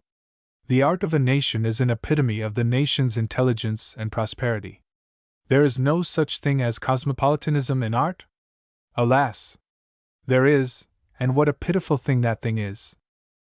Unhappy is he who forgets the morals, the manners, the customs, the material and spiritual life of his country. England can do without any one of us, but not one of us can do without England. Study the question in the present, study it in the past, and you will find but one answer to your question: art is nationhood. All the great artistic epochs have followed on times of national enthusiasm, power, energy, spiritual and corporal adventure. When Greece was divided into half a dozen states, she produced her greatest art. The same with Italy, and Holland, after having rivaled Greece in heroic effort, gave birth in the space of a single generation to between 20 and 30 great painters. And did not our Elizabethan drama follow close upon the defeat of the Armada, the discovery of America, and the Reformation? And did not Reynolds, Gainsborough, and Romney begin to paint almost immediately after the victories of Marlborough? Today our empire is vast, and as our empire grows so does our art lessen. Literature still survives, though even their symptoms of decadence are visible. The Roman, the Chinese, and the Mahometan empires are not distinguished for their art. But outside of the great Chinese empire there lies a little state called Japan, which, without knowledge of Egypt or Greece, purely out of its own consciousness, evolved an art strangely beautiful and wholly original. And as we continue to examine the question we become aware that no further progress in art is possible, that art reached its apogee 2,500 years ago. True that Michelangelo in the figures of Day and Night, in the Slave, in the Moses, and in the Last Judgment, which last should be classed as sculpture, stands very, very close indeed to Phidias. His art is more complete and less perfect. But 300 years have gone since the death of Michelangelo, and to get another like him the world would have to be steeped in the darkness of another Middle Age. And passing on in our inquiry, we notice that painting reached its height immediately after Michelangelo's death. Who shall rival the splendors, the profusion of Veronese, the opulence of Tintoretto, the richness of Titian, the pomp of Rubens? Or who shall challenge the technical beauty of Velázquez or of Hals, or the technical dexterity of Tberg, or Metsu, or Dow, or Adrian van Ostade? Passing on once again, we notice that art appears and disappears mysteriously like a ghost. It comes unexpectedly upon a people, and it goes in spite of artistic education, state help, picture dealers, and annual exhibitions. We notice, too, that art is wholly untransmissible. Nay, more, the fact that art is with us today is proof that art will not be with us tomorrow. Art cannot be acquired, nor can those who have art in their souls tell how it came there, or how they practice it. Art cannot be repressed, encouraged, or explained. It is something that transcends our knowledge, even as the principle of life. Now I take it that science differs from art on all these points. Science is not national, it is essentially cosmopolitan. The science of one country is the same as that of another country. It is impossible to tell by looking at it whether the phonograph was invented in England or America. Unlike art, again, science is essentially transmissible. Every discovery leads of necessity to another discovery, and the fact that science is with us today proves that science will be still more with us tomorrow. Nothing can extinguish science except an invasion of barbarians, and the barbarians that science has left alive would hardly suffice. Art has its limitations, science has none. It would, however, be vain to pursue our differentiation any further.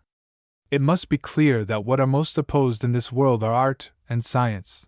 Therefore, I think I can say all the arguments I used to show that a British Luxembourg would be prejudicial to the true interests of art may be used in favor of the endowment of a College of Science at South Kensington. Why should not the humanitarianism of Mr. Tate induce him to give his money to science instead of to art? As well build a hothouse for swallows to winter in as a British Luxembourg. But science is a good old barn door fowl. Build her a hen roost, and she will lay you eggs, and golden eggs. Give your money to science, for there is an evil side to every other kind of almsgiving. It is well to save life, but the world is already overstocked with life, and in saving life one may be making the struggle for existence still more unendurable for those who come after. But in giving your money to science you are accomplishing a definite good. The results of science have always been beneficent. Science will alleviate the wants of the world more wisely than the kindest heart that ever beat under the robe of a sister of mercy. The hands of science are the mercifullest in the end, and it is science that will redeem man's hope of paradise. Royalty in art. The subject is full of suggestion, and though any adequate examination of it would lead me beyond the limits of this paper, I think I may venture to lift its fringe. To do so, we must glance at its historic side.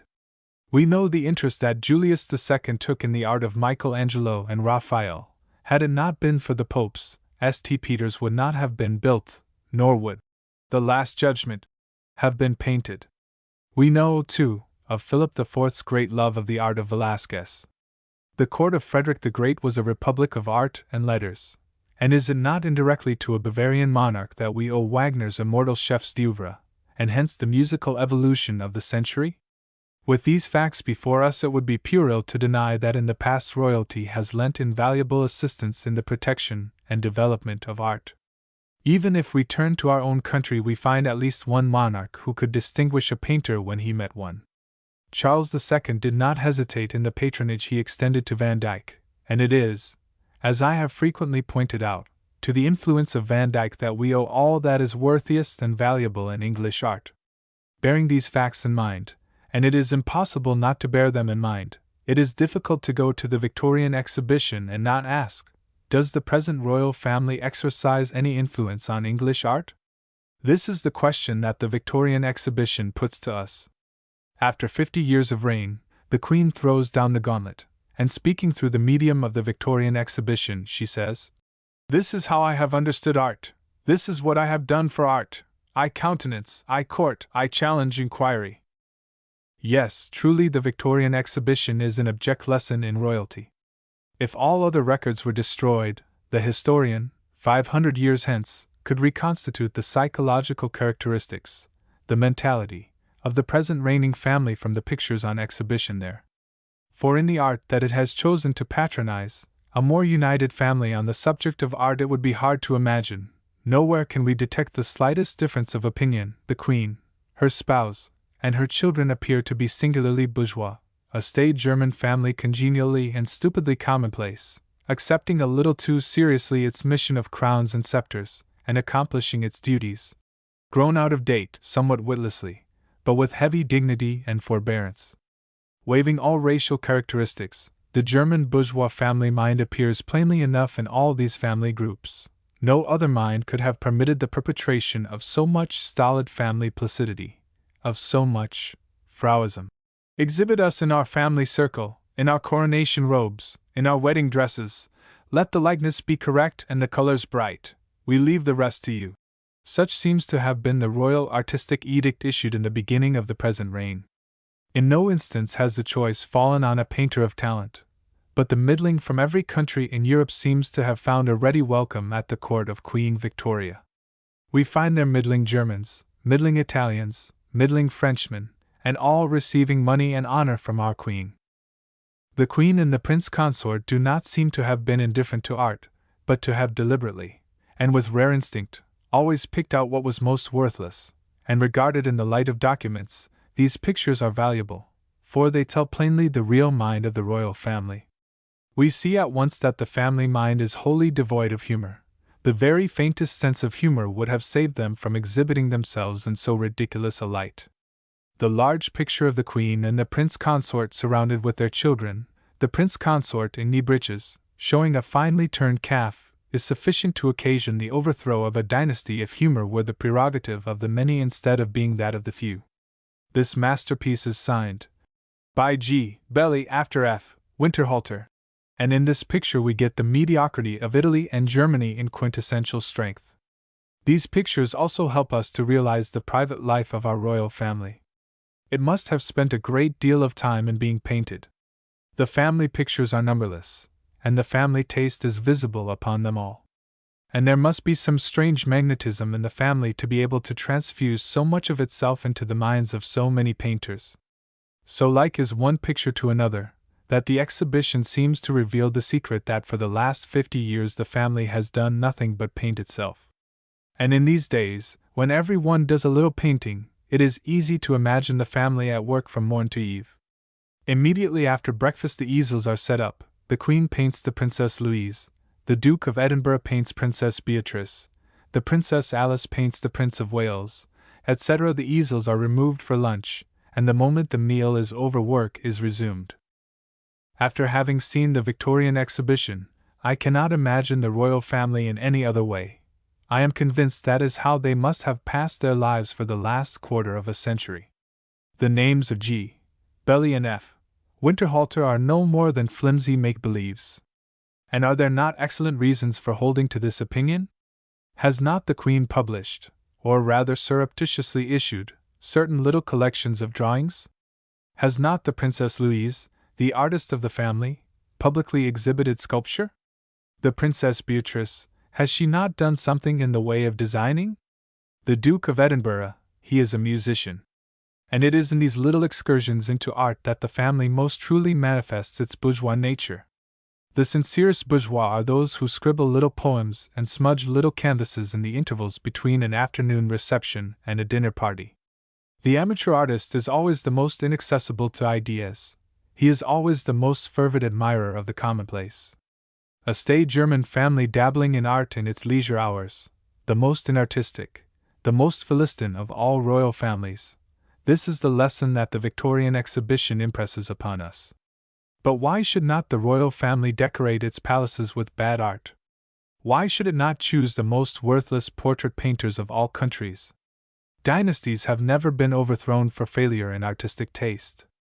I am aware how insignificant the matter must seem to the majority of readers, and should not have raised the question, but since the question has been raised, and by Her Majesty, I am well within my right in attempting a reply. The Victorian exhibition is a flagrant representation of a bourgeois, though a royal, family.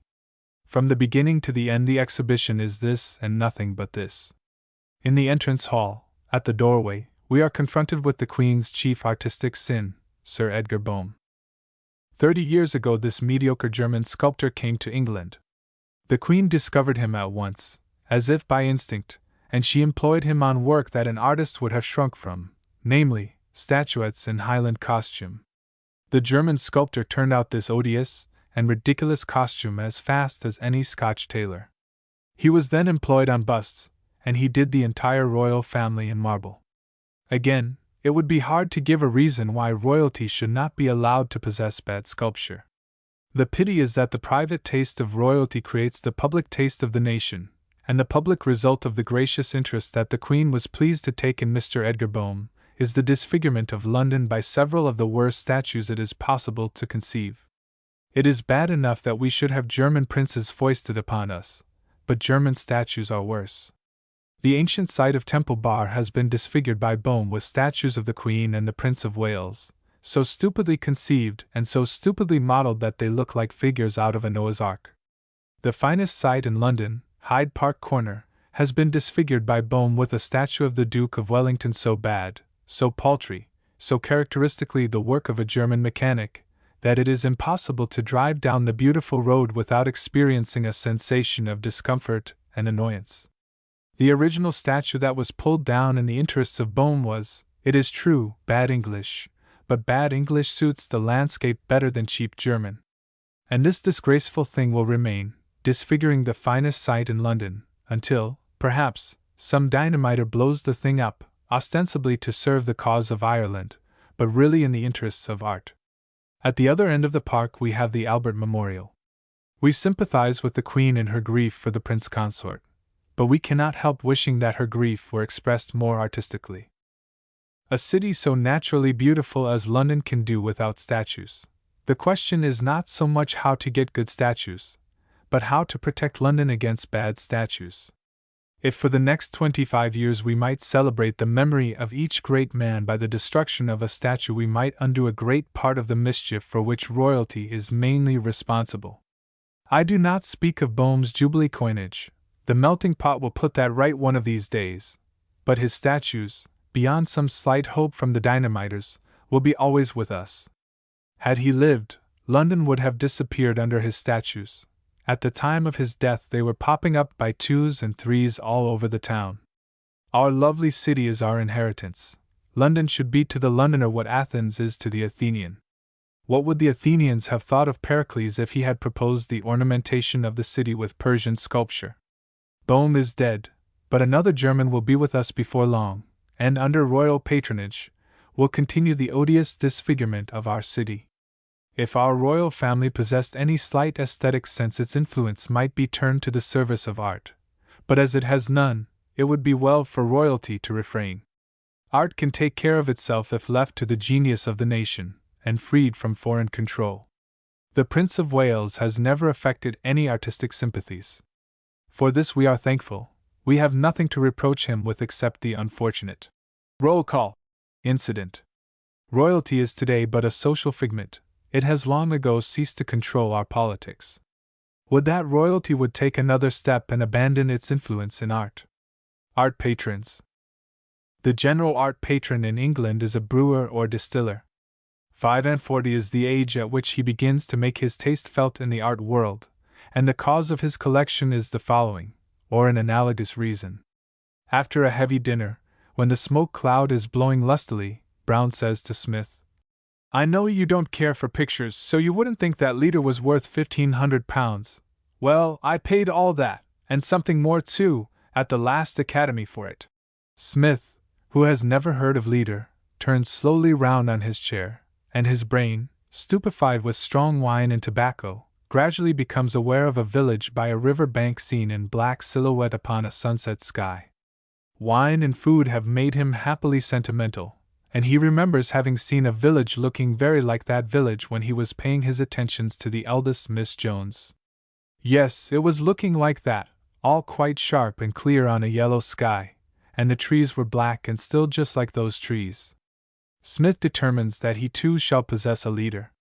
He may not be quite as big a man as Brown, but he has been doing pretty well lately. There's no reason why he shouldn't have a leader. So irredeemable mischief has been done at Brown's dinner party. Another 5,000 or 6,000 a year will henceforth exert its mighty influence in the service of bad art. Poor Smith, who never looked attentively at a picture before, does not see that what inspires such unutterable memories of Ethel Jones is but a magnified Christmas card. The dark trees do not suggest treacle to him, nor the sunset sky the rich cream which he is beginning to feel he partook of too freely. He does not see the thin drawing, looking as if it had been laboriously scratched out with a nail, nor yet the feeble handling which suggests a child and a pot of gum. But of technical achievement how should Mr. Smith know anything? That mysterious something, different in every artist, taking 1,000 forms, and yet always recognizable to the educated eye. How should poor Smith see anything in the picture except what Mr. Whistler wittily calls rather a foolish sunset? To perceive Mr. Leader's deficiency in technical accomplishment may seem easy to the young girl who has studied drawing for 6 months at South Kensington. But Smith is a stupid man who has money grubbed for 25 years in the city, and through the fumes of wine and tobacco he resolves to have a leader. He does not hesitate, he consults no one, and why should he? Mr. Leader put R.A. after his name, he charges 1,500. Besides, the village on the river bank with a sunset behind is obviously a beautiful thing. The mischief has been done, the irredeemable mischief has been achieved. Smith buys a leader, and the leader begets a Long, the Long begets a Fields, the Fields begets a Dixie, the Dixie begets a Herkimer. Such is the genesis of Mr. Smith's collection, and it is typical of 100 now being formed in London. In 10 years Mr. Smith has laid out 40,000 or 50,000 pounds.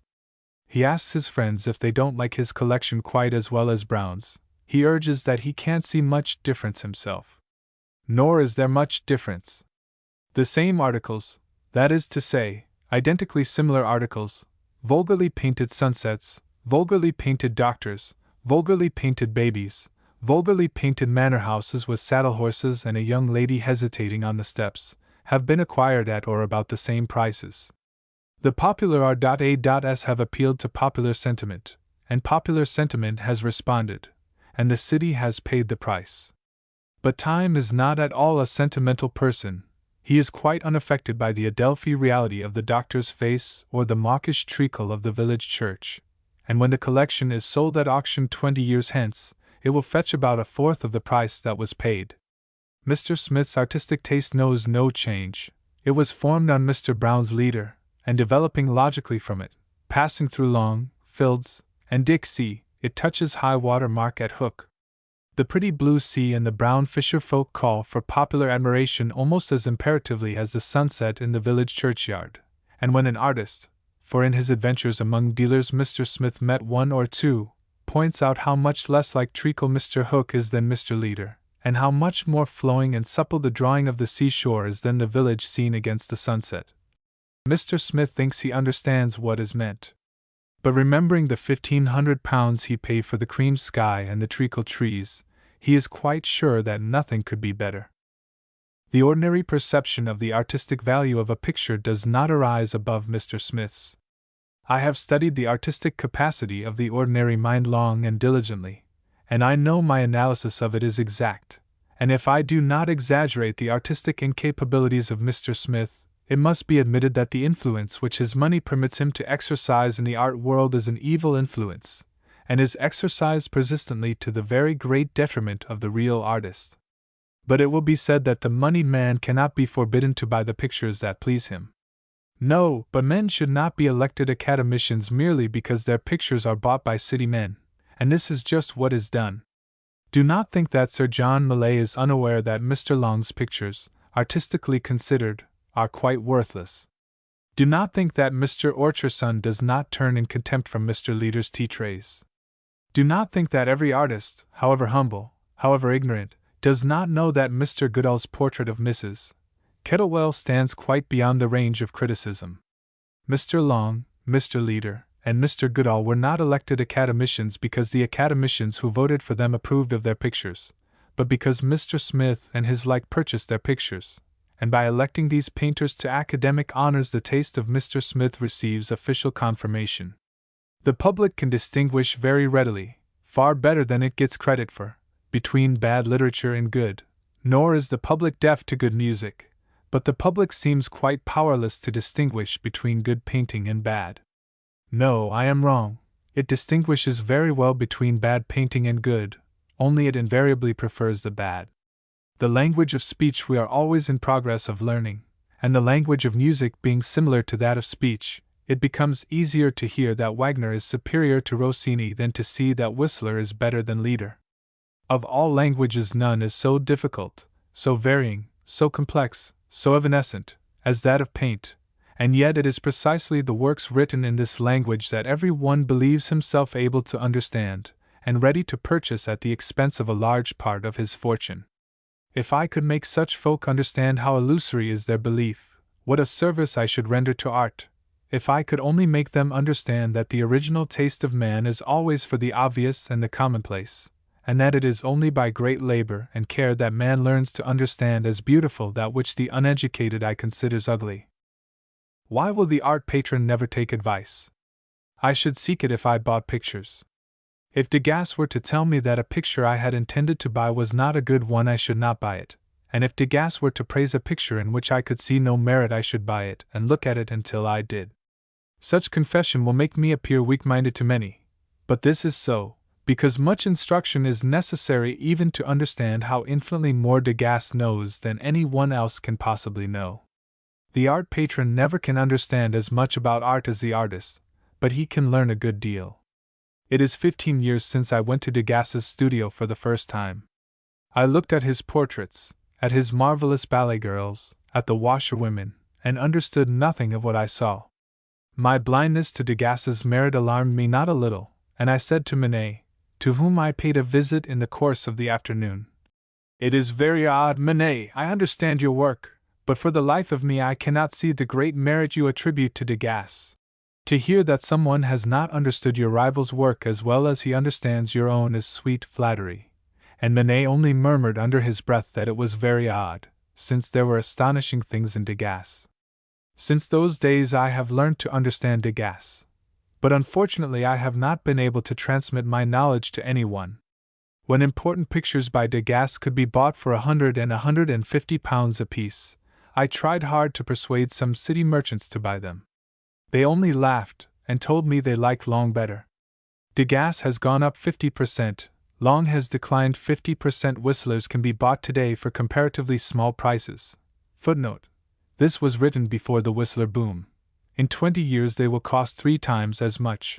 In 20 years Mr. Lieder's pictures will probably not be worth half as much as they are today. What I am saying is the merest commonplace, what every artist knows.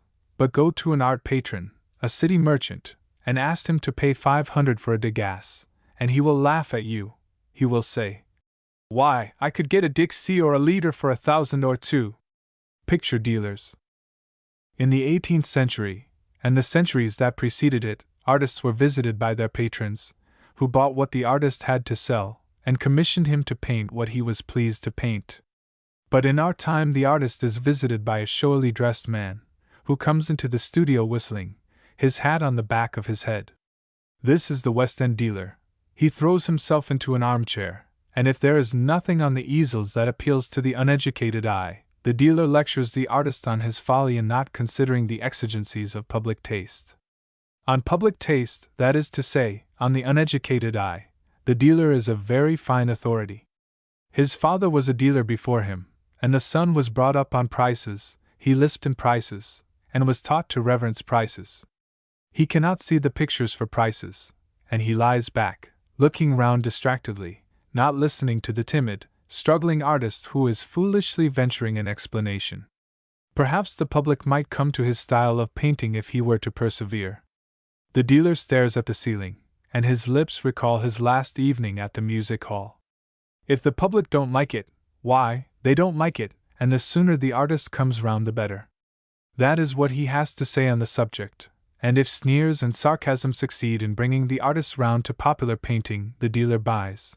And when he begins to feel sure that the uneducated eye really hungers for the new man, he speaks about getting up a boom in the newspapers.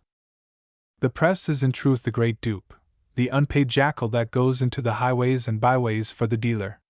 The stockbroker gets the Bouguereau, the Herkimer, the Alfred East, and the Dagnan Bouverie that his soul sighs for, but the press gets nothing except unreadable copy, and yet season after season the press falls into the snare.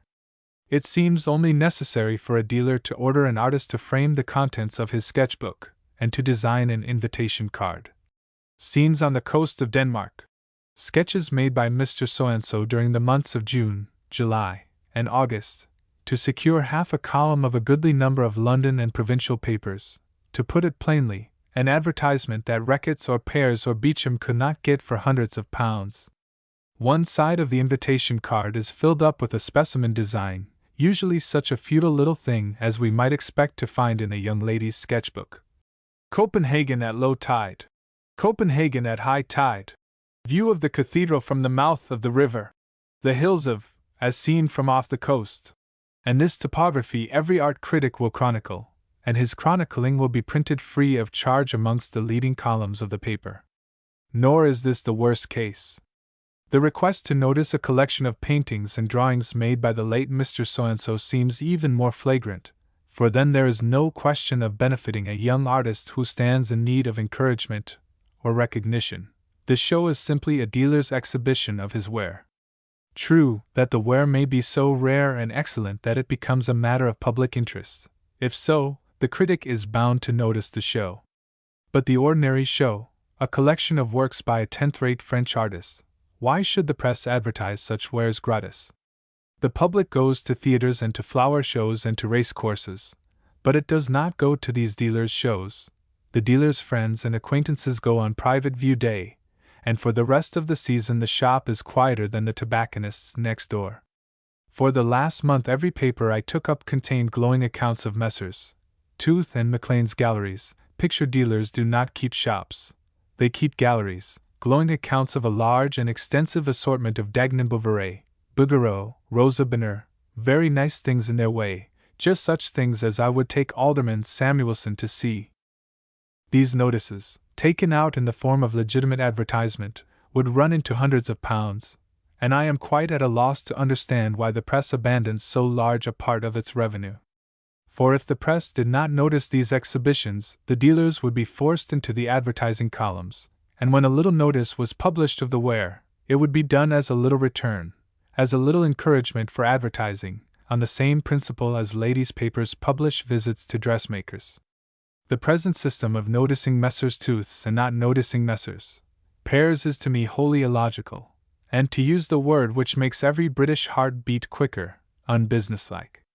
But with business I have nothing to do, my concern is with art, and if the noticing of dealers' shows were not inimical to art, I should not have a word to say against the practice. Messrs. Tooth and McLean trade in Salon and Academy pictures, so the notices the press prints are the equivalent of a subvention granted by the press for the protection of this form of art. If I were a statistician, it would interest me to turn over the files of the newspapers for the last 50 years and calculate how much Messrs. Agnew have had out of the press in the shape of free advertisement. And when we think what sort of art this vast sum of money went to support, we cease to wonder at the decline of public taste. My quarrel is no more with Messrs. Agnew than it is with Messrs. Tooth and McLean.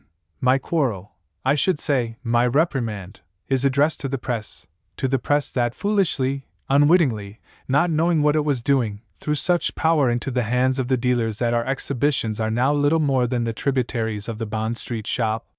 This statement will shock many, but let them think, and they will see it could not be otherwise. Messrs.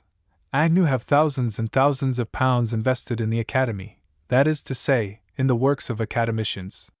When they buy the work of any one outside of the Academy, they talk very naturally of their new man to their friends the academicians, and the academicians are anxious to please their best customer. It was in some such way that Mr. Burne-Jones's election was decided. For Mr. Burne-Jones was held in no academic esteem.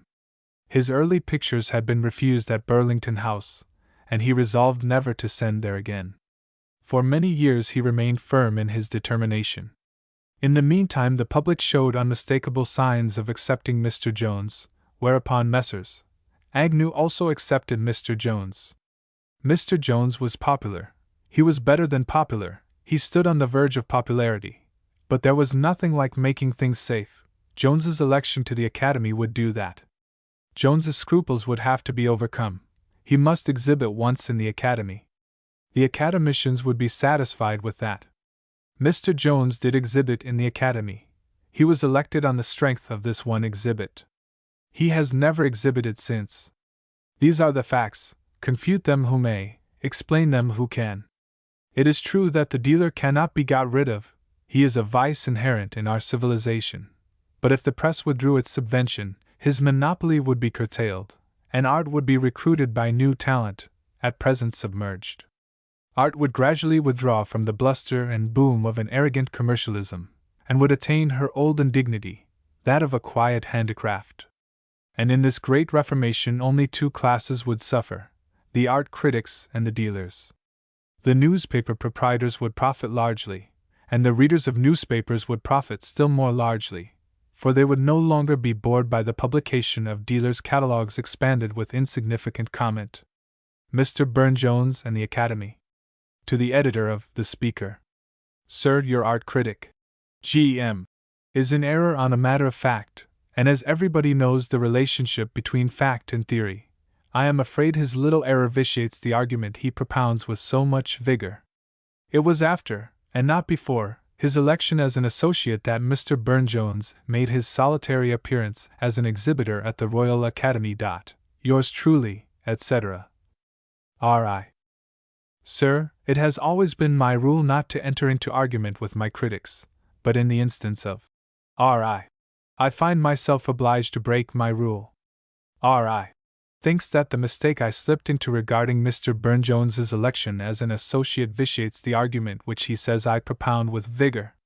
I, on the contrary, think that the fact that Mr. Burne-Jones was elected as an associate before he had exhibited in the Royal Academy advances my argument. Being in doubt as to the particular fact, I unconsciously imagined the general fact, and when man's imagination intervenes it is always to soften, to attenuate crudities which only nature is capable of. For 20 years, possibly for more, Mr. Burne-Jones was a resolute opponent of the Royal Academy, as resolute, though not so truculent, an opponent as Mr. Whistler. When he became a popular painter, Mr. Agnew gave him a commission of £15,000, the largest, I believe, ever given, to paint 4 pictures, the Briar Rose series. Some time after, before he has exhibited in the Academy, Mr. Jones is elected as an associate. The Academicians cannot plead that their eyes were suddenly opened to his genius. If this miracle had happened, they would not have left him an associate, but would have on the first vacancy elected him a full Academician. How often have they passed him over? Is Mr. Jones the only instance of a man being elected to the Academy who had never exhibited there? Perhaps R.I. will tell us. I do not know, and have not time to hunt up records. G.M., the aldermen in art. Manchester and Liverpool are rival cities. They have matched themselves one against the other, and the prize they are striving for is, which shall be the great art centre of the north of England. The artistic rivalry of the two cities has become obvious of late years. Manchester bids against Liverpool, Liverpool bids against Manchester. The results of the bidding are discussed, and so an interest in art is created. It was Manchester that first threw her strength into this artistic rivalry. It began with the decorations which Manchester commissioned Mr. Madox Brown to paint for the town hall. Manchester's choice of an artist was an excellent and an original one. Mr. Madox Brown was not an academician, he was not known to the general public, he merely commanded the respect of his brother artists. The painting of these pictures was the work of years. The placing of every one was duly chronicled in the press, and it was understood in London that Manchester was entirely satisfied. But lo! On the placing in position of the last picture but one of the series, an unseemly dispute was raised by some members of the corporation, and it was seriously debated in committee whether the best course to pursue would not be to pass a coat of whitewash over the offending picture. It is impossible to comment adequately on such barbarous conduct. Perhaps at no distant date it will be proposed to burn some part of Mrs. Ryland's perfect gift, the Althorpe Library. There may be some books in that library which do not meet with some counselor's entire approval. Barbarism on one side, and princely generosity on the other, combined to fix attention upon Manchester, and, in common with 100 others, I found myself thinking on the relation of Manchester and Liverpool to art, and speculating on the direction that these new influences were taking.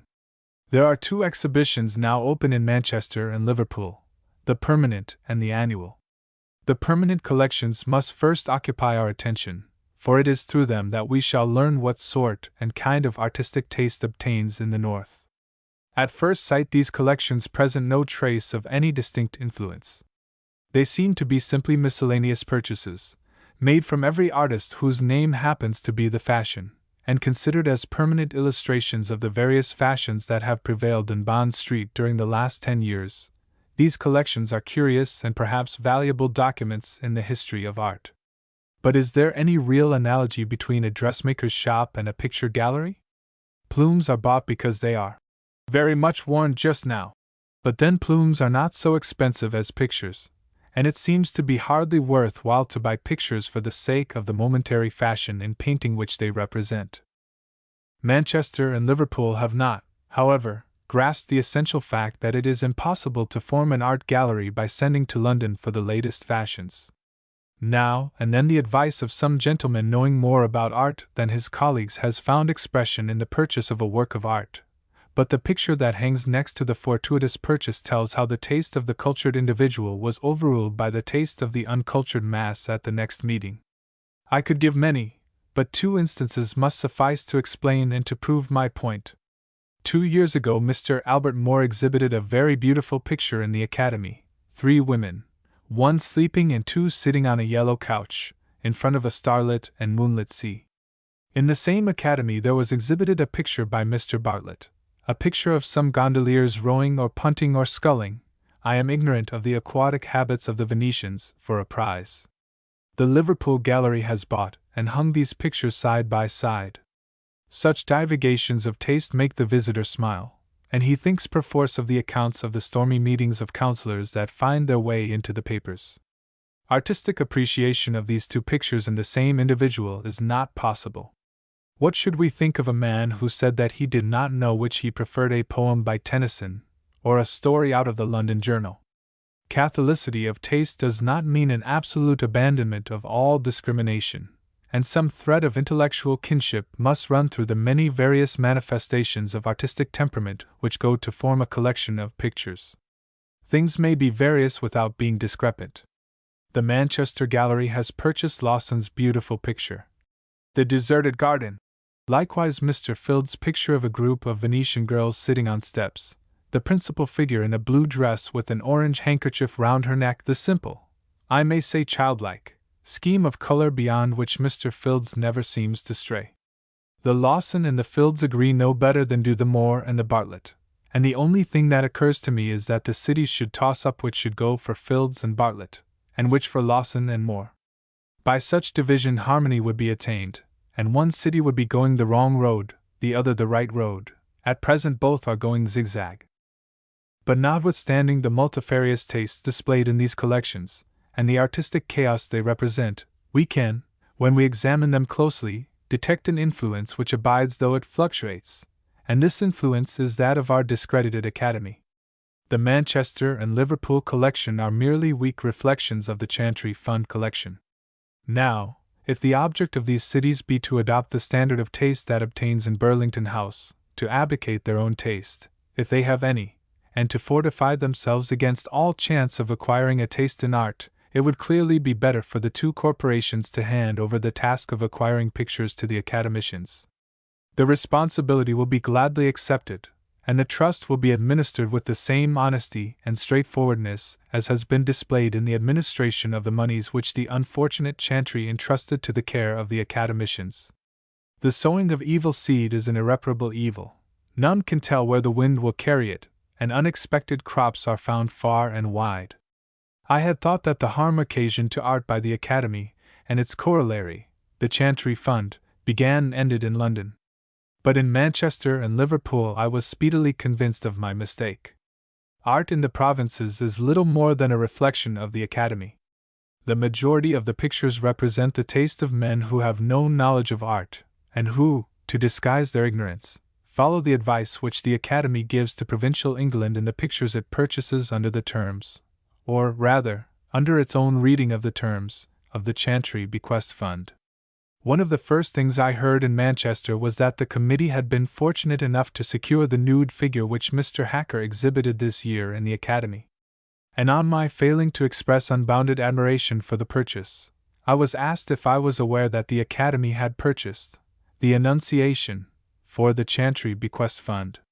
"Surely," said a member of the committee, "you agree that our picture is the better of the two?"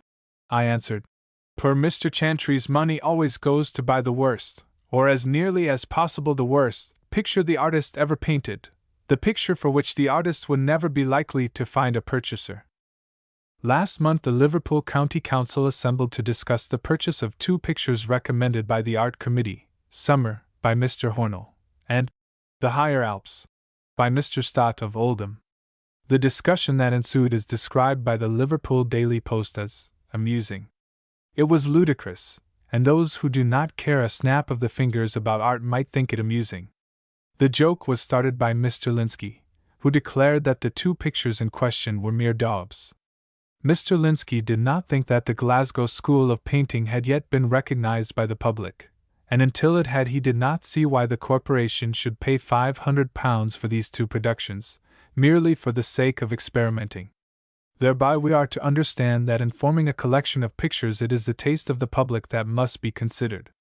"Of course," cried the alderman, "we are here to supply the public with what it wants.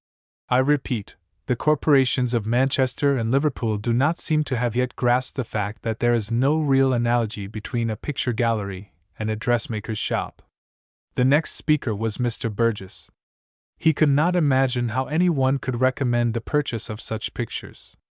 The Mr. Burgesses of 25 years ago could not understand how any one could buy Corot's. Mr. Smith asked if it were really a fact that the committee had bought the pictures. He was assured that they would be bought only if the council approved of them, whereupon Alderman Samuelson declared that if that were so they would not be bought. Dr. Cummins compared the pictures to cattle in the parish pound, and it is reported that the remark caused much laughter. Then someone said, I think it was Mr. Smith, that the pictures had horrified him, whereupon there was more laughter.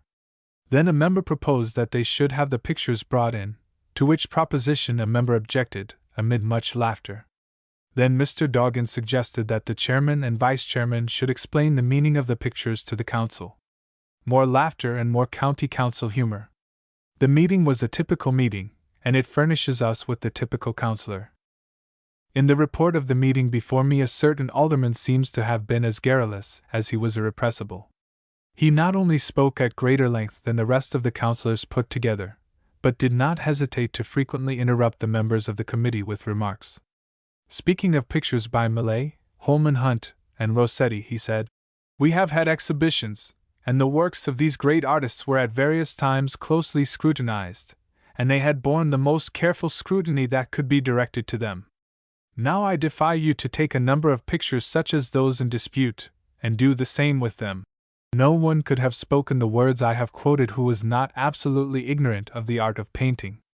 Imagine the poor alderman going round, magnifying glass in hand, subjecting Millais and Holman Hunt to the closest scrutiny. And how easy it is to determine what was passing in his mind during the examination of the Glasgow School.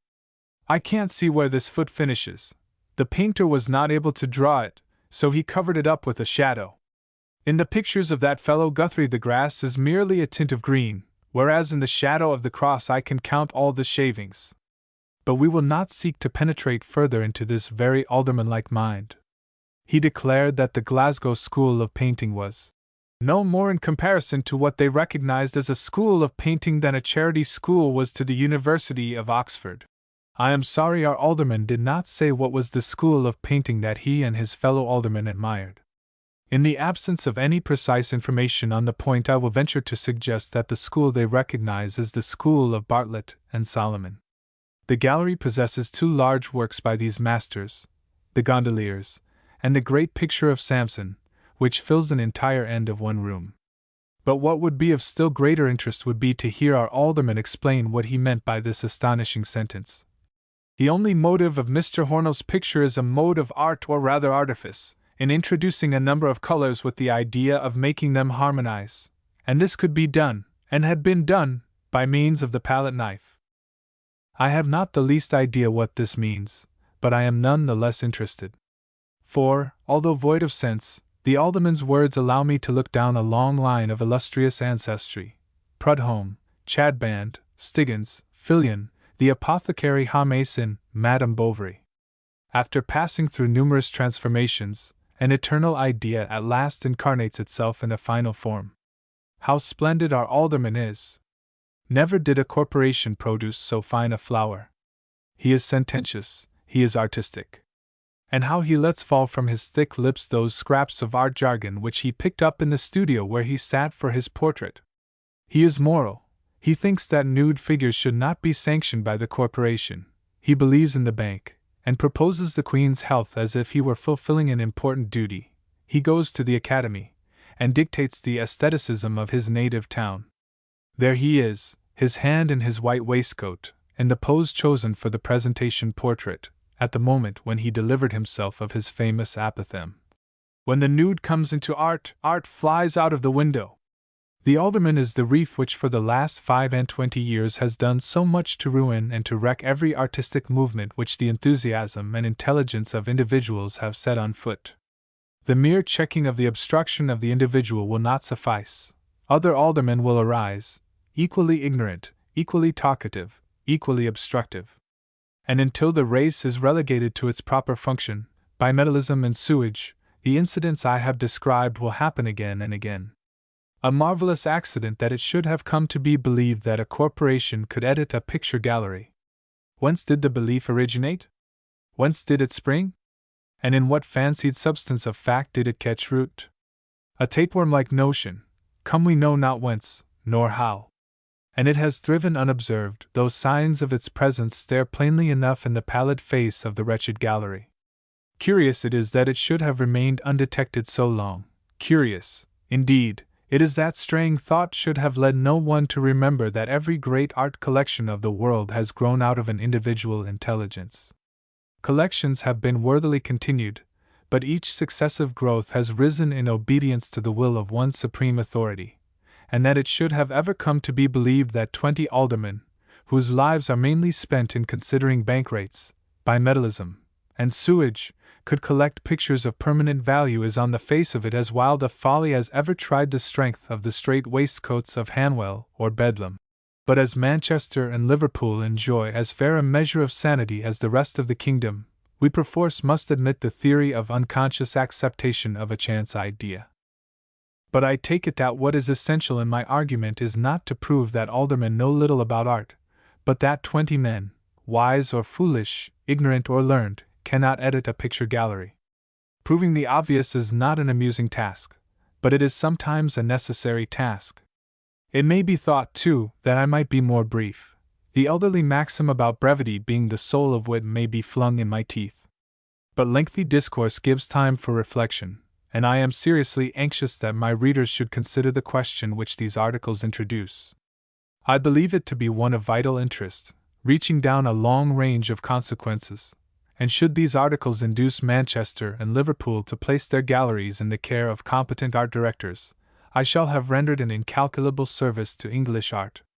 I say, competent art directors, and I mean by competent art directors men who will deem their mission to be a repudiation of the Anglo-French art fostered by the Academy, a return to a truer English tradition, and the giving to Manchester and Liverpool individual artistic aspiration and tendency.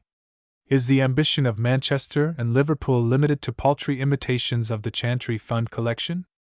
If they desire no more, it would serve no purpose to disturb the corporations in their management of the galleries. The corporations can do this better than any director.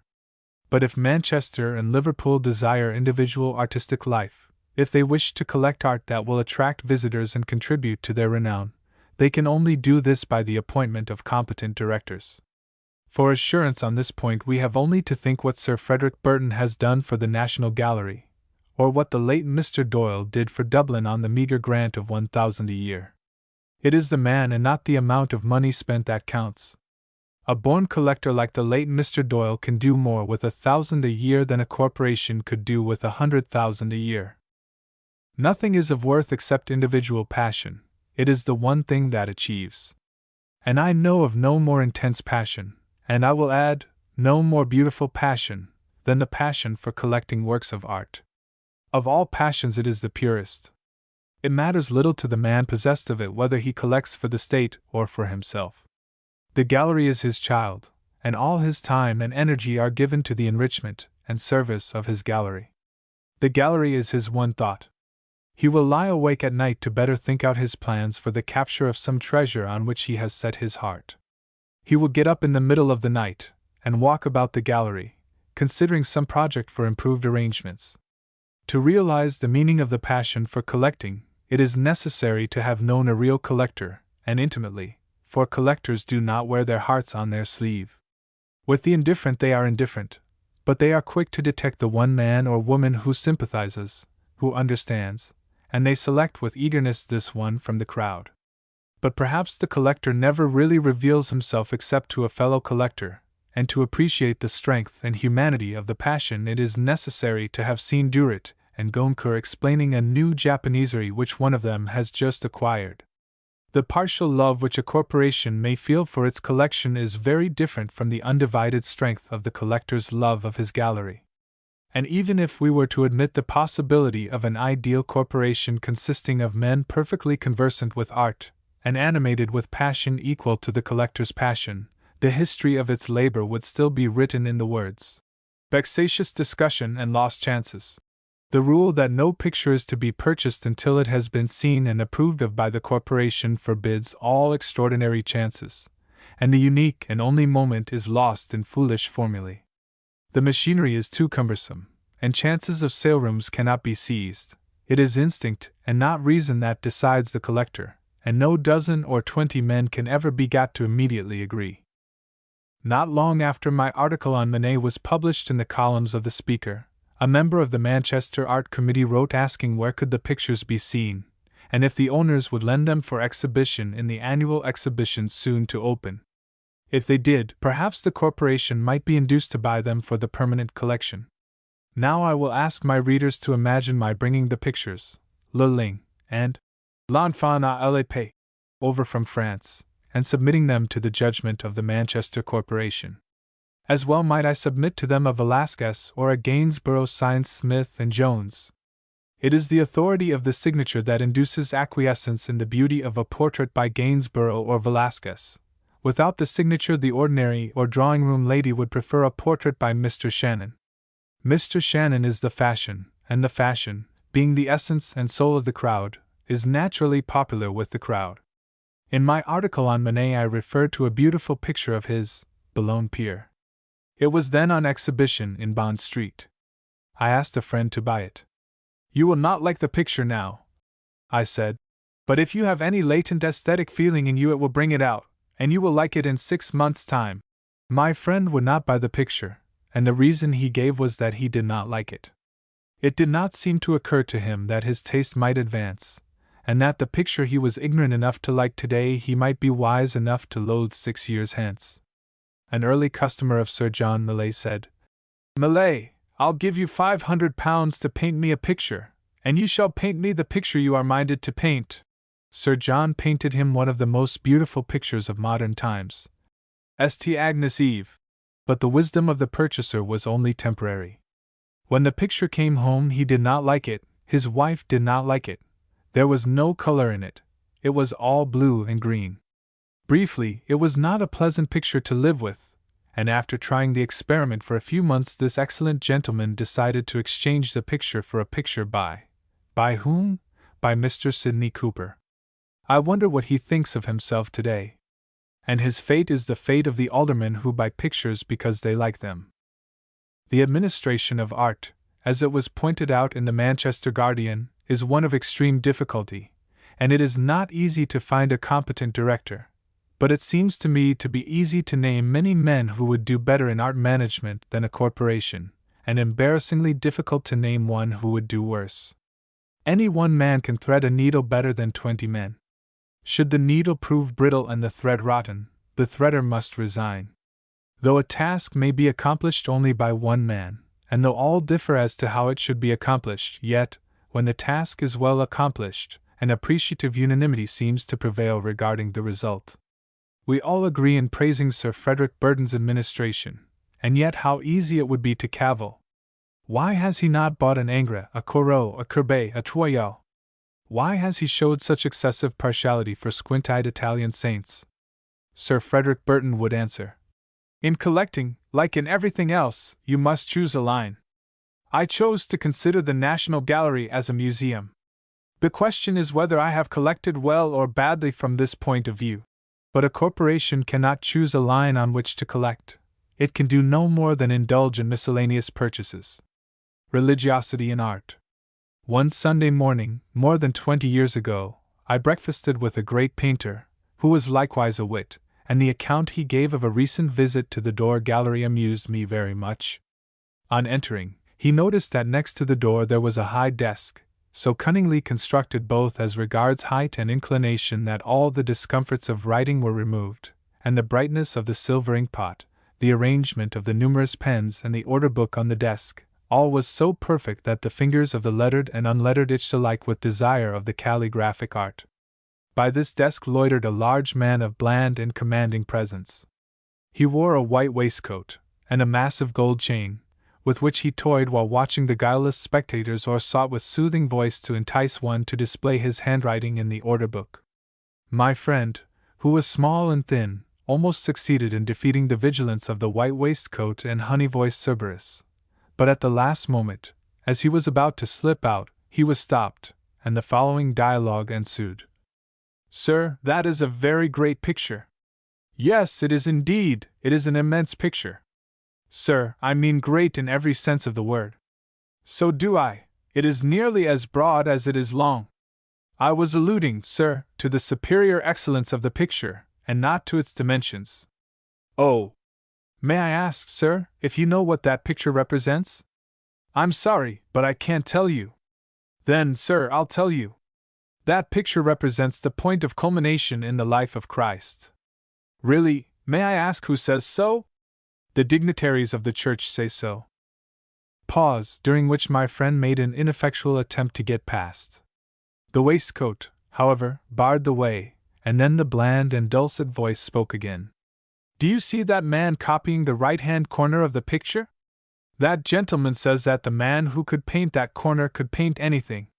"Oh! And who is that gentleman?" "That gentleman is employed to copy in the National Gallery." "Oh! By the State?" "No, sir, not by the State, but he has permission to copy in the National Gallery." "A special permission granted to him by the State?" "No, sir, but he has permission to copy in the National Gallery. In fact, just as everyone else has." "I am really very much obliged, but I must be getting along." "Sir, won't you put down your name for a 10-guinea proof signed by the artist?" "I'm very sorry, but I really do not see my way to taking a 10-guinea subscription." "Then, perhaps, you will take one at 5, the same without the signature?" "I really cannot." "You can have a numbered proof for £2 tens." "No, thank you, you must excuse me." "You can have an ordinary proof for a guinea." "No, thank you, you must really allow me to pass." Then in the last moment the white waistcoat, assuming a tone in which there was both despair and disdain, said, "But you will have a year and a half before you need pay your guinea." Who does not know this man? Who has not suffered from his importunities?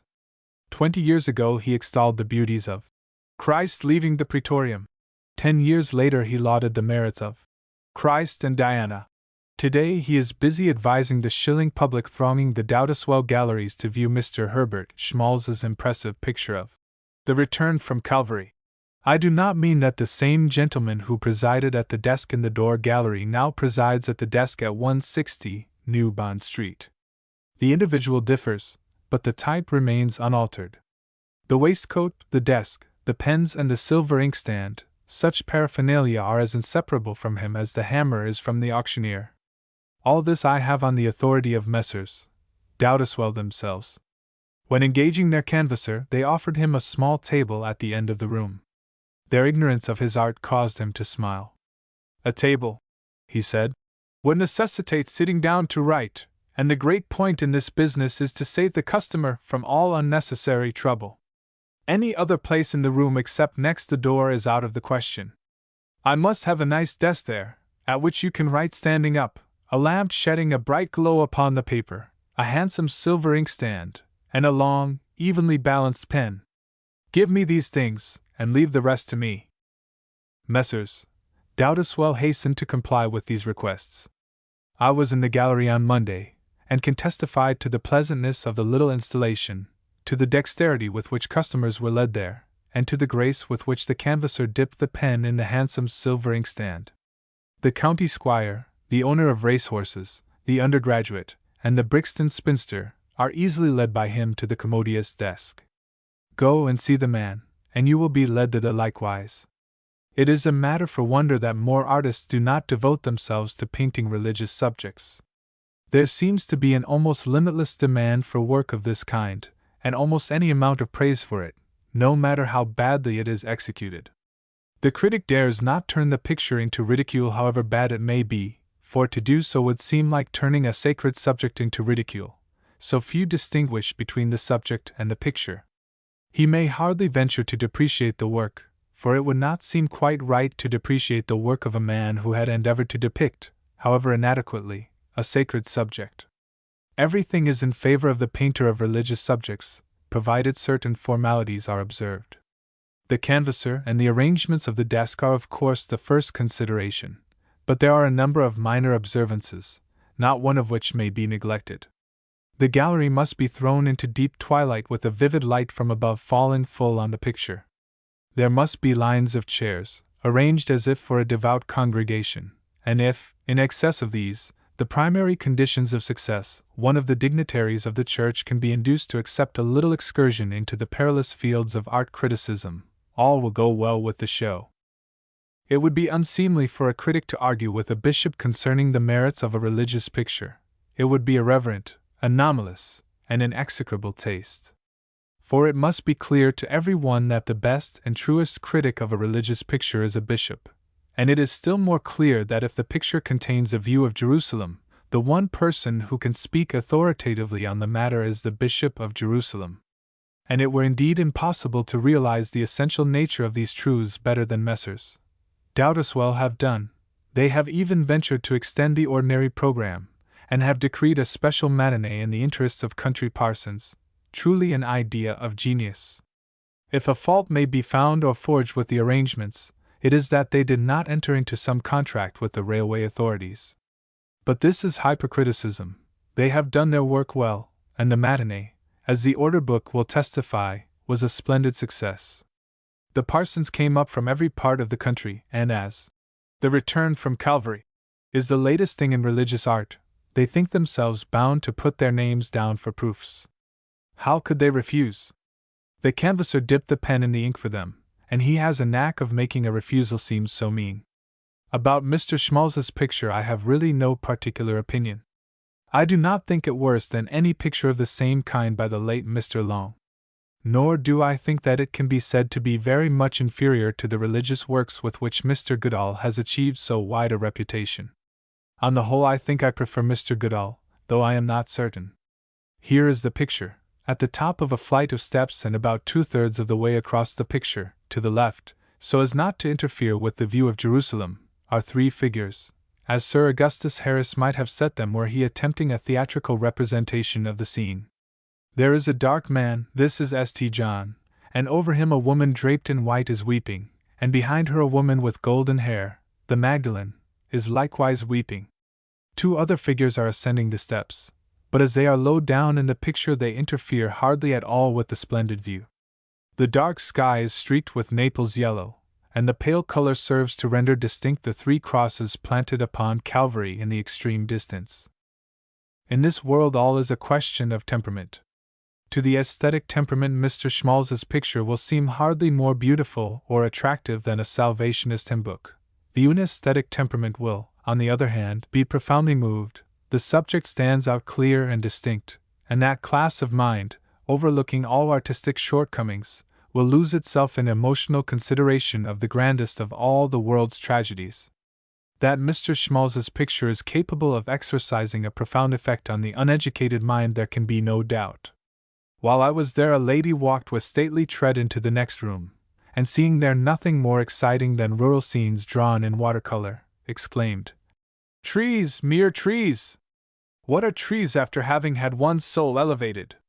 That great artist Henri Monnier devoted a long life to the study and the collection of the finest examples of human stupidity, and marvelous as are some of the specimens preserved by him in his dialogues, I hardly think that he succeeded in discovering a finer gem than the phrase overheard by me in the Doudeswell galleries. To appreciate the sublime height, must we not know something of the miserable depth? And the study of human stupidity is refreshing and salutary. It helps us to understand ourselves, to estimate ourselves, and to force ourselves to look below the surface, and so raise our ideas out of that mire of casual thought in which we are all too prone to lie. For perfect culture, the lady I met at the Doudeswell galleries is as necessary as Shakespeare. Is she not equally an exhortation to be wise? The camera in art. It is certain that the introduction of Japaneseries into this country has permanently increased our sense of color. Is it therefore improbable that the invention of photography has modified, if it has not occasioned any very definite alteration in our general perception of the external world? It would be interesting to inquire into such recondite and elusive phenomena, and I am surprised that no paper on so interesting a question has appeared in any of our art journals. True, so many papers are printed in our weekly and monthly press that it is impossible for any one to know all that has been written on any one subject.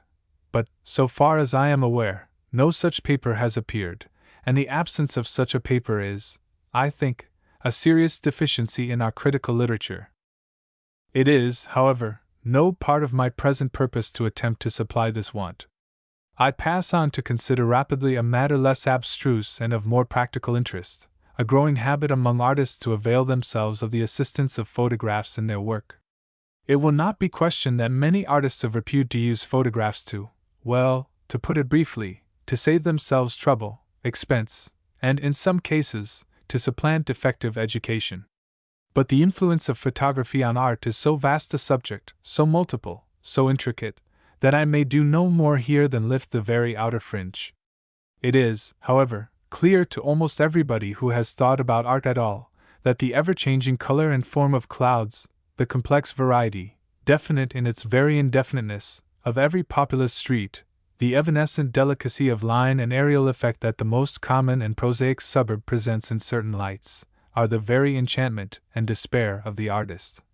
And likewise every one who has for any short while reflected seriously on the problem of artistic work must know that the success of every evocative rendering of the exquisite externality of crowded or empty street, of tumult or calm in cloudland, is the fruit of daily and hourly observation filtered through years of thought, and then fortified again in observation of nature. But such observation is the labor of a life, and he who undertakes it must be prepared to see his skin brown and blister in the shine, and feel his flesh pain him with icy chills in the biting north wind.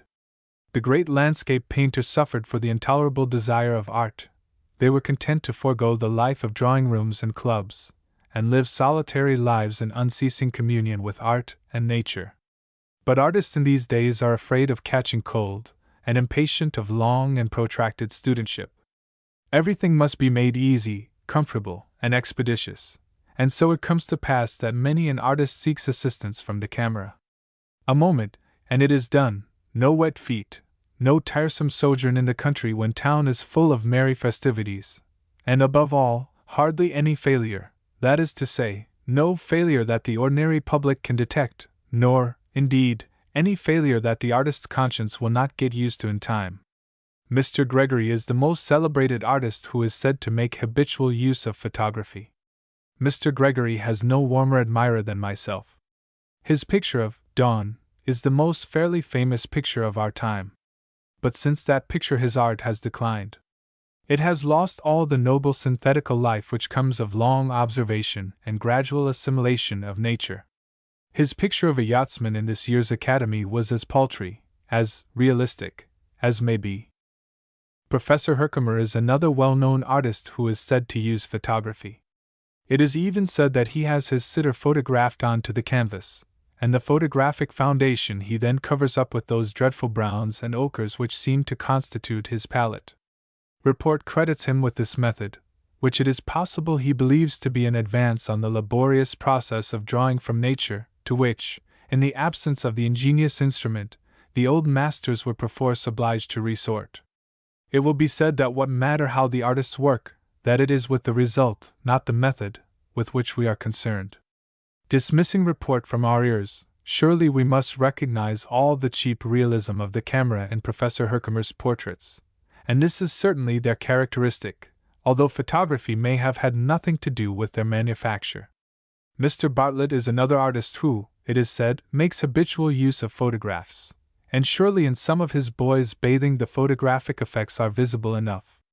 But although very far from possessing the accomplishments of Mr. Gregory, Mr. Bartlett has acquired some education, and can draw, when occasion requires, very well indeed from life. Mr. Mortimer Menpes is the third artist of any notoriety that rumor has declared to be a disciple of the camera. His case is the most flagrant, for it is said that he rarely, if ever, draws from nature, and that his entire work is done from photographs. Be this as it may, his friends have stated 100 times in the press that he uses photography, and it would seem that his work shows the mechanical aid more and more every day. Some years ago he went to Japan, and brought home a number of pictures which suited drawing rooms, and were soon sold. I did not see the exhibition, but I saw some pictures done by him at that time. One, an especially good one, I happened upon in the Grosvenor Gallery. This picture, although superficial and betraying when you looked into it a radical want of knowledge, was not lacking in charm.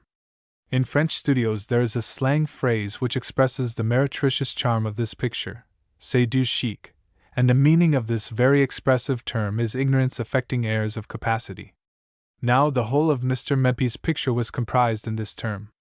The manner of the master who, certain of the shape and value of the shadow under an eye, will let his hand run, was reproduced, but the exact shape and value of the shadows were not to be gathered from the photograph, and the result was a charming but a hollow mockery. And then the color notes. With what assurance they were dashed into the little pictures from Japan, and how dexterously the touch of the master who knows exactly what he wants was parroted. At the first glance you were deceived. At the second you saw that it was only such cursive taste and knowledge as a skillful photographer who had been allowed the run of a painter's studio for a few months might display. Nowhere was there any definite intention.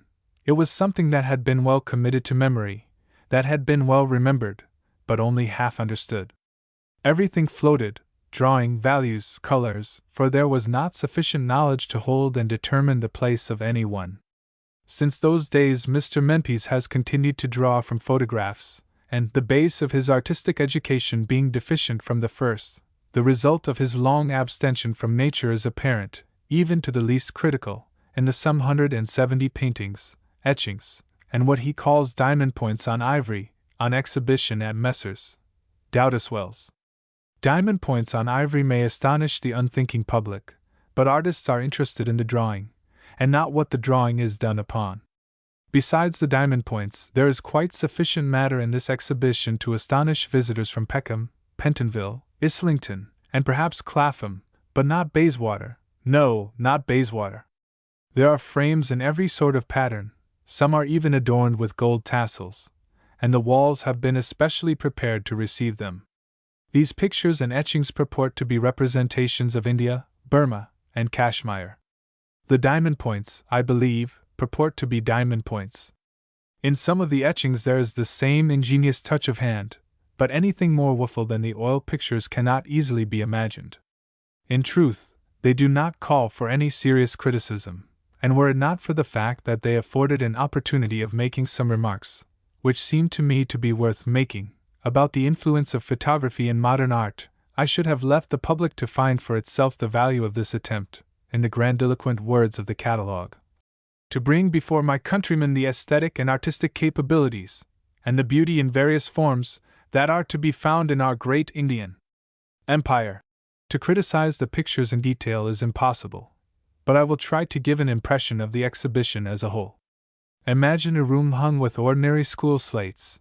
Imagine that all these slates have been gilt, and that some have been adorned with gold tassels instead of the usual sponge, and into each let there be introduced a dome, a camel, a palm tree, or any other conventional sign of the East. On examining the paintings thus sumptuously encased, you will notice that the painter has not been able to effect with the brush any slight air of capacity. The material betrays him at every point. The etchings are du chic, but the paintings are merely abortive. The handling consists in scrubbing the color into the canvas, attaining in this manner a texture which sometimes reminds you of wool, sometimes of sand, sometimes of both. The poor little bits of blue sky stick to the houses. There is nowhere a breath of air, a ray of light, not even a conventionally graduated sky or distance. There is not an angle, or a pillar, or a stairway finely observed. There is not even any such eagerness in the delineation of an object as would show that the painter felt interest in his work. Every sketch tells the tale of a burden taken up and thankfully relinquished. Here we have white wall, but it has neither depth nor consistency. Behind it a bit of sandy sky, the ground is yellow, and there is a violet shadow upon it. But the color of the ground does not show through the shadow. Look, for example, at number 36. Is it possible to believe that that red brick sky was painted from nature, or that unhappy palm in a picture close by was copied as it raised its head over that wall? The real scene would have stirred an emotion in the heart of the dullest member of the Stock Exchange, and however unskillful the brushwork, if the man could hold the brush at all, there would have been something to show that the man had been in the presence of nature. There is no art so indiscreet as painting, and the story of the painter's mind may be read in every picture. But another word regarding these pictures would be waste of space and time. Let Mr. Mempis put away his camera, let him go out into the streets or the fields, and there let him lose himself in the vastness and beauty of nature.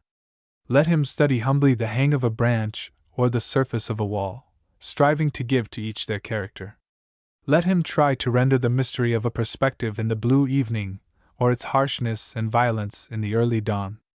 There is no need to go to Burma. There is mystery and poetry wherever there is atmosphere. In certain moments a backyard, with its pump and a child leaning to drink, will furnish sufficient motive for an exquisite picture. The atmosphere of the evening hour will endow it with melancholy and tenderness. But the insinuating poetry of chiaroscuro the camera is powerless to reproduce, and it cannot be imagined. Nature is parsimonious of this her greatest gift, surrendering it slowly, and only to those who love her best, and whose hearts are pure of mercenary thought. The New English Art Club. This, the 9th season of the New English Art Club, has been marked by a decisive step. The club has rejected 2 portraits of Mr. Shannon. So that the public may understand and appreciate the importance of this step, I will sketch, à coups de crayon pour fondus, the portrait of a lady as I imagine Mr. Shannon might have painted her. A woman of 30, an oval face, and a long white brow, pale brown hair, tastefully arranged with flowers and a small plume. The eyes large and tender, expressive of a soul that yearns and has been misunderstood. The nose straight, the nostrils well defined, slightly dilated, the mouth curled, and very red. The shoulders large, white, and over-modeled, with cream tints, the arms soft and rounded, diamond bracelets on the wrists, diamonds on the emotional neck. Her dress is of the finest Duchesse satin, and it falls in heavy folds. She holds a bouquet in her hands. A pale green garden is behind her. Swans are moving gracefully through shadowy water, whereon the moon shines peacefully. Add to this conception the marvelous square brushwork of the French studio, and you have the man born to paint English duchesses, to paint them as they see themselves, as they would be seen by posterity, and through Mr. Shannon our duchesses realize all their aspirations, present and posthumous. The popularity of these pictures is undoubted, wherever they hang, and they hang everywhere, except in the New English Art Club. Couples linger. How charming, how beautifully dressed, how refined she looks! and the wife who has not married a man à la hauteur de ses sentiments casts on him a withering glance, which says, "Why can't you afford to let me be painted by Mr. Shannon?" We are here to realize our ideals, and far is it from my desire to thwart any lady in her aspirations, be they in white or violet satin, with or without green gardens. If I were on the hanging committee of the Royal Academy, all the duchesses in the kingdom should be realized, and then I would create more duchesses, and they, too, should be realized by Messrs. Shannon, Hacker, and Solomon les chefs de rayon de la peinture.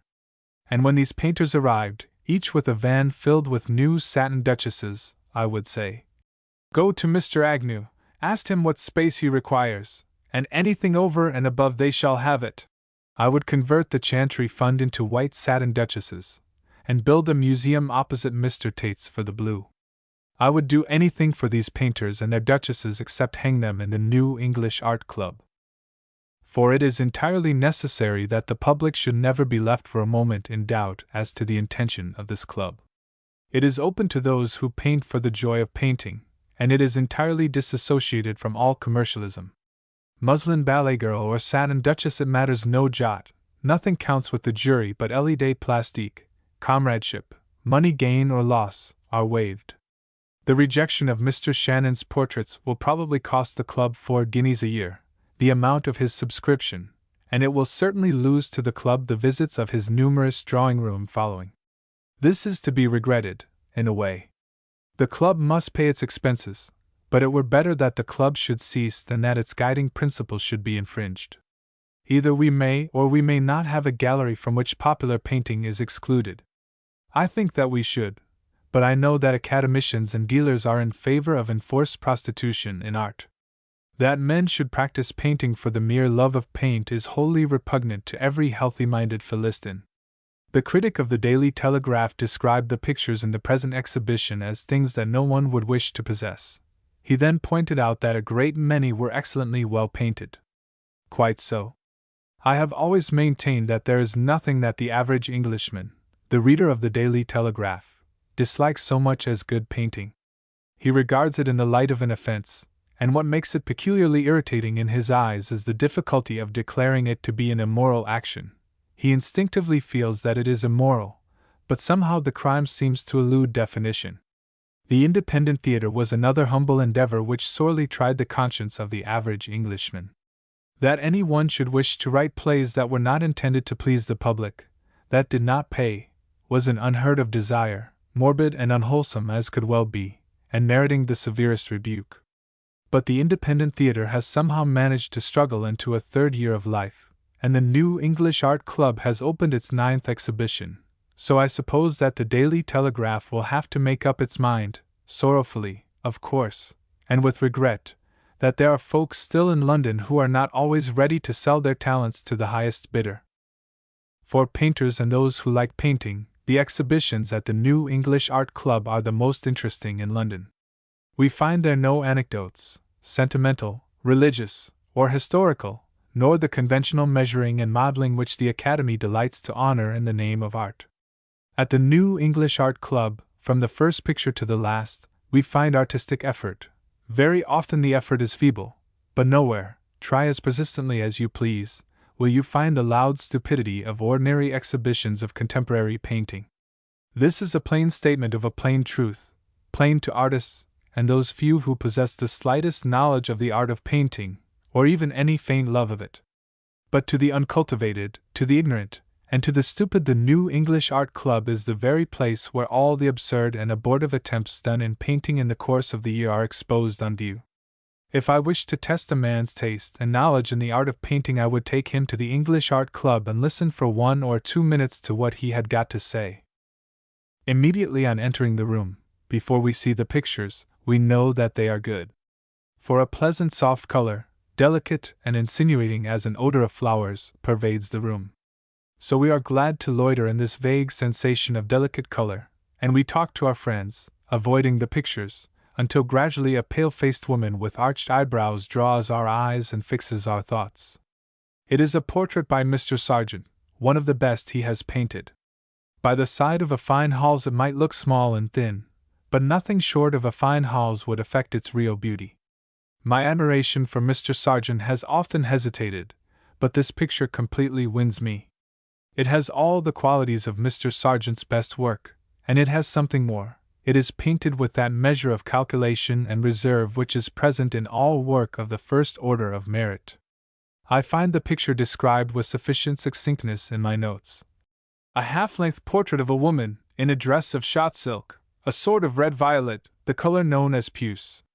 The face is pale, the chin is prominent and pointed. There were some Japanese characteristics in the model, and these have been selected. The eyes are long, and their look is aslant. The eyebrows are high and marked, the dark hair grows round the pale forehead with wig-like abruptness, and the painter has attempted no attenuation. The carnations are wanting in depth of color, they are somewhat chalky, but what I admire so much is the exquisite selection, besides the points mentioned, the shadowed outline, so full of the form of her face, and the markings about the eyes, so like her, and the rendering is full of the beauty of incomparable skill. The neck, how well placed beneath the pointed chin! How exact in width, in length, and how it corresponds with the ear, and the jawbone is under the skin, and the anatomies are all explicit, the collarbone, the hollow of the armpit, and the muscle of the arm, the placing of the bosom, its shape, its size, its weight. Mr. Sargent's drawing speaks without hesitation, a beautiful, decisive eloquence, the meaning never in excess of the expression, nor is the expression ever redundant. I said that we find in this portrait reserve not frequently to be met with in Mr. Sargent's work. What I first noticed in the picture was the admirable treatment of the hands. They are upon her hips, the palms turned out, and so reduced is the tone that they are hardly distinguishable from the dress. As the model sat, the light must have often fallen on her hands, and 5 years ago Mr. Sargent might have painted them in the light. But the portrait tells us that he has learned the last and most difficult lesson, how to omit. Any touch of light on those hands would rupture the totality and jeopardize the color harmony, rare without suspicion of exaggeration or affectation. In the background a beautiful chocolate balances and enforces the various shades of the shot silk, and with severity that is fortunate.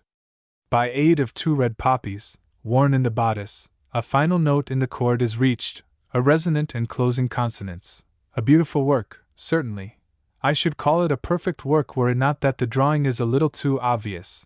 In places we can detect the manner. It does not code the source like the drawing of the very great masters. Except Mr. Sargent, no one in the New English Art Club comes forward with a clearly formulated style. Everything is more or less tentative, and I cannot entirely exempt from this criticism either Mr. Steer, Mr. Clausen, or Mr. Walter Sickert. But this criticism must not be understood as a reproach. Surely this green field growing is more pleasing than the Academy's barren stubble. I claim no more for the New English Art Club than that it is the growing field.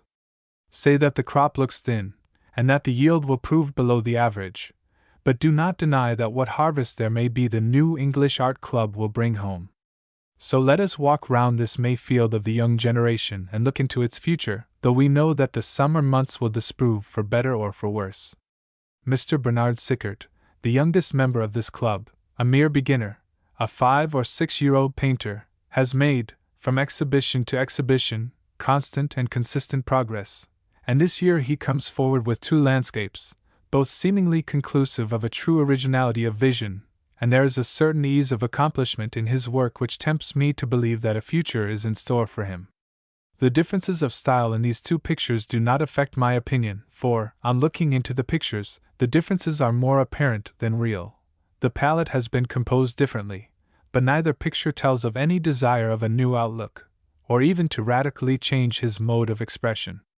The eye which observed and remembered so sympathetically a spring evening, over which a red moon rose like an apparition, observed also the masts and the prows, and the blue sea gay with the life of passing sail and flag, and the green embaying land overlooking a regatta. I hardly know which picture I prefer. I saw first a regatta, and was struck by the beautiful drawing and painting of the line of boats, their noses thrust right up into the forewater of the picture, a little squadron advancing. So well are these boats drawn that the unusual perspective, the picture was probably painted from a window, does not interrupt for a second our enjoyment. A jetty on the right stretches into the blue sea water, intense with signs of life, and the little white sails glint in the blue bay, and behind the high green hill the colors of a faintly tinted evening fade slowly. The picture is strangely complete, and it would be difficult to divine any reason for disliking it, even amongst the most ignorant. A spring evening is neither so striking nor so immediately attractive. Its charm is none the less real. An insinuating and gentle picture, whose delicacy and simplicity I like. The painter has caught that passing and pathetic shudder of coming life which takes the end of a March day before the bud swells or a nest appears. The faint chill twilight floats upon the field, and the red moon mounts above the scrub-clad hillside into a rich gray sky, beautifully graduated and full of the glamour of waning and strengthening light. The slope of the field, too, it is there the sheep are folded, is in admirable perspective. On the left, beyond the hurdles, is a strip of green, perhaps a little out of tone, though I know such color persists even in very receding lights, and high up on the right the blue night is beginning to show. The sheep are folded in a turnip field, and the root crop is being eaten down. The month is surely March, for the lambs are still long-legged. Their one has dropped on its knees and is digging at the udder of the passivue with that ferocious little gluttony which we know so well. Another lamb relieves its ears first stitching with its hind hoof, you know the grotesque movement, and the field is full of the weird roaming of animal life, the pathos of the unconscious, the pity of transitory light. A little umber and sienna, a rich gray, not a bit of drawing anywhere, and still the wandering forms of sheep and lambs fully expressed, one sheep even in its particular physiognomy. Truly a charming picture, spontaneous and simple, and proving a painter possessed of a natural sentiment, of values, and willing to employ that now most neglected method of pictorial expression, chiaroscuro. Neglected by Mr. Steer, who seems prepared to dispense with what is known as an atmosphere de tableau. Any one of his 3 pictures will serve as an example. His portrait of a girl in blue I cannot praise, not because I do not admire it, but because Mr. McColl, the art critic of The Spectator, our ablest art critic, himself a painter and a painter of talent, has declared it to be superior to a Romney. I will quote his words. The word masterpiece is not to be lightly used, but when we stand before this picture it is difficult to think of any collection in which it would look amiss, or fail to hold its own.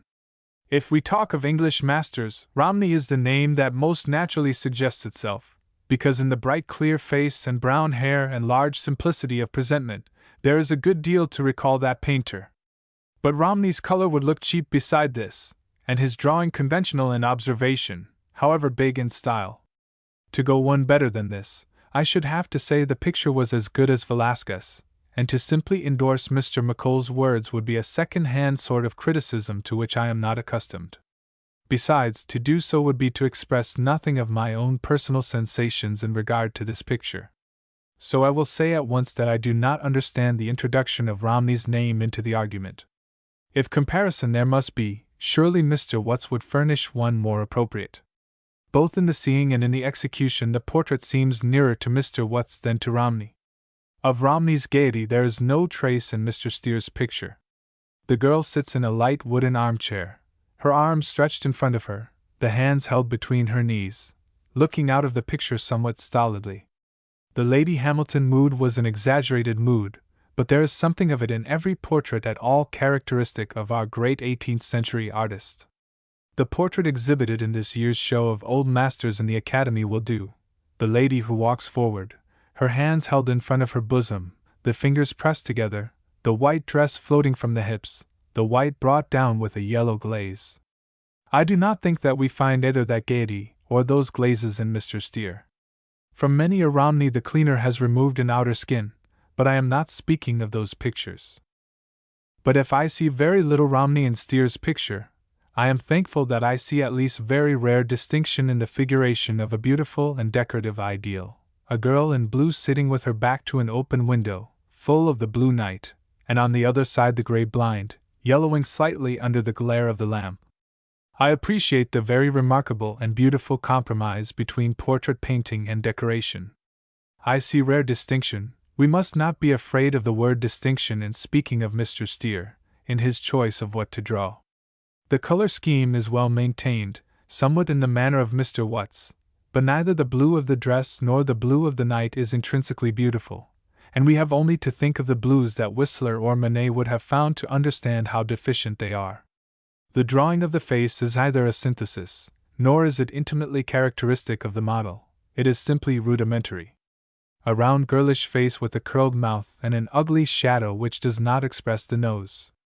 The shoulders are there, that we are told, but the anatomies are wanting, and the body is without its natural thickness. Nor is the drawing more explicit in its exterior lines than it is in its inner. There is hardly an arm in that sleeve, the elbow would be difficult to find, and the construction of the waist and hips is uncertain. The drawing does not speak like Mr. Sargent's. Look across the room at his portrait of a lady in white satin, and you will see there a shadow, so exact, so precise, so well understood, that the width of the body is placed beyond doubt. But the most radical fault in the portrait I have yet to point out, it is lacking in atmosphere. There is none between us and the girl, hardly any between the girl's head and the wall. The lamplight effect is conveyed by what Mr. McColl would perhaps call a symbol, by the shadow of the girl's head. We look in vain for transparent darknesses, light surrounded by shadows, transposition of tones, and the aspect of things.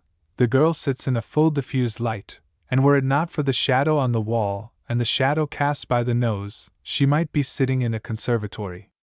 Speaking of another picture by Mr. Steer, Boulogne Sands, Mr. McColl says, "The children playing, the holiday encampment of the bathers' tents, the glint of people flaunting themselves like flags, the dazzle of sand and sea, and over and through it all the chattering lights of noon." I seize upon the phrase, "the people flaunting themselves like flags." The simile is a pretty one, and what suggested it to the writer is the detached color in the picture, and the colors are detached because there is no atmosphere to bind them together. There are no attenuations, transpositions of tone, in a word, none of those combinations of light and shade which make an atmosphere de tableau. And Mr. Steer's picture is merely an instance of a general tendency which for the last 20 years has widened the gulf between modern and ancient painting. It was Manet who first suggested la peinture claire, and his suggestion has been developed by Rowe, Monet, and others, until oil painting has become little more than a sheet of white paper slightly tinted. Values have been diverted from their original mission, which was to build up an atmosphere de tableau, and now every value and color finely observed seem to have for mission the abolition of chiaroscuro. Without atmosphere painting becomes a mosaic, and Mr. McColl seems prepared to defend this return to archaic formulas. This is what he says: "The sky of the sea beach, for example, if it be taken as representing form and texture, is ridiculous. It is like something rough and chippy, and if the suggestion gets too much in the way, the method has overshot its mark. Its mark is to express by a symbol the vivid life in the sky color, the sea color, and the sand color, and it is doubtful if the richness and subtlety of those colors can be conveyed in any other way." Here I fail altogether to understand. If the sky's beauty can be expressed by a symbol, why cannot the beauty of men and women be expressed in the same way? How the infinities of aerial perspective can be expressed by a symbol, I have no slightest notion, nor do I think that Mr. McColl has. In striving to excuse deficiencies in a painter whose very real and loyal talent we both admire, he has allowed his pen to run into dangerous sophistries. "The matter of handling," he continues, "is then a moot point, a question of temperament. Is this so? That some men are born with a special aptitude for handling color as other men are born with a special sense of proportions is undeniable. But Mr. McColl's thought goes further than this barren platitude, and if he means, as I think he does, that the faculty of handling is more instinctive than that of drawing, I should like to point out to him that handling did not become a merely personal caprice until the present century. A collection of ancient pictures does not present such endless experimentation with the material as a collection of modern pictures. Rubens, Hals, Velasquez, and Gainsborough do not contradict each other so violently regarding their use of the material as do Watts, Leighton, Millais, and Orchardson. In the 19th century no one has made such beautiful use of the material as Manet and Whistler, and we find these two painters using it respectively exactly like Hals and Velasquez. It would therefore seem that those who excel in the use of paint are agreed as to the handling of it, just as all good dancers are agreed as to the step.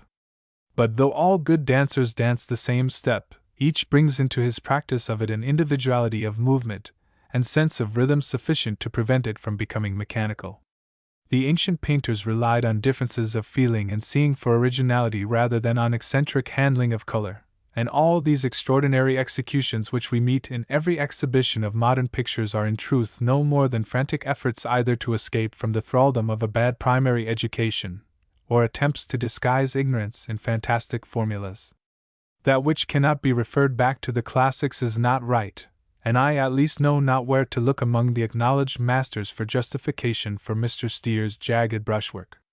Mr. Walter Sickert, whose temperament is more irresponsible, is nevertheless content within the traditions of oil painting. He exhibits 2 portraits, both very clever and neither satisfactory, for either are carried beyond the salient lines of character. Nature has gifted Mr. Sickert with a keen hatred of the commonplace. His vision of life is at once complex and fragmentary, his command on drawing slow and uncertain, his rendering therefore as spasmodic as a poem by Browning.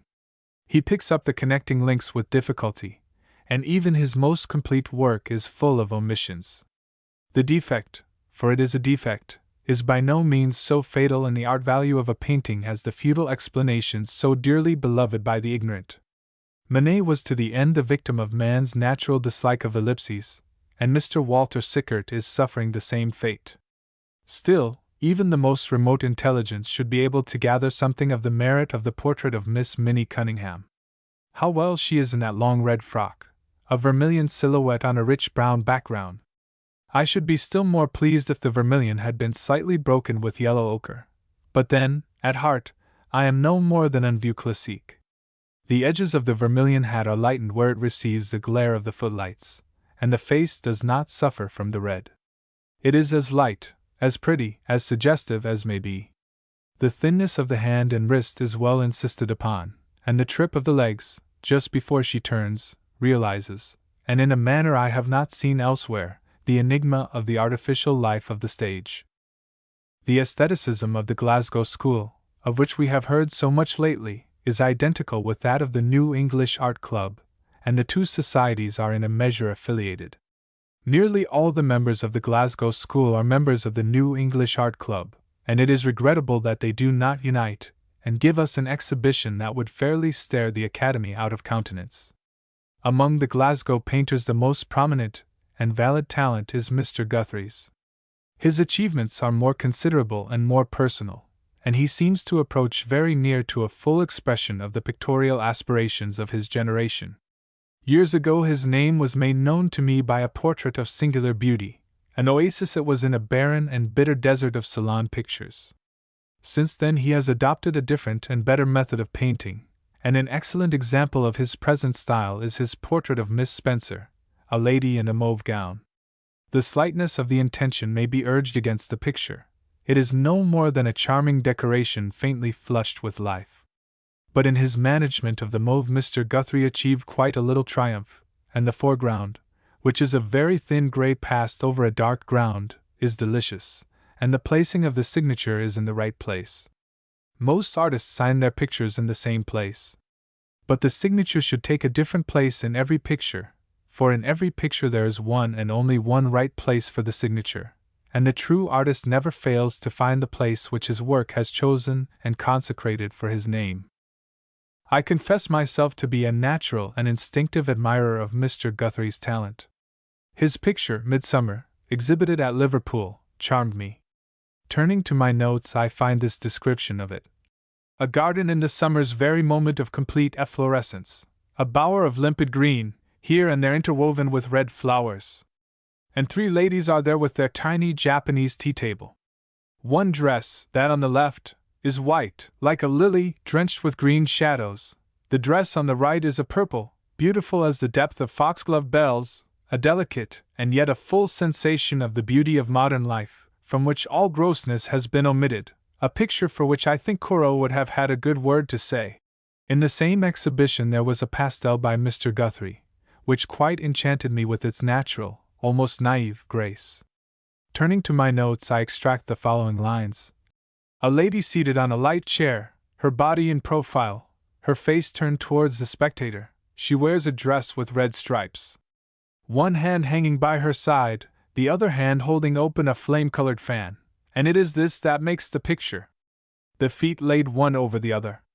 The face, a mere indication, and for the hair, charcoal, rubbed and then heightened by 2 or 3 touches of the rich black of pastel chalk. A delicate, a precious thing, rich in memories of Watteau and Whistler, of boudoir inspiration, and whose destination is clearly the sitting-room of a dilettante bachelor. Mr. Henry, another prominent member of the Glasgow school, exhibited a portrait of a lady in a straw hat, a rich and beautiful piece of painting, somewhat made up and over-modeled, still a piece of painting that one would like to possess. Mr. Hornell's celebrated Midsummer, the detestation of aldermen, was there too. Imagine the picture cards, the 10 of diamonds, and the 8 of hearts shuffled rapidly upon a table covered with a Persian tablecloth. To ignore what are known as values seems to be the first principle of the Glasgow school. Hence a crude and discordant coloration without depth or richness. Hence an absence of light and the mystery of aerial perspective. But I have spoken very fully on this subject elsewhere. 15 years ago it was customary to speak slightingly of the old masters, and it was thought that their mistakes could be easily rectified. Their dark skies and black foregrounds hold their own against all Monet's cleverness, and it has begun to be suspected that even if nature be industriously and accurately copied in the fields, the result is not always a picture.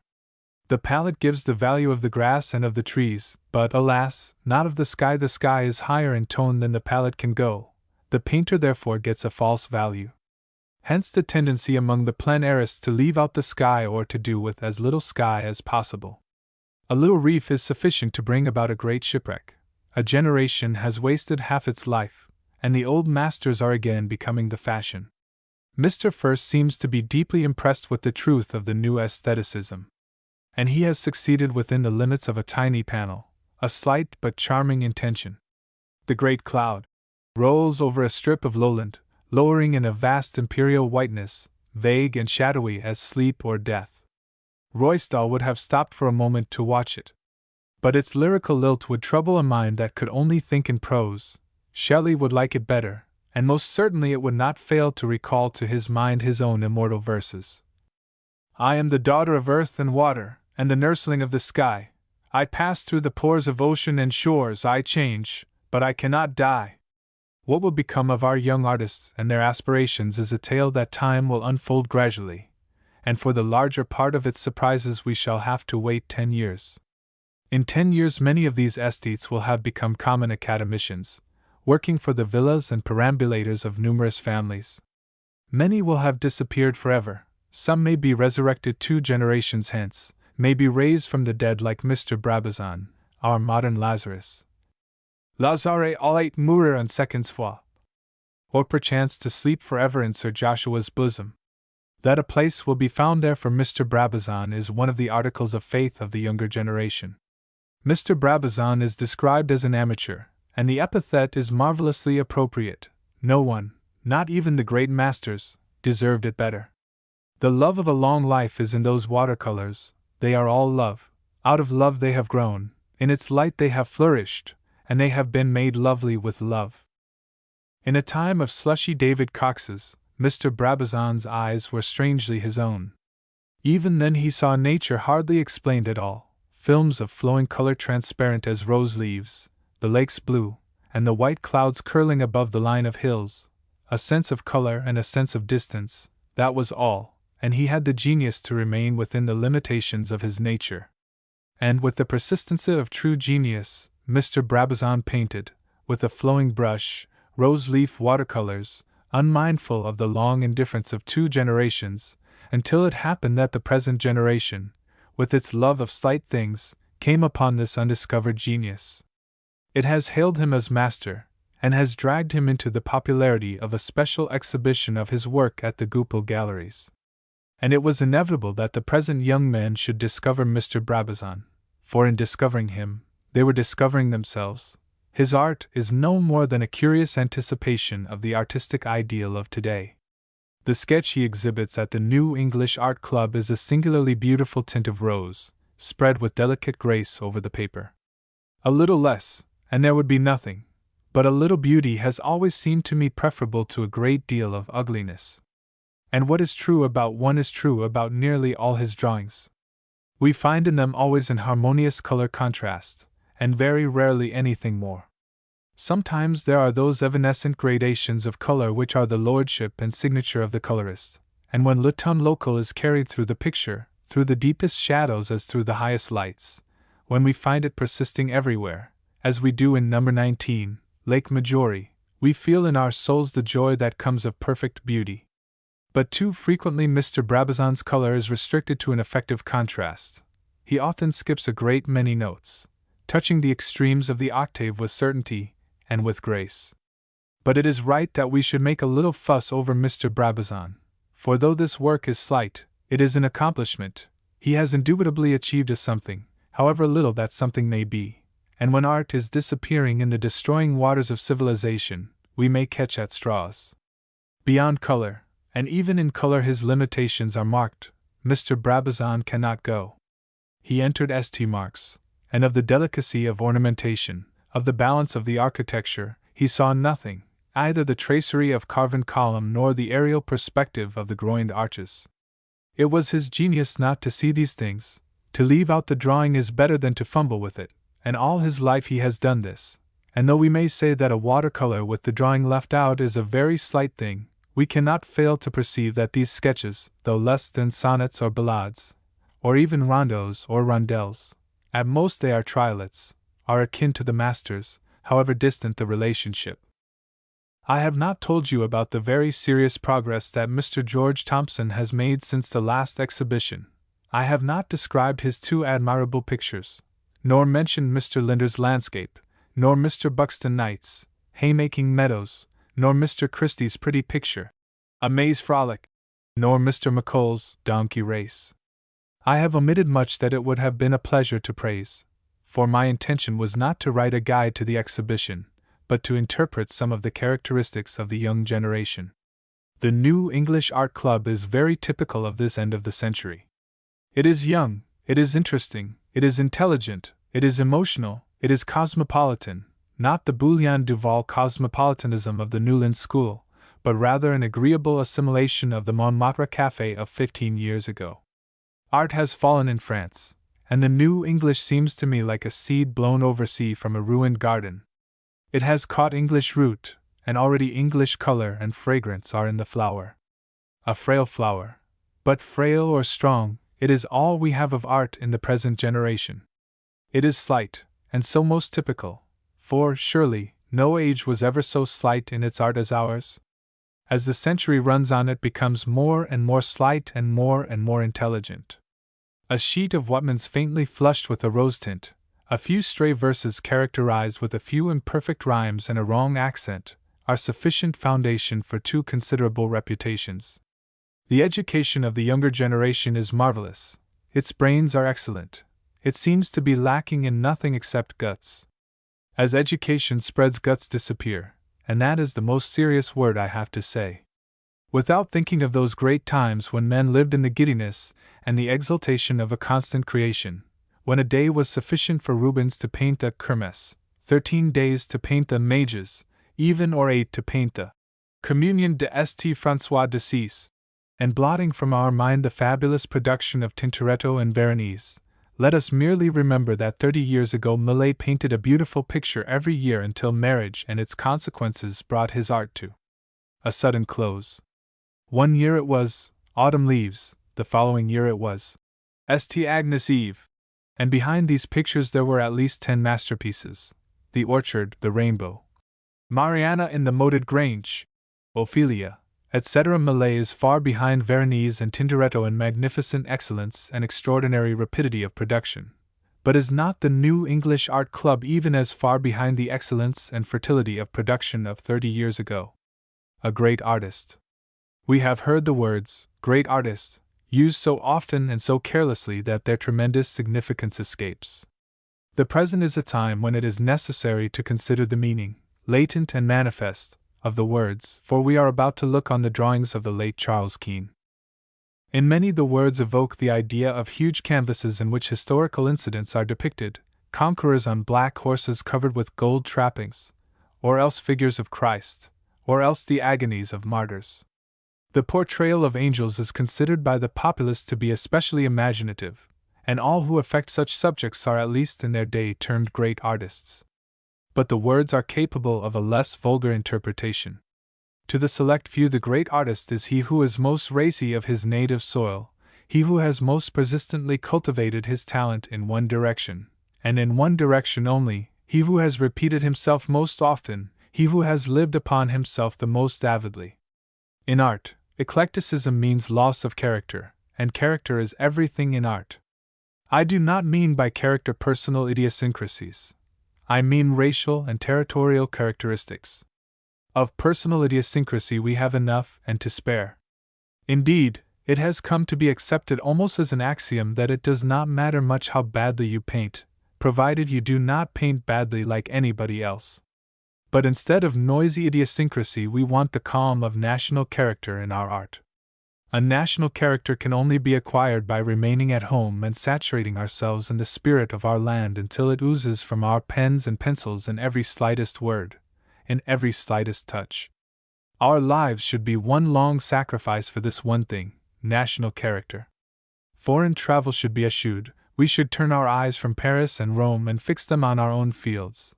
We should strive to remain ignorant, making our lives mole-like, burrowing only in our own parish soil. There are no universities in art, but there are village schools. Each of us should choose his master, imitate him humbly, striving to continue the tradition. And while laboring thus humbly, rather as handicraftsmen than as artists, our personality will gradually begin to appear in our work, not the weak febrile idiosyncrasy which lights a few hours of the artist's youth, but a steady flame nourished by the rich oil of excellent lessons. If the work is good, very little personality is required. Are the individual temperaments of Terburg, Metzu, and Peter de Hoek very strikingly exhibited in their pictures? The paragraph I have just written will seem like a digression to the careless reader, but he who has read carefully, or will take the trouble to glance back, will not fail to see that although in appearance digressive, it is a strict and accurate comment on Charles Keene, and the circumstances in which his art was produced. Charles Keene never sought after originality.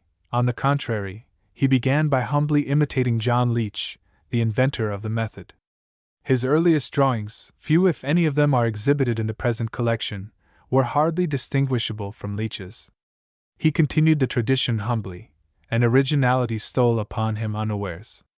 Charles Keene was not an erudite. He thought of very little except his own talent and the various aspects of English life which he had the power of depicting, but he knew thoroughly well the capacities of his talent, the direction in which it could be developed, and his whole life was devoted to its cultivation. He affected neither a knowledge of literature nor of continental art. He lived in England and for England, content to tell the story of his own country and the age he lived in.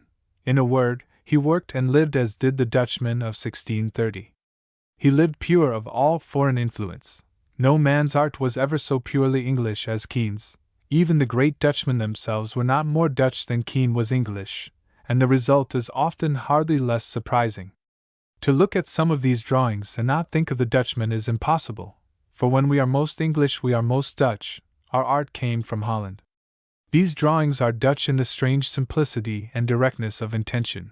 They are Dutch in their oblivion to all interests except those of good drawing. They are Dutch in the beautiful quality of the workmanship.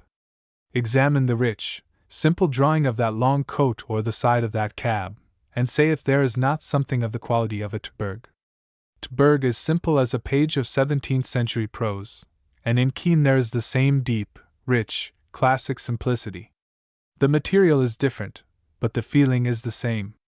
I might, of course, say Jan Steen, and is it not certain that both Terburg and Steen, working under the same conditions, would not have produced drawings very like Keene's?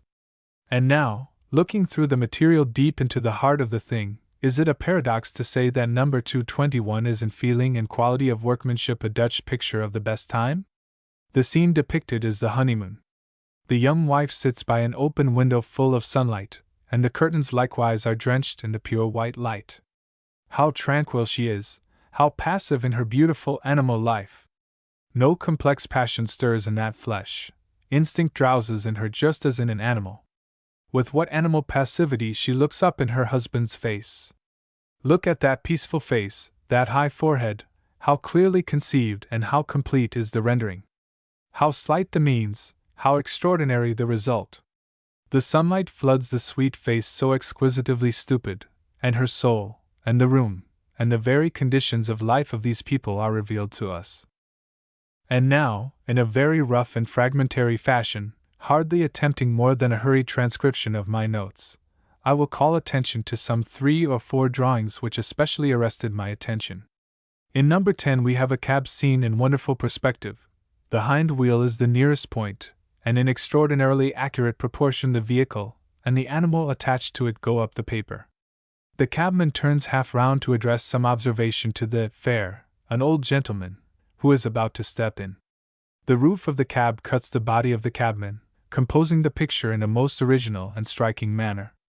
The panels of the cab are filled in with simple straight lines, but how beautifully graduated are these lines, how much they are made to say!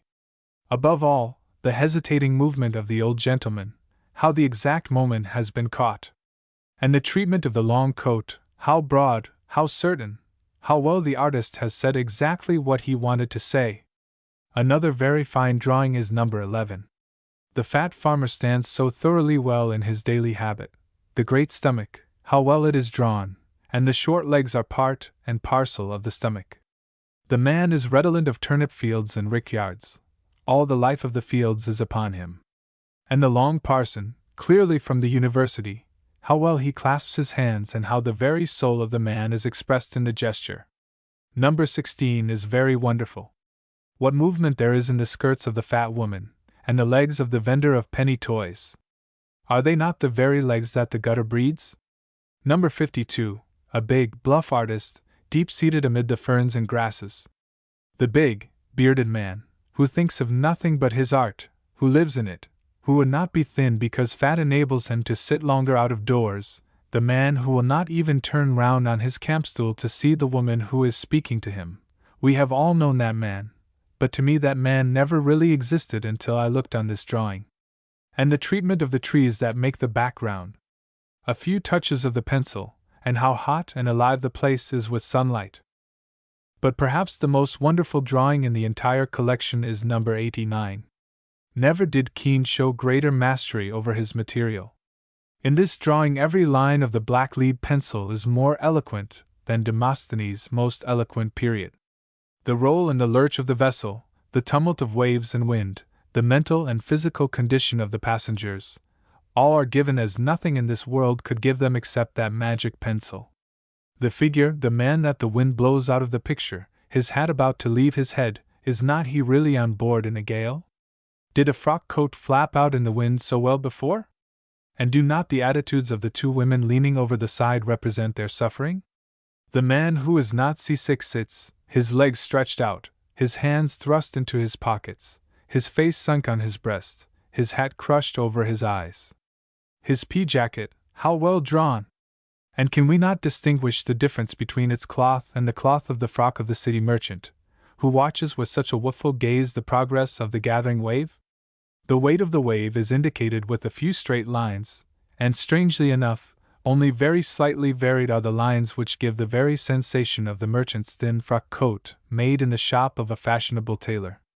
It has been said that Keene could not draw a lady or a gentleman. Why not add that he was neither a tennis player nor a pigeon shot, a waltzer nor an accomplished French scholar? The same terrible indictment has been preferred against Dickens, and Mr. Henry James says that Balzac failed to prove he was a gentleman. It might be well to remind Mr. James that the artist who would avoid the fashion plate would do well to turn to the coster rather than the Duke for inspiration. Keene's genius saved him from the drawing-room, never allowing his gaze to wander from where English characteristics may be gathered most plentifully, the middle and lower classes. I find in my notes mention of other drawings quite as wonderful as those I have spoken of, but space only remains to give some hint of Keene's place among draftsmen. As a humorist he was certainly thin compared to Leech, as a satirist he was certainly feeble compared to Gavarni. In dramatic, not to say imaginative, qualities he cannot be spoken of in the same breath as Cruikshank, but as an artist was he not their superior? Nationality in Art. In looking through a collection of Reynolds, Gainsboroughs, Dobsons, Morlands, we are moved by something more than the artistic beauty of the pictures. Seeing that peaceful farmyard by Morland, a dim remote life, a haunting in the blood, rises to the surface of the brain, like a water flower or weed brought by a sudden current into sight of the passing sky. Seeing that quiet man talking with his swineherd, we are mysteriously attracted, and are perplexed as by a memory. We grow aware of his house and wife, and though these things passed away more than 100 years ago, we know them all. That other picture, Partridge Shooting, by Stubbs, how familiar and how intimate it is to us. And those days seem to go back and back into long ago, beyond childhood into infancy. The life of the picture goes back into the life that we heard from our fathers, our grandfathers' lips, a life of reminiscence and little legend, the end of which passed like a wraith across the dawn of our lives. For we need not be very old to remember the squire ramming the wads home and calling to the setter that is too eagerly pressing forward the pointer and the turnips. A man of 50 can remember seeing the mail coach swing round the curve of the wide, smooth coach roads, and a man of 40, going by road to the Derby, and the block which came 7 miles from Epsom. And so do these pictures take us to the heart of England, to the heart of our life, which is England, to that great circumstance which preceded our birth, and which gave not merely flesh and blood, but the minds that are thinking now. We have only to pass through a doorway to see sublimer works of art. But though Troyat and Courbet were greater artists than Morland, Morland whispers something that is beyond art, beyond even our present life. As a shell with the sound of the sea, these canvases are murmurous with the underlife. That young lady so charmingly dressed in white, she who holds a rose in her hand, is Miss Kitty Calcraft, by Romney. Do we not seem to know her? We ask when we met her, and where we spoke to her, and that mystic when and where seem more real than the moment of present life. The present crowd of living folk fades from us, and we half believe, half know, that she spoke to us one evening on that terrace overlooking those wide pasture lands. We see the happy light of her eyes and hear the joy of her voice, and they stir in us all the impulses of race, of kith and kin. Romney is often crude, but the worst that can be urged against this portrait is that it is superficial. But what charm and grace there is in its superficiality! Romney was aware of the grace and charm of the young girl as she sat before him in her white dress. He saw her as a flower, and in fluent, agreeable, well-bred and cultivated speech he has talked to us about her. The portrait has the charm of rare and exquisite conversation. We float in a tide of sensation. He was only aware of her white dress, her pretty arm and hand laid on her soft lap. But while we merely see Kitty, we perceive and think of Gainsborough's portrait of Miss Willoughby. We realize her in other circumstances, away from the beautiful blue trees under which he has so happily placed her. We can see her receiving visitors on the terrace, or leaning over the balustrade looking down the valley, wondering why life has come to her so sadly. We see her in her 18th century drawing room amid Chippendale and Adams furniture, reading an old novel. No one ever cared much about Miss Willoughby. There is little sensuous charm in her long narrow face, in her hair falling in ringlets over her shoulders, and we are sure that she often reflected on the bitterness of life. But Kitty never looked into the heart of things. When life coincided with her desires, she laughed and was glad. When things, to use her own words, went wrong, she wept. And in these two portraits we read the stories of the painter's souls. But the question of nationality, of country, in art detains us. Beautiful beyond compare is the art of Turgenev, but how much more intimate, how much deeper is the delight that a Russian finds in his novels than ours. However truly the purely artistic qualities may touch us, great art is universal. We miss our native land and our race in Turgenev. We find both in Dickens, in Thackeray. Miss Austen and Fielding have little else. And vague though Fielding may be in form, still his pages are England, and they whisper the life we inherited from long ago.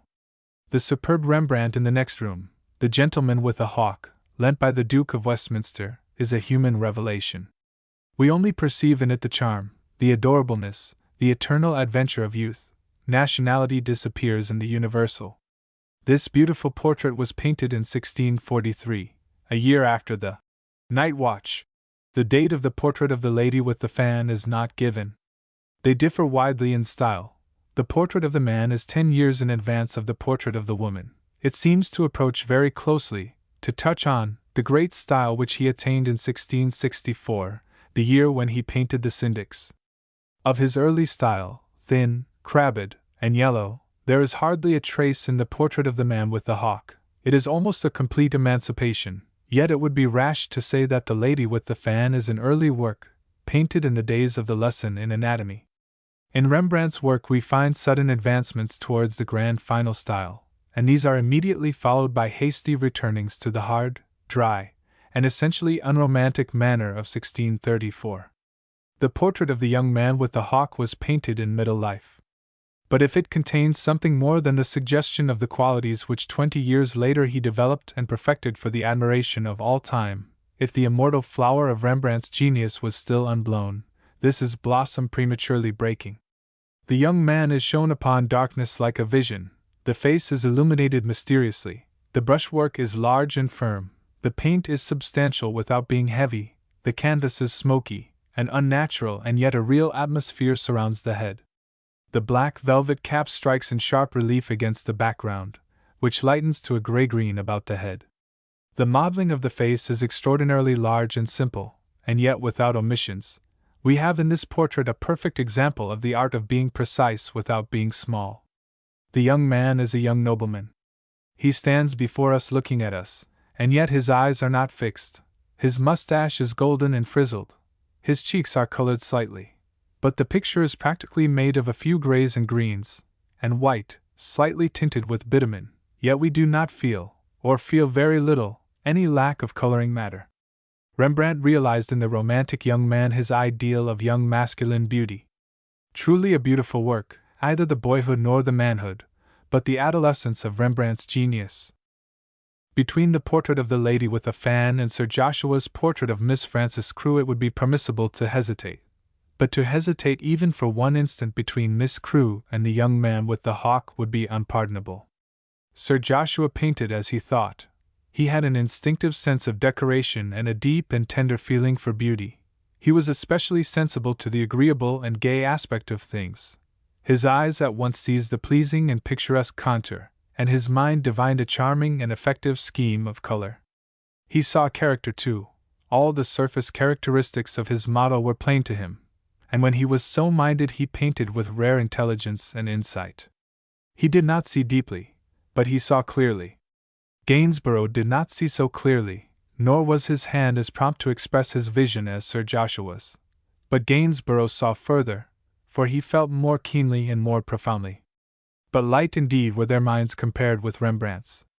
Rembrandt was a great visionary.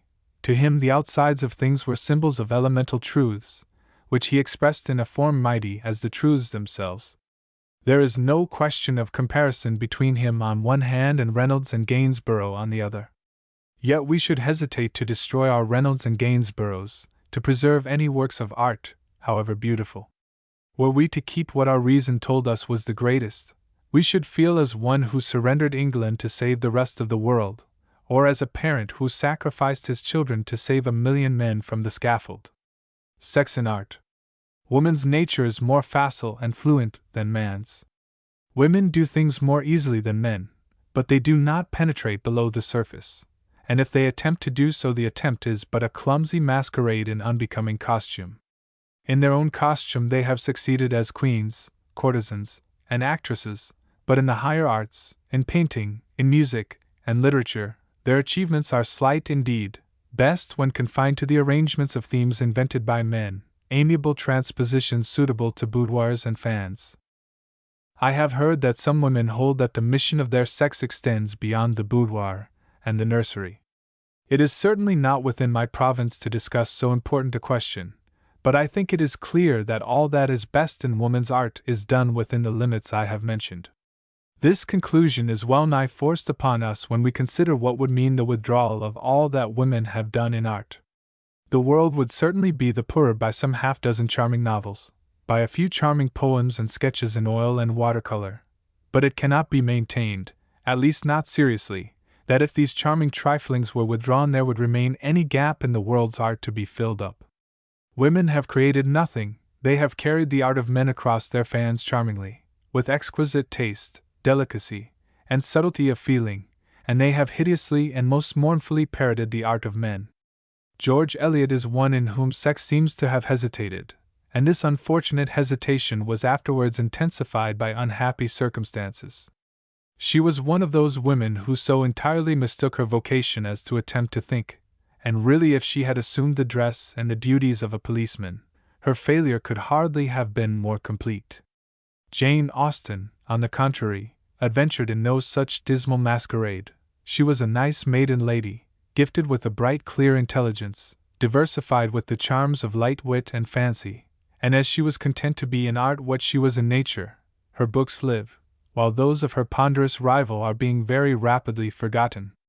Romola and Daniel Deronda are dead beyond hope of resurrection. The Mill on the Floss, being more feminine, still lives, even though its destiny is to be forgotten when Pride and Prejudice is remembered.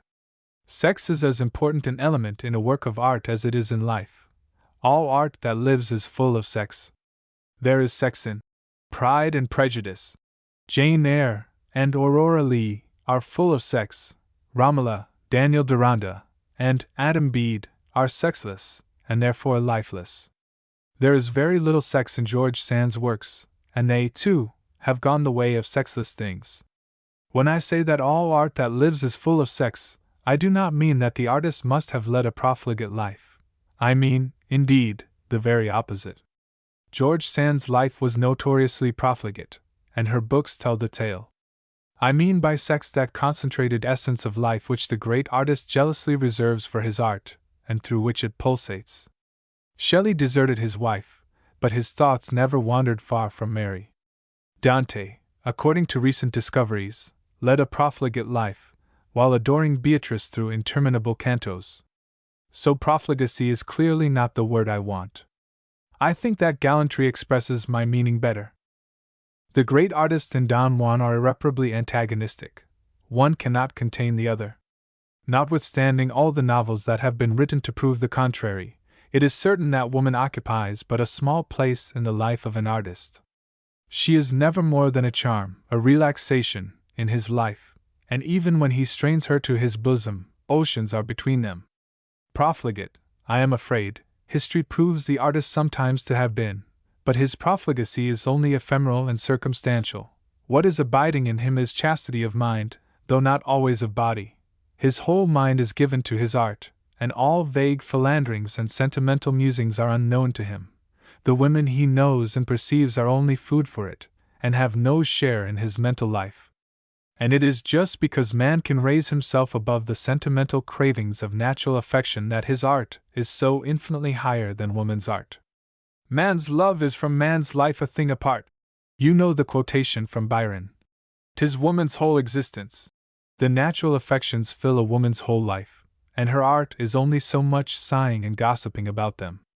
Very delightful and charming gossiping it often is, full of a sweetness and tenderness which we could not well spare, but always without force or dignity.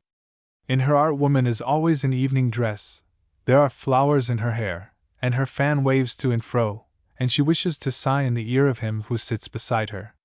Her mental nudeness is parallel with her low bodice, it is that and nothing more. She will make no sacrifice for her art, she will not tell the truth about herself as frankly as Jean-Jacques, nor will she observe life from the outside with the grave impersonal vision of Flaubert. In music women have done nothing, and in painting their achievement has been almost as slight. It is only in the inferior art, the art of acting, that women approach men.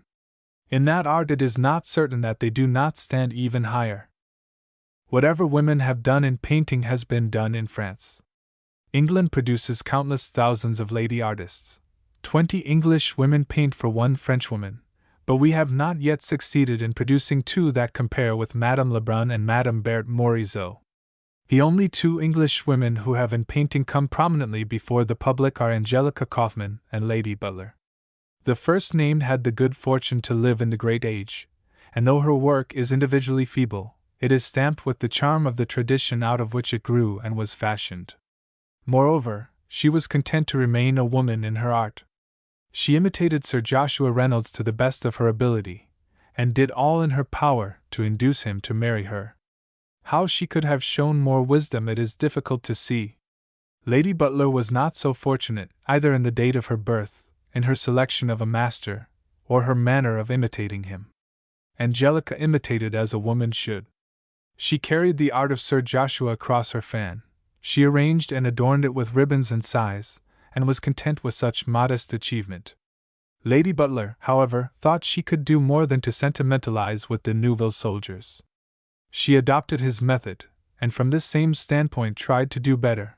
Her attitude towards him was the same as Rosa Bonheur's towards Troyat, and the failure of Lady Butler was even greater than Rosa Bonheur's.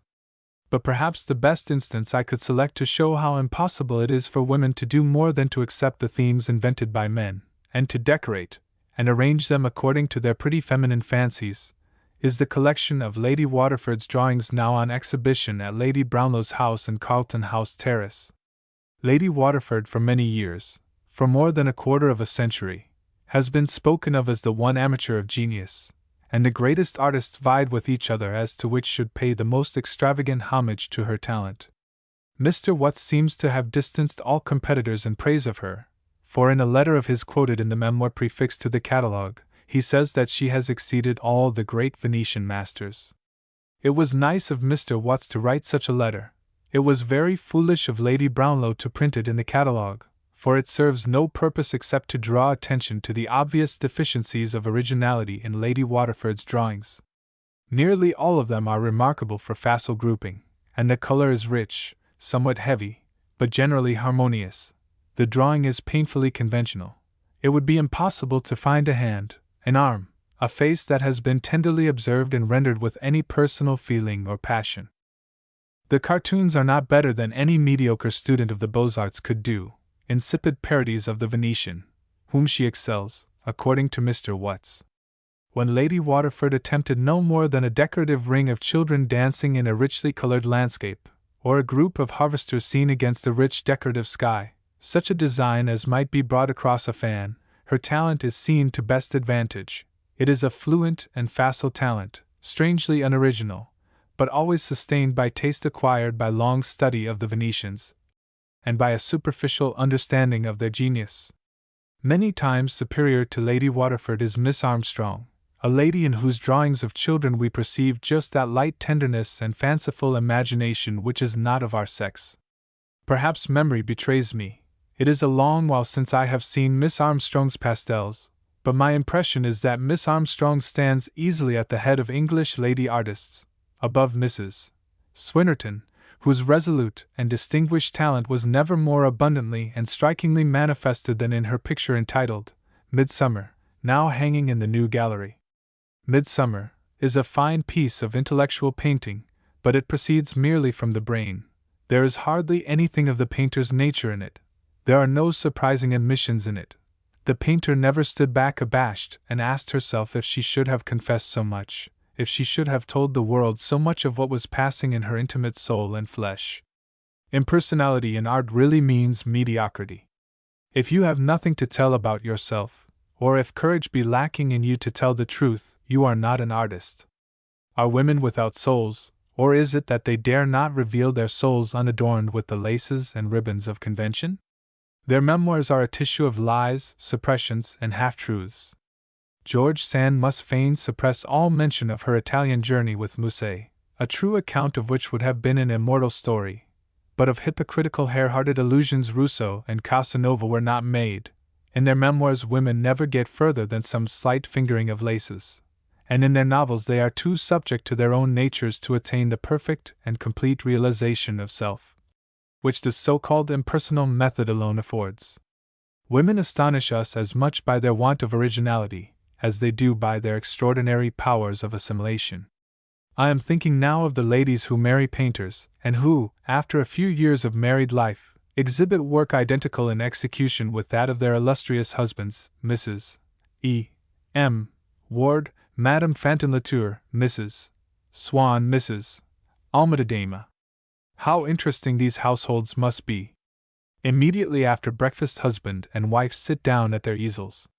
"Let me mix a tone for you, dear. I think I would put that up a little higher," etc. In a word, what Manet used to call la peinture à quatre mains. Nevertheless, among these well-intentioned ladies we find one artist of rare excellence. I mean Madame Lebrun. We all know her beautiful portrait of a woman walking forward, her hands in a muff. Seeing the engraving from a distance we might take it for a Romney, but when we approach, the quality of the painting visible through the engraving tells us that it belongs to the French school. In design the portrait is strangely like a Romney. It is full of all that brightness and grace, and that feminine refinement, which is a distinguishing characteristic of his genius, and which was especially impressed on my memory by the portrait of the lady in the white dress walking forward, her hands in front of her, the slight fingers pressed one against the other. Exhibited this year in the exhibition of Old Masters in the Academy. But if we deny that the portrait of the lady with the muff affords testimony as to the sex of the painter, we must admit that none but a woman could have conceived the portrait which Madame Lebrun painted of herself and her little daughter. The painting may be somewhat dry and hard, it certainly betrays none of the fluid nervous tendernesses and graces of the female temperament, but surely none but a woman and a mother could have designed that original and expressive composition. It was a mother who found instinctively that touching and expressive movement. The mother's arms circled about her little daughter's waist, the little girl leaning forward, her face resting on her mother's shoulder. Never before did artist epitomize in a gesture all the familiar affection and simple persuasive happiness of home. The very atmosphere of an embrace is in this picture. And in this picture the painter reveals herself to us in one of the intimate moments of her daily life, the tender, wistful moment when a mother receives her growing girl in her arms, the adolescent girl having run she knows not why to her mother. These two portraits, both in the Louvre, are, I regret to say, the only pictures of Madame Lebrun that I am acquainted with. But I doubt if my admiration would be increased by a wider knowledge of her work. She seems to have said everything she had to say in these two pictures. Madame Lebrun painted well, but she invented nothing, she failed to make her own of any special manner of seeing and rendering things, she failed to create a style. Only one woman did this, and that woman is Madame Morisot, and her pictures are the only pictures painted by a woman that could not be destroyed without creating a blank, a hiatus in the history of art. True that the hiatus would be slight, insignificant if you will, but the insignificant is sometimes dear to us, and though nightingales, thrushes, and skylarks were to sing in King's Bench Walk, I should miss the individual chirp of the pretty sparrow. Madame Morisot's note is perhaps as insignificant as a sparrow's, but it is as unique and as individual a note. She has created a style, and has done so by investing her art with all her femininity. Her art is no dull parody of ours, it is all womanhood, sweet and gracious, tender and wistful womanhood. Her first pictures were painted under the influence of Corot, and two of these early works were hung in the exhibition of her works held the other day at Goupil's, Boulevard Montmartre. The more important was, I remember, a view of Paris seen from a suburb, a green railing and two loitering nursemaids in the foreground, the middle of the picture filled with the city faintly seen and faintly glittering in the hour of the sun's decline, between 4 and 6. It was no disagreeable or ridiculous parody of Corot. It was Corot feminized, Corot reflected in a woman's soul, a woman's love of man's genius, a lake-reflected moon. But Corot's influence did not endure. Through her sister's marriage Madame Morisot came in contact with Manet, and she was quick to recognize him as being the greatest artist that France had produced since Delacroix. Henceforth she never faltered in her allegiance to the genius of her great brother-in-law. True, that she attempted no more than to carry his art across her fan, but how adorably she did this! She got from him that handling out of which the color flows joyous and bright as well water, the handling that was necessary for the realization of that dream of hers, a light world afloat in an irradiation, light trembling upon the shallows of artificial water, where swans and aquatic birds are plunging, and light skiffs are moored, light turning the summer trees to blue, light sleeping a soft and lucid sleep in the underwoods, light illumining the green summer of leaves where the diamond rain is still dripping, light transforming into jewelry the happy flight of bees and butterflies.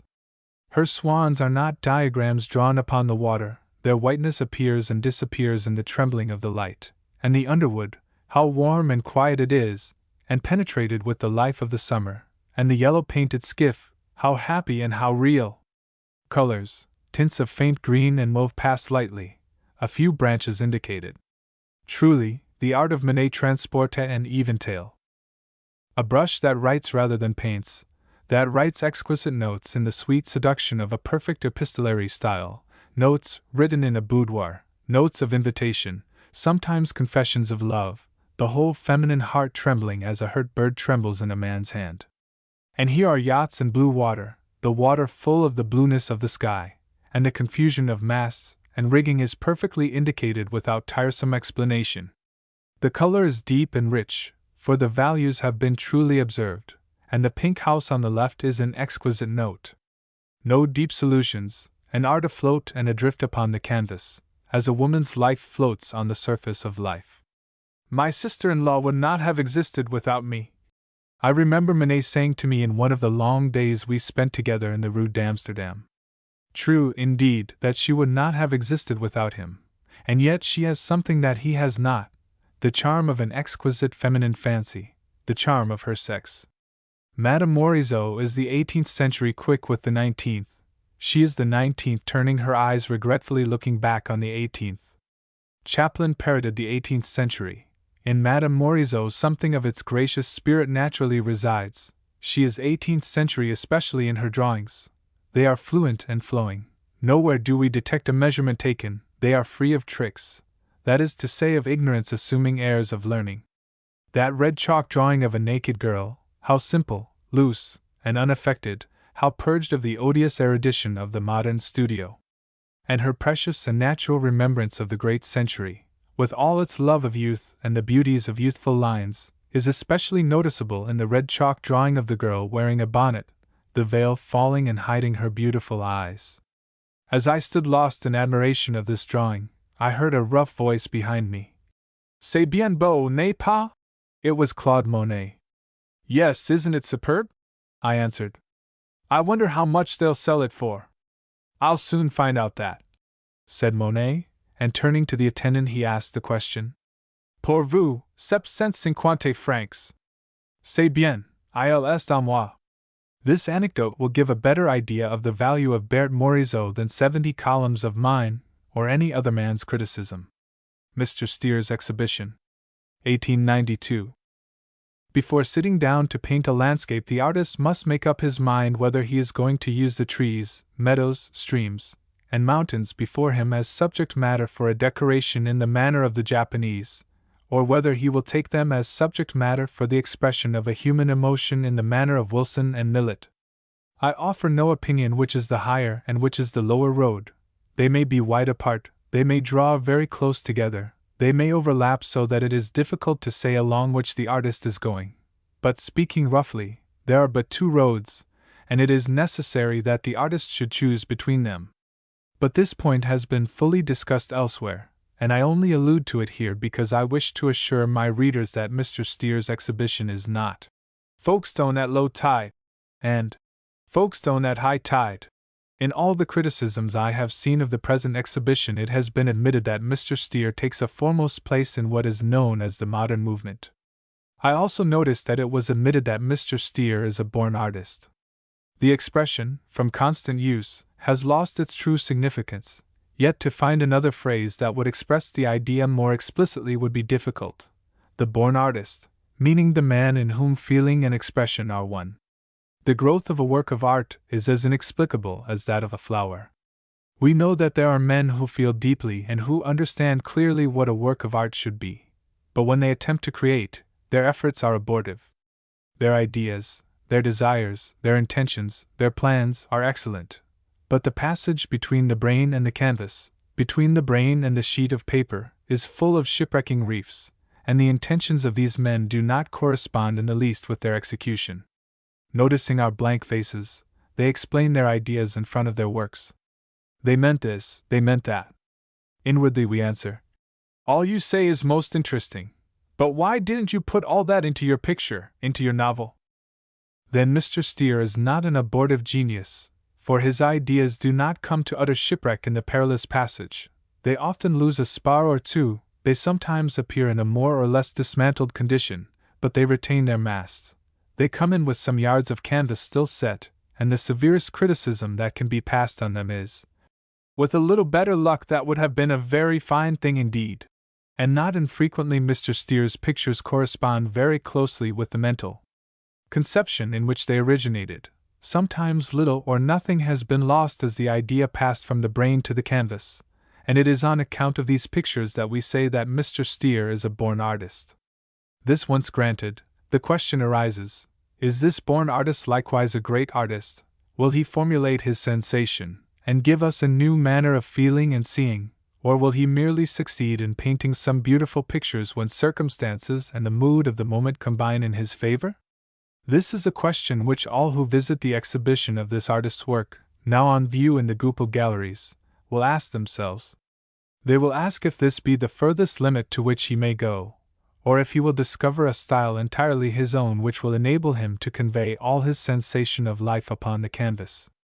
That Mr. Steere's drawing does not suggest a future draftsman seems to matter little, for we remember that color, and not form, is the impulse that urges and inspires him. Mr. Steere draws well enough to take a high place if he can overcome more serious defects. His greatest peril seems to me to be an uncontrollable desire to paint in the style of the last man whose work has interested him. At one time it was only in his most unguarded moments that he could see a landscape otherwise than as Monet saw it. A year or two later it was Whistler who dictated certain schemes of color, certain harmonious arrangements of black. And the most distressing symptom of all is that Mr. Brabazon could not hold an exhibition of some very nice tints of rose and blue without inspiring Mr. Steere to go and swish watercolor about in the same manner. Mr. Steere has the defect of his qualities. His perceptions are naive, and just as he must have thought 7 years ago that all modern landscape painters must be more or less like Monet, he must have thought last summer that all modern watercolor must be more or less like Mr. Brabazon. This is doubly unfortunate, because Mr. Steere is only good when he is Steere, and nothing but Steere. How much we should borrow, and how we should borrow, are questions which will agitate artists for all time. It is certain, however, that one of the most certain signs of genius is the power to take from others and to assimilate. How much did Rubens take from Titian? How much did Mr. Whistler take from the Japanese? Almost everything in Mr. Whistler already existed in art. In the National Gallery, the white stocking in the Philip reminds us of the white stockings in the portrait of Miss Alexander. In the British Museum, we find the shadows that he transferred from Rembrandt to his own etchings. Degas took his drawing from Ingres and his color, that lovely brown, from Poussin. But notwithstanding their vast borrowings, Rubens is always Rubens, Whistler is always Whistler, and Degas is always Degas. Alexander took a good deal, too, but he too remained always Alexander. We must conquer what we take. But what Mr. Steere takes often conquers him. He is often like one suffering from a weak digestion, he cannot assimilate. I must accept, however, that very beautiful picture. 2 yachts lying off Cowes. Under a deepening sky of mauve the yachts lie, their lights and rigging showing through the twilight. We may say that this picture owes something to Mr. Whistler, but the debt is not distressing. It does not strike the eye. It does not prevent us from seeing the picture, a very beautiful piece of decoration in a high key of color, a picture which it would be difficult to find fault with. It is without fault. The intention of the artist was a beautiful one, and it has been completely rendered. I like quite as well the Casino, Boulogne. The property, I note with some interest, of Mr. Humphrey Ward, art critic of the Times.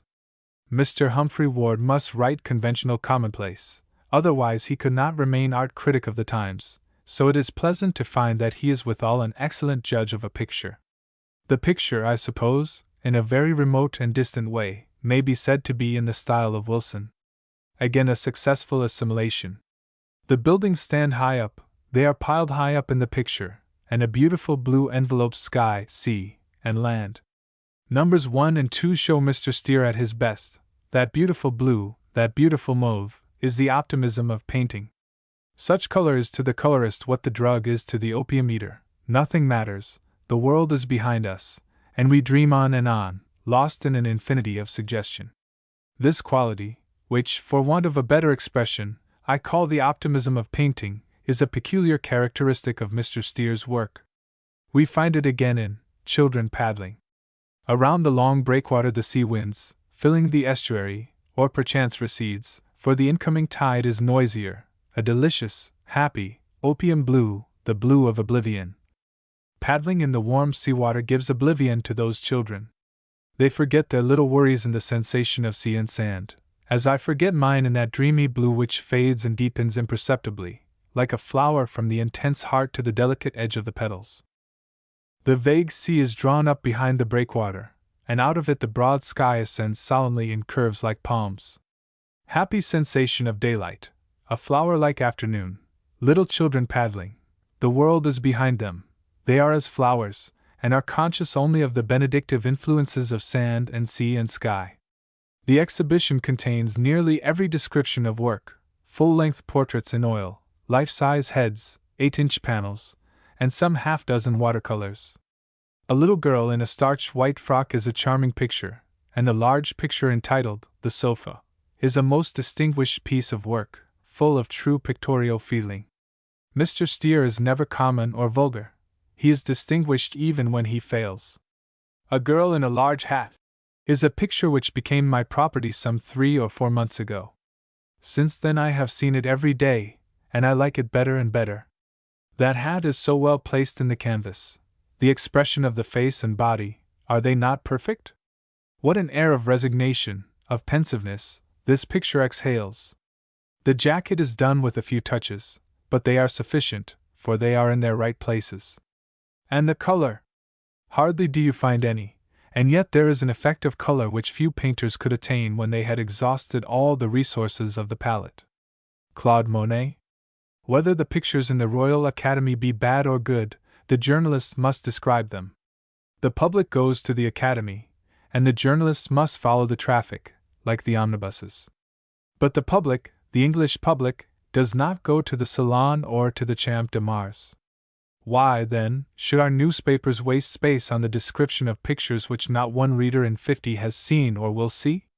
I suppose the demon of actuality is answerable for the wasted columns, and the demon of habit for my yearly wanderings over deserts of coconut matting, under tropical skylights, in continual torment from glaring oil paintings. Of the days I have spent in those exhibitions, nothing remains but the memory of discomfort, and the sense of relief experienced on coming to a room in which there were no pictures. Ah, the armchairs into which I slipped, and the tapestries that rested my jaded eyes. So this year I resolved to break with habit and to visit neither the Salon nor the Champ de Mars. An art critic I am, but surely independent of pictures, at least, of modern pictures. Indeed, they stand between me and the interesting article 90 times in 100. Only now and then do we meet a modern artist about whom we may rhapsodize, or at whom we may curse. Claude Monet is surely such an one. So I pricked up my ears when I heard there was an exhibition of his work at Durand Ruel's. I felt I was on the trail of an interesting article, and away I went. The first time I pondered and argued with myself. Then I went with an intelligent lady, and was garrulous, explanatory, and theoretical. She listened, and said she would write out all I had said from her point of view. The third time I went with 2 artists. We were equally garrulous and argumentative, and with the result that we 3 left the exhibition more than ever confirmed in the truth of our opinions. I mention these facts, not, as the ill-natured might suppose, because it pleases me to write about my own sayings and doings, but because I believe my conduct to be typical of the conduct of hundreds of others in regard to the present exhibition in the Rue Lafitte. For, let this be said in Monet's honor, every day artists from every country in Europe go there by themselves, with their women friends, and with other artists. And every day since the exhibition opened, the galleries have been the scene of passionate discussion. My own position regarding Monet is a peculiar one, and I give it for what it is worth. It is about 18 years since I first made the acquaintance of this remarkable man. Though at first shocked, I was soon convinced of his talent, and set myself about praising him as well as I knew how. But my prophesying was answered by scoffs, jeers, supercilious smiles. Outside of the café of the Nouvelle Athenes, Monet was a laughing-stock. Manet was bad enough, but when it came to Monet, words were inadequate to express sufficient contempt. A shrug of the shoulders or a pitying look, which clearly meant, Art thou most of man or simpleton, or, maybe, impudent charlatan who would attract attention to himself by professing admiration for such eccentricity? It was thus 18 years ago.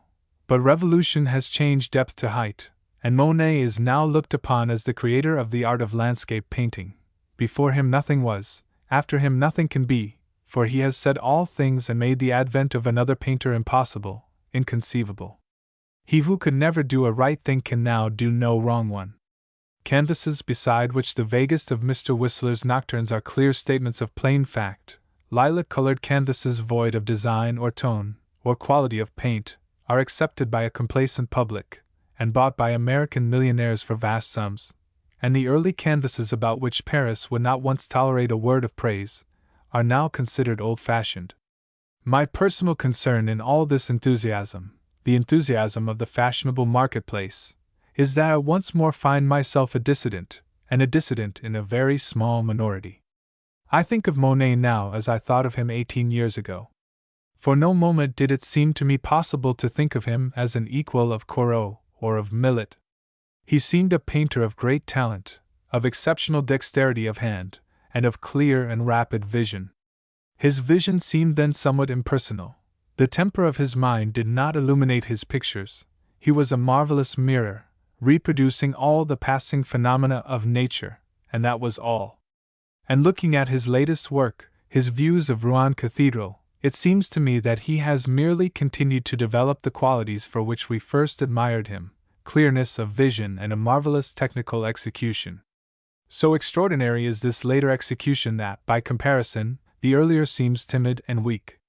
His naturalism has expanded and strengthened, mine has decayed and almost fallen from me.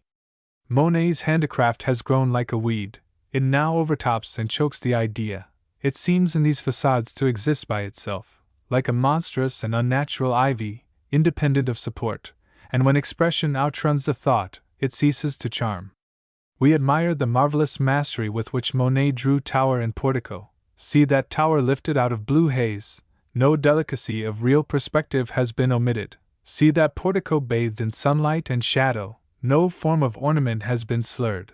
But we are fain of some personal sense of beauty. We miss that rare delicacy of perception which delights us in Mr. Whistler's Venice, and in Guardi's vision of cupolas, stairways, roofs, gondolas, and waterways.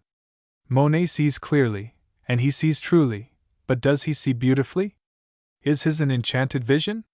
And is not every picture that fails to move, to transport, to enchant a mistake? A work of art is complete in itself. But is any one of these pictures complete in itself? Is not the effect they produce dependent on the number, and may not this set of pictures be compared to a set of scenes in a theater, the effect of which is attained by combination? There is no foreground in them.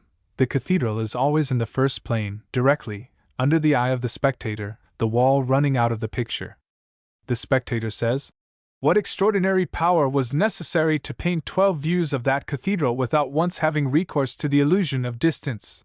A feat no doubt it was, and therein we perceive the artistic weakness of the pictures. For art must not be confounded with the strong man and the fair who straddles, holding a full-grown woman on the palm of his hand. Then the question of the quality of paint. Monet's paint was beautiful as that of an old master, brilliant as an enamel, smooth as an old ivory. But the quality of paint in Monet is that of stone and mortar. It would seem, the thought is too monstrous to be entertained, as if he had striven by thickness of paint and roughness of the handling to reproduce the very material quality of the stonework. This would be realism à outrance. I will not think that Monet was haunted for a single instant by so shameful a thought.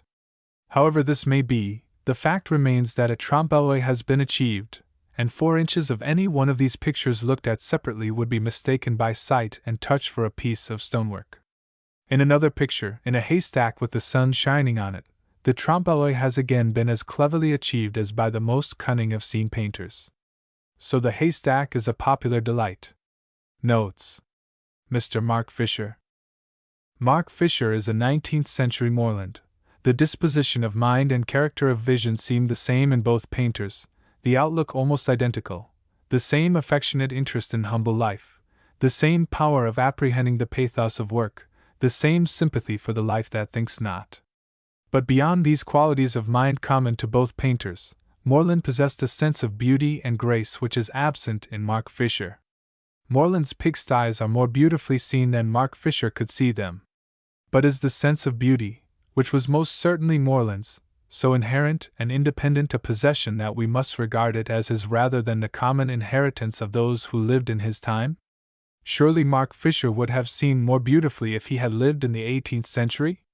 Or, to put the case more clearly, surely Moreland would have seen very much as Mark Fisher sees if he had lived in the 19th? Think of the work done by Moreland in the field and farmyard. It is in that work that he lives. Compare it with Mark Fisher's, subtracting, of course, all that Moreland owed to his time, quality of paint, and a certain easy sense of beauty, and say if you can that both men do not stand on the same intellectual plane. To tell the story of the life of the fields, and to tell it sincerely, without false sentiment, was their desire, nor do we detect in either Moreland or Mark Fisher any pretense of seeing more in their subjects than is natural for them to see, in shock, yes. Jock tried to think profoundly, like Millet. Mark Fisher does not, nor was Moreland influenced by the caustic mind of Hogarth to satirize the animalism of the burrs he painted. He saw rural life with the same kindly eyes as Mark Fisher. The difference between the two men is a difference of means, of expression. I mean the exterior envelope in which the work of the mind lives, and which preserves and assures a long life to the painter. On this point no comparison is possible between the 18th and 19th century painter. We should seek in vain in Mark Fisher for Moreland's beautiful smooth painting, for his fluent and easy drawing, the complete and easy vehicle of his vision of things. Mark Fisher draws well, but he often draws awkwardly. He possesses the sentiment of proportion and the instinct of anatomy. We admire the sincerity, and we recognize the truth, but we miss the charm of that easy and perfect expression which was current in Moreland's time. Mark Fisher is a man who has something to say and who says it in a somewhat barbarous manner.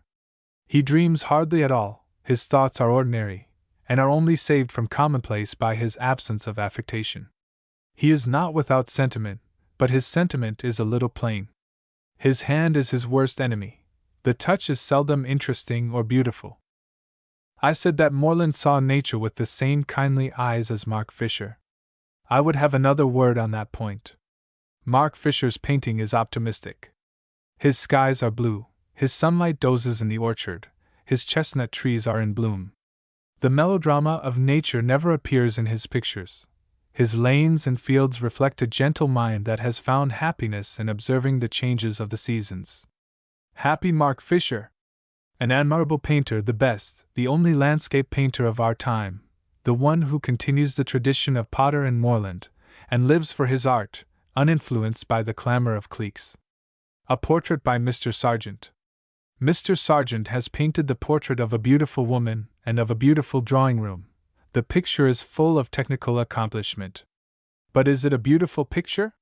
She is dressed in cherry-colored velvet, and she sits on the edge of a Louis XV sofa, one arm by her side, the other thrown a little behind her, the hand leaning against the sofa. Behind her are pale yellow draperies, and under her feet is an albassan carpet. The drawing is swift, certain, and complete. The movement of the arm is so well rendered that we know the exact pressure of the long fingers that melt into a padded silken sofa. But is the drawing distinguished, or subtle, or refined? Or is it mere parade of knowledge and practice of hand? The face charms us with its actuality, but is there a touch intimately characteristic of the model? Or is it merely a vivacious appearance? But if the drawing, when judged by the highest standard, fails to satisfy us, what shall be said of the color? Think of a cherry-colored velvet filling half the picture, the pale cherry pink known as cerise, with mauve lights, and behind it pale yellowish draperies and an albassan carpet under the lady's feet. Of course this is very daring, but is it anything more? Is the color deep and sonorous, like Alfred Stevens' red velvets? Or is it thin and harsh, like Duran? Has any attempt been made to compose the color, to carry it through the picture? There are a few touches of red in the carpet, none in the draperies, so the dress is practically a huge splash transferred from nature to the canvas. And when we ask ourselves if the picture has style, is not the answer. It is merely the apotheosis of fashionable painting? It is what Messrs. Shannon, Hacker, and Solomon would like to do, but what they cannot do. Mr. Sargent has realized their dreams for them. He has told us what the new generation of academicians want. He has revealed their soul's desire, and it is l'article de Paris. The portrait is therefore a prodigious success, to use an expression which will be understood in the studios. It knocks the walls silly. You see nothing else in the gallery, and it wins the suffrages of the artists and the public alike. Durand never drew so fluently as that, nor was he ever capable of so pictorial an intention. Chaplin, for it recalls Chaplin, was always heavier, more conventional, above all, less real. For it is very real, and just the reality that ladies like, reality without grossness, in other words, without criticism. So Mr. Sargent gets his public, as the saying goes, all round. He gets the ladies, because it realizes the ideal they have formed of themselves. He gets the artists, because it is the realization of the pictorial ideals of the present day. The picture has been described as marvelous, brilliant, astonishing, superb, but no one has described it as beautiful. Whether because of the commonness of the epithet, or because every one felt that beautiful was not the adjective that expressed the sensation the picture awoke in him, I know not. It is essentially a picture of the hour. It fixes the idea of the moment, and reminds one somewhat of a premiere at the vaudeville with Sarah in a new part. Every one is on the qui-vive. The salle is alive with murmurs of approbation.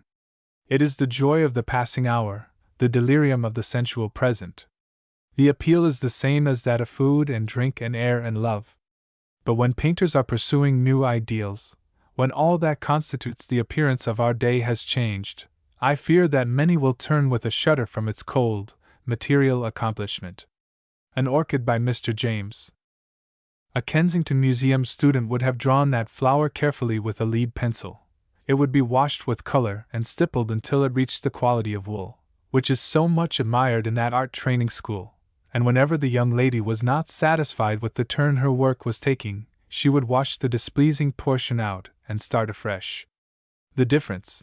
There are other differences, but the difference we are concerned with between this hypothetical young person of Kensington education and Mr. James, is that the drawing which Mr. James exhibits is not a faithful record of all the difficulties that are met with in painting an orchid. 100 orchids preceded the orchid on the wall. Some were good in color and failed in drawing, and vice versa. Others were excellent in drawing and color, but the backgrounds did not come out right. All these were destroyed. That mauve and gray orchid was probably not even sketched in with a lead pencil. Mr. James desired an uninterrupted expression of its beauty. To first sketch it with a pencil would be to lose something of his first vividness of impression. It must flow straight out of the brush.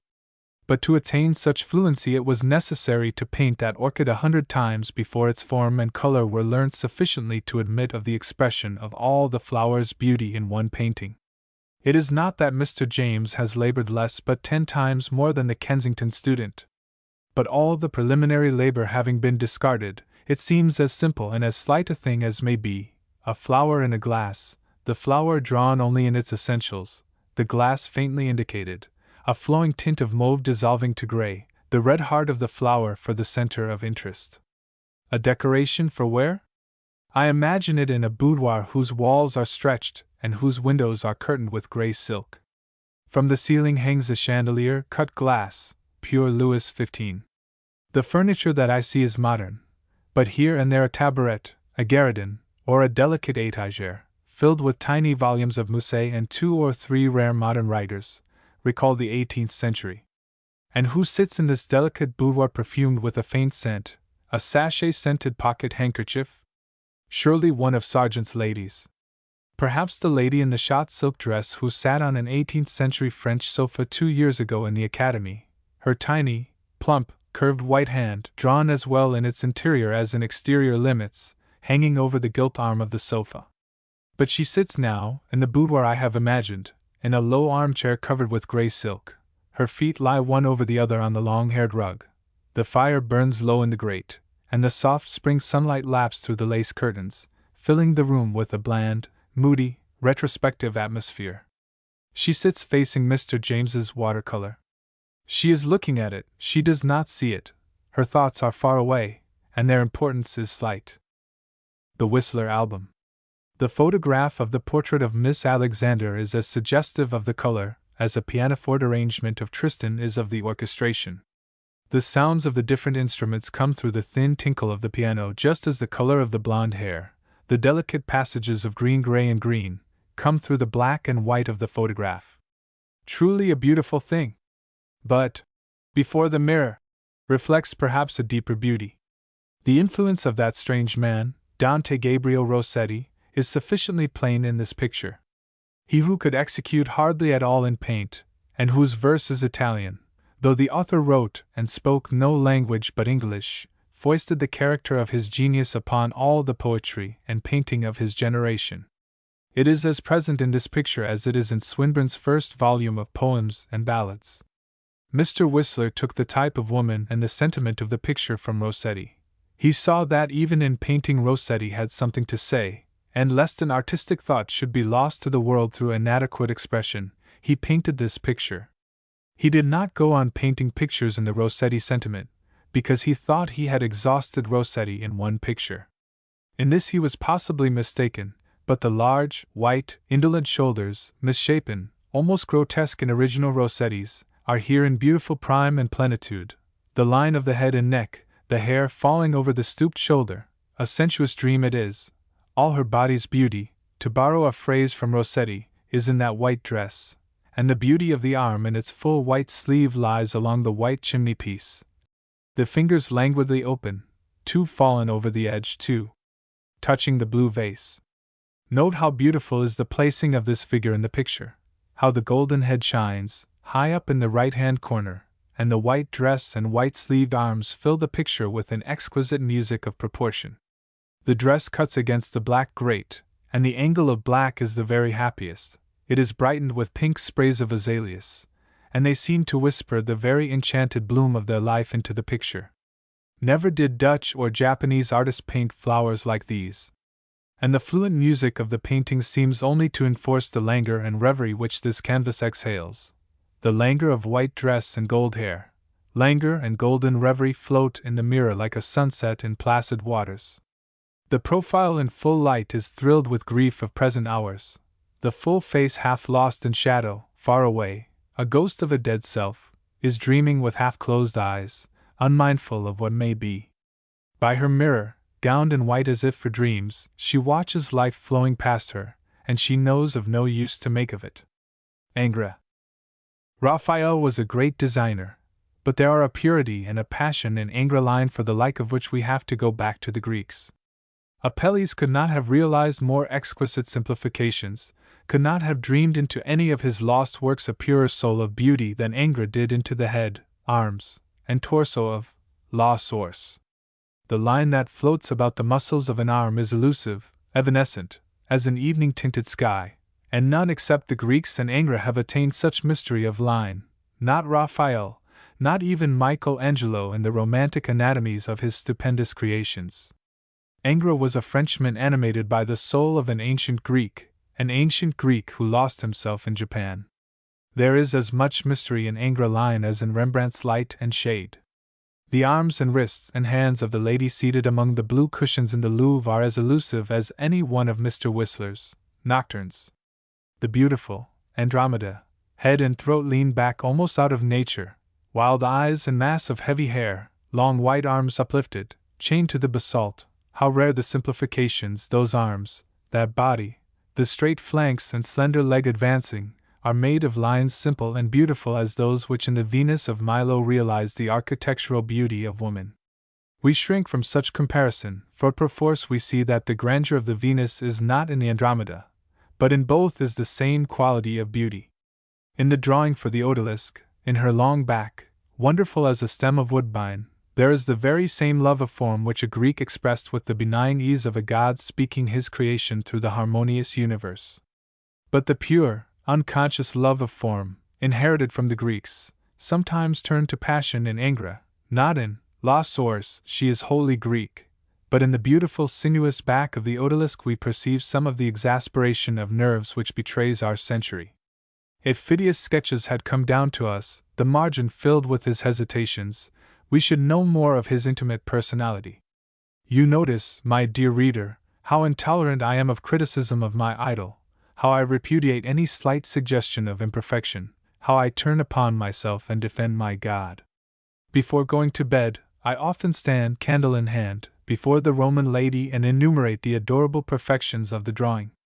I am aware of my weakness. I have pleaded guilty to an idolatrous worship, but if I have expressed myself as I intended, my great love will seem neither vain nor unreasonable. For surely for quality of beautiful line this man stands nearer to the Greeks than any other. Some Japanese prints. Ladies under trees. Not Japanese ladies walking under Japanese trees, that is to say, trees peculiar to Japan, planted and fashioned according to the mode of Japan, but merely ladies walking under trees. True that the costumes are Japanese, the writing on the wall is in Japanese characters, the umbrellas and the idol on the tray are Japanese. Universality is not attained by the simple device of dressing the model in a sheet and eliminating all accessories that might betray time and country. The great artist accepts the costume of his time and all the special signs of his time. And merely by the lovely exercise of genius the mere accidents of a generation become the symbolic expression of universal sensation and lasting truths. Do not ask me how this transformation is effected. It is the secret of every great artist, a secret which he exercises unconsciously, and which no critic has explained. Looking at this yard of colored print, I ask myself how it is that ever since art began no such admirable result has been obtained with means so slight. A few outlines drawn with pen and ink or pencil, and the interspaces filled in with two flat tints, a dark green, and a gray verging on mauve. The drawing of the figures is marvelously beautiful. But why is it beautiful? Is it because of the individual character represented in the faces? The faces are expressed by means of a formula, and are as like one another as a row of eggs. Are the proportions of the figure correctly measured, and are the anatomies well understood? The figures are in the usual proportions so far as the number of heads is concerned. They are all from 6½ to 7 heads high.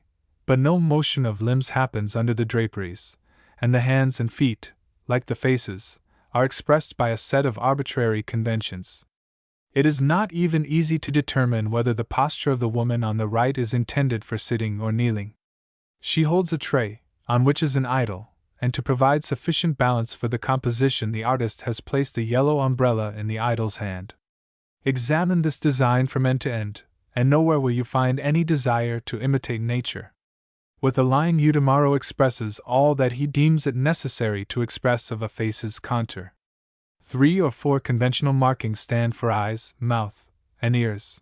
No desire to convey the illusion of a rounded surface disturbed his mind for a moment. The intention of the Japanese artists was merely to decorate a surface with line and color. It was no part of their scheme to compete with nature, so it could not occur to them to cover one side of a face with shadow. The Japanese artists never thought to deceive. The art of deception they left to their conjurers. The Japanese artist thought of harmony, not of accuracy of line, and of harmony, not of truth of color. It was therefore impossible for him to entertain the idea of shading his drawings, and had someone whispered the idea to him he would have answered, "The frame will always tell people that they are not looking at nature. You would have it all heavy and black, but I want something light, and bright, and full of beauty. See these lines, are they not in themselves beautiful? Are they not sharp, clear, and flowing, according to the necessity of the composition? Are not the gray and the dark green sufficiently contrasted? Do they not bring to your eyes a sense of repose and unity? Look at the embroideries on the dresses, are they not delicate? Do not the starflowers come in the right place? Is not the yellow in harmony with the gray and the green? And the blossoms on the trees, are they not touched in with the lightness of hand and delicacy of tone that you desire? Step back and see if the spots of color and the effects of line become confused, or if they still hold their places from a distance as well as close." Ladies Under Trees, by Unabridged. That gray-green design alternated with pale yellow corresponds more nearly to a sonata by Mozart than to anything else. Both are fine decorations, musical and pictorial decorations, expressing nothing more definite than that sense of beauty which haunts the world. The fields give flowers, and the hands of man works of art. Then this art is wholly irresponsible, it grows, obeying no rules, even as the flowers? In obedience to the laws of some irregular meter so delicate and subtle that its structure escapes our analysis, the flowers bloom in faultless, flawless, and ever-varying variety. We can only say these are beautiful because they are beautiful. That is begging the question. He who attempts to go to the root of things always finds himself begging the question in the end. But you have to admit that a drawing that does not correspond to the object which the artist has set himself to copy cannot be well drawn. That idea is the blight that has fallen on European art. The goodness or the badness of a drawing exists independently of the thing copied. We say, speaking of a branch, of a cloud, of a rock, of a flower, of a leaf, how beautifully drawn. Some clouds and some leaves are better drawn than others, not on account of complexity or simplicity of form, but because they interpret an innate sense of harmony inherent in us. And this natural drawing, which exists sometimes irrespective of anatomies and proportions, is always Udamaro's. I do not know how long I stood examining this beautiful drawing, studying the gray and the green tint, admiring the yellow flowers on the dresses, wondering at the genius that placed the yellow umbrella in the idol's hand, the black masses of hair above the faces, so charmingly decorated with great yellow hairpins. I watched the beauty of the trees, and was moved by the placing of the trees in the composition, and I delighted in the delicate blossoms. I was enchanted by all this bright and gracious paganism which Western civilization has already defaced, and in a few years will have wholly destroyed. I might describe more prints, and the pleasure they have given me. I might pile epithet upon epithet. I might say that the color was as deep and as delicate as flower bloom, and every outline spontaneous, and exquisite to the point of reminding me of the hop-vine and ferns. It would be well to say these things. The praise would be appropriate to the occasion, but rather am I minded to call the reader's attention to what seems to me to be an essential difference between the East and the West. Michelangelo and Velázquez, however huge their strength in portraiture and decoration, however sublime Veronese and Tintoretto in magnificent display of color, we must perforce admit to Oriental art a refinement of thought and a delicacy of handicraft, the outcome of the original thought, which never was attained by Italy, and which so transcends our grosser sense that it must forever remain only half perceived and understood by us. The new art criticism. Before commenting on the very thoughtless utterances of two distinguished men, I think I must, even at the risk of appearing to attach overmuch importance to my criticisms, reprint what I said about Absinthe, for in truth it was I who first meddled with the moral tap, and am responsible for the overflow. Look at the head of the old Bohemian, the engraver de Button, a man whom I have known all my life, and yet he never really existed for me until I saw this picture. There is the head I have always known, on the back of his head as I have always seen it, and the wooden pipe is held tight in his teeth as I have always seen him hold it. How large, how profound, how simple the drawing! How easily and how naturally he lives in the pose, the body bent forward, the elbows on the table. Fine as the orchard sun undoubtedly is, it seems fatigued and explanatory by the side of this wonderful rendering of life, thin and restless, like Dumas' Phil's dialogue when we compare it with Ibsen's. The woman that sits beside the artist was at the Élysée Montmartre until 2 in the morning, then she went to the Rat Mort and had a soupe aux choux. She lives in the Rue Fontaine, or perhaps the Rue Breda. She did not get up till 11:30, then she tied a few soiled petticoats round her, slipped on that peignoir, thrust her feet into those loose morning shoes, and came down to the café to have an absinthe before breakfast. Heavens! What a slut!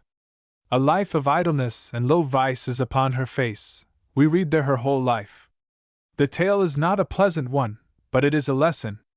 Hogarth's view was larger, wider, but not so incisive, so deep, or so intense. Then how loose and general Hogarth's composition would seem compared to this marvelous epitome, this essence of things. That open space in front of the table, into which the skirt and the lean legs of the man come so well, how well the point of view was selected! The beautiful, dissonant rhythm of that composition is like a page of Wagner, the figures crushed into the right of the canvas, the left filled up with a fragment of marble table running in sharp perspective into the foreground.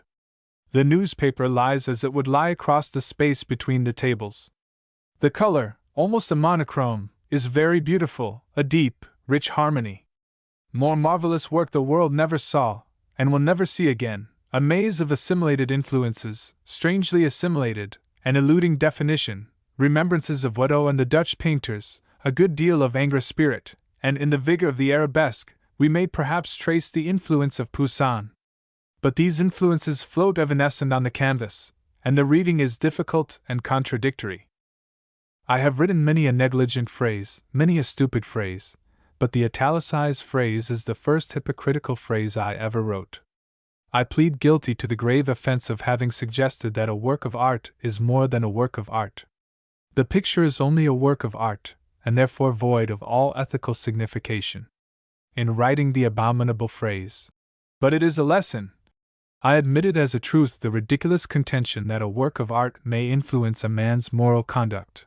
I admitted as a truth the grotesque contention that to read Lee de Maupin may cause a man to desert his wife, whereas to read Paradise Lost may induce him to return to her. In the abominable phrase which I plead guilty to having written, I admitted the monstrous contention that our virtues and our vices originate not in our inherited natures, but are found in the books we read and the pictures we look upon. That art should be pure is quite another matter, and the necessity of purity in art can be maintained for other than ethical reasons. Art, I am speaking now of literature, owes a great deal to ethics, but ethics owes nothing to art. Without morality the art of the novelist and the dramatist would cease.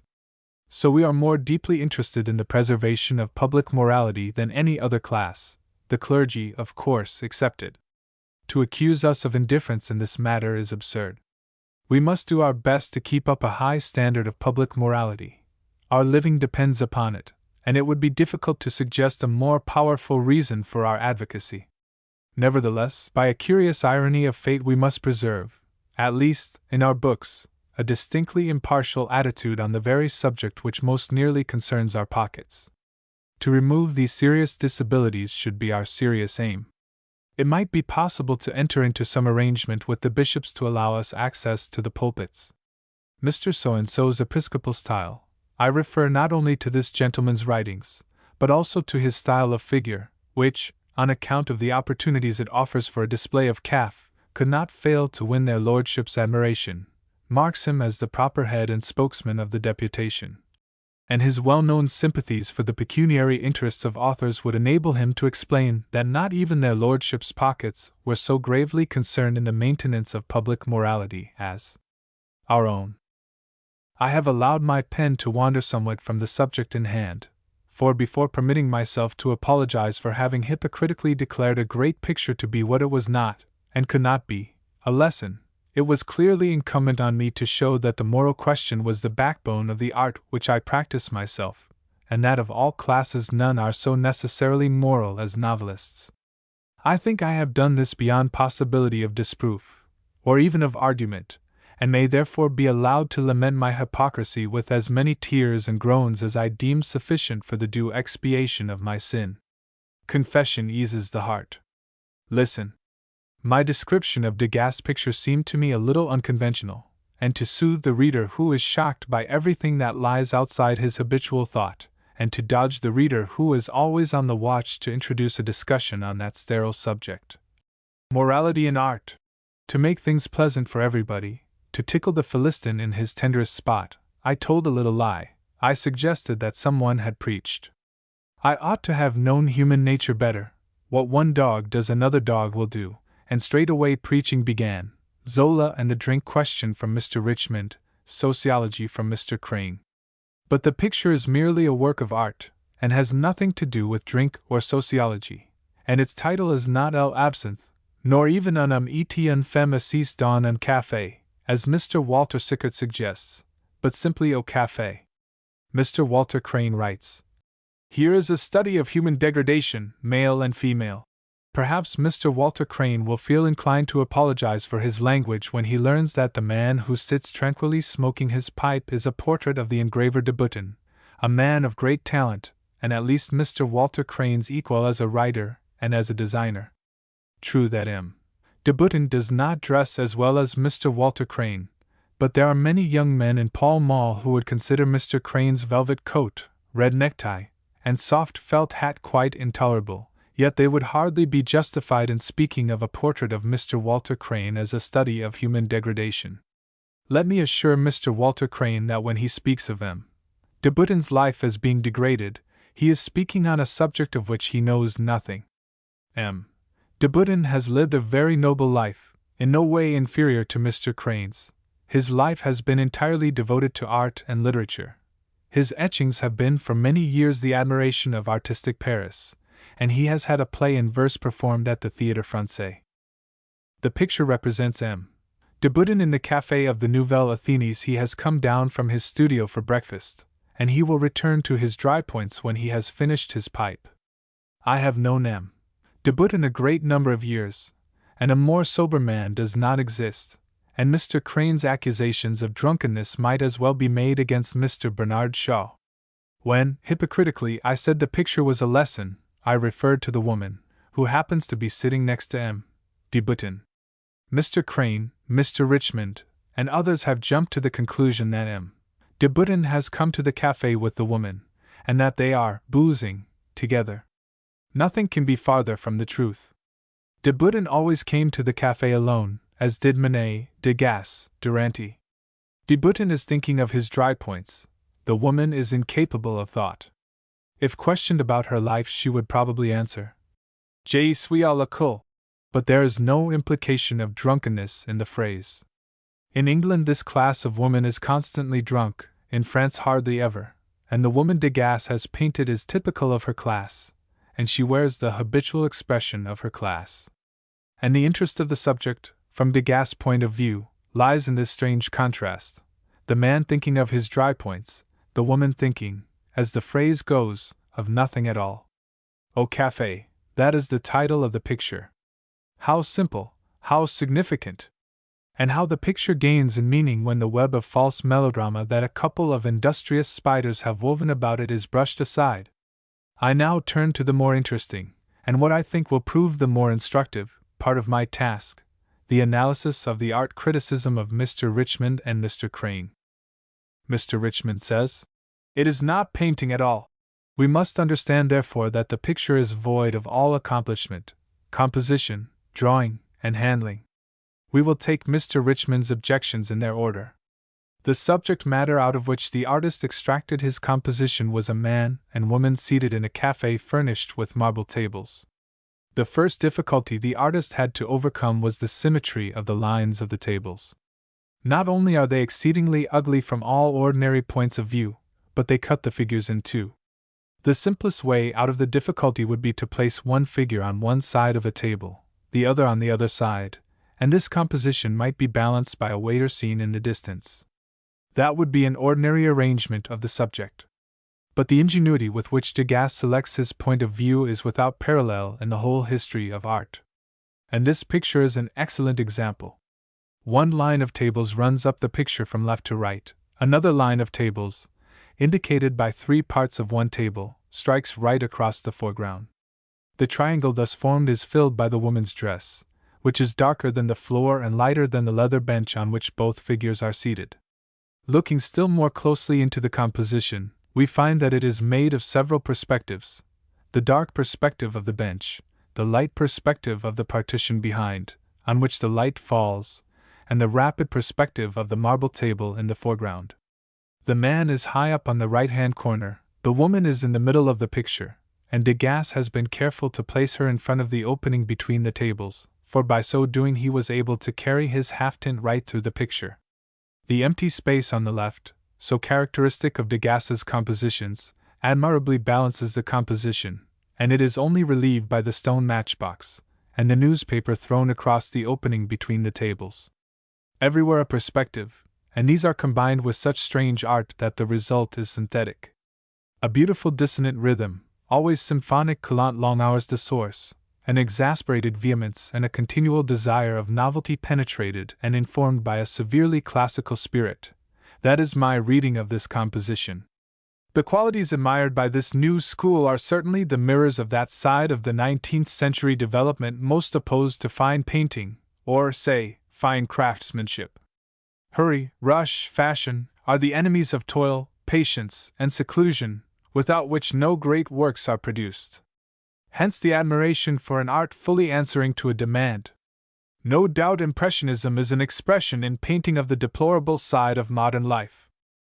After 40 years of the study of the best art of various schools that the galleries of Europe display, Mr. Richmond mistakes Degas for an impressionist. I use the word in its accepted sense. He follows the lead of the ordinary art critic who includes Degas among the impressionists because Degas paints dancing lessons, and because he has once or twice exhibited with Monet and his followers.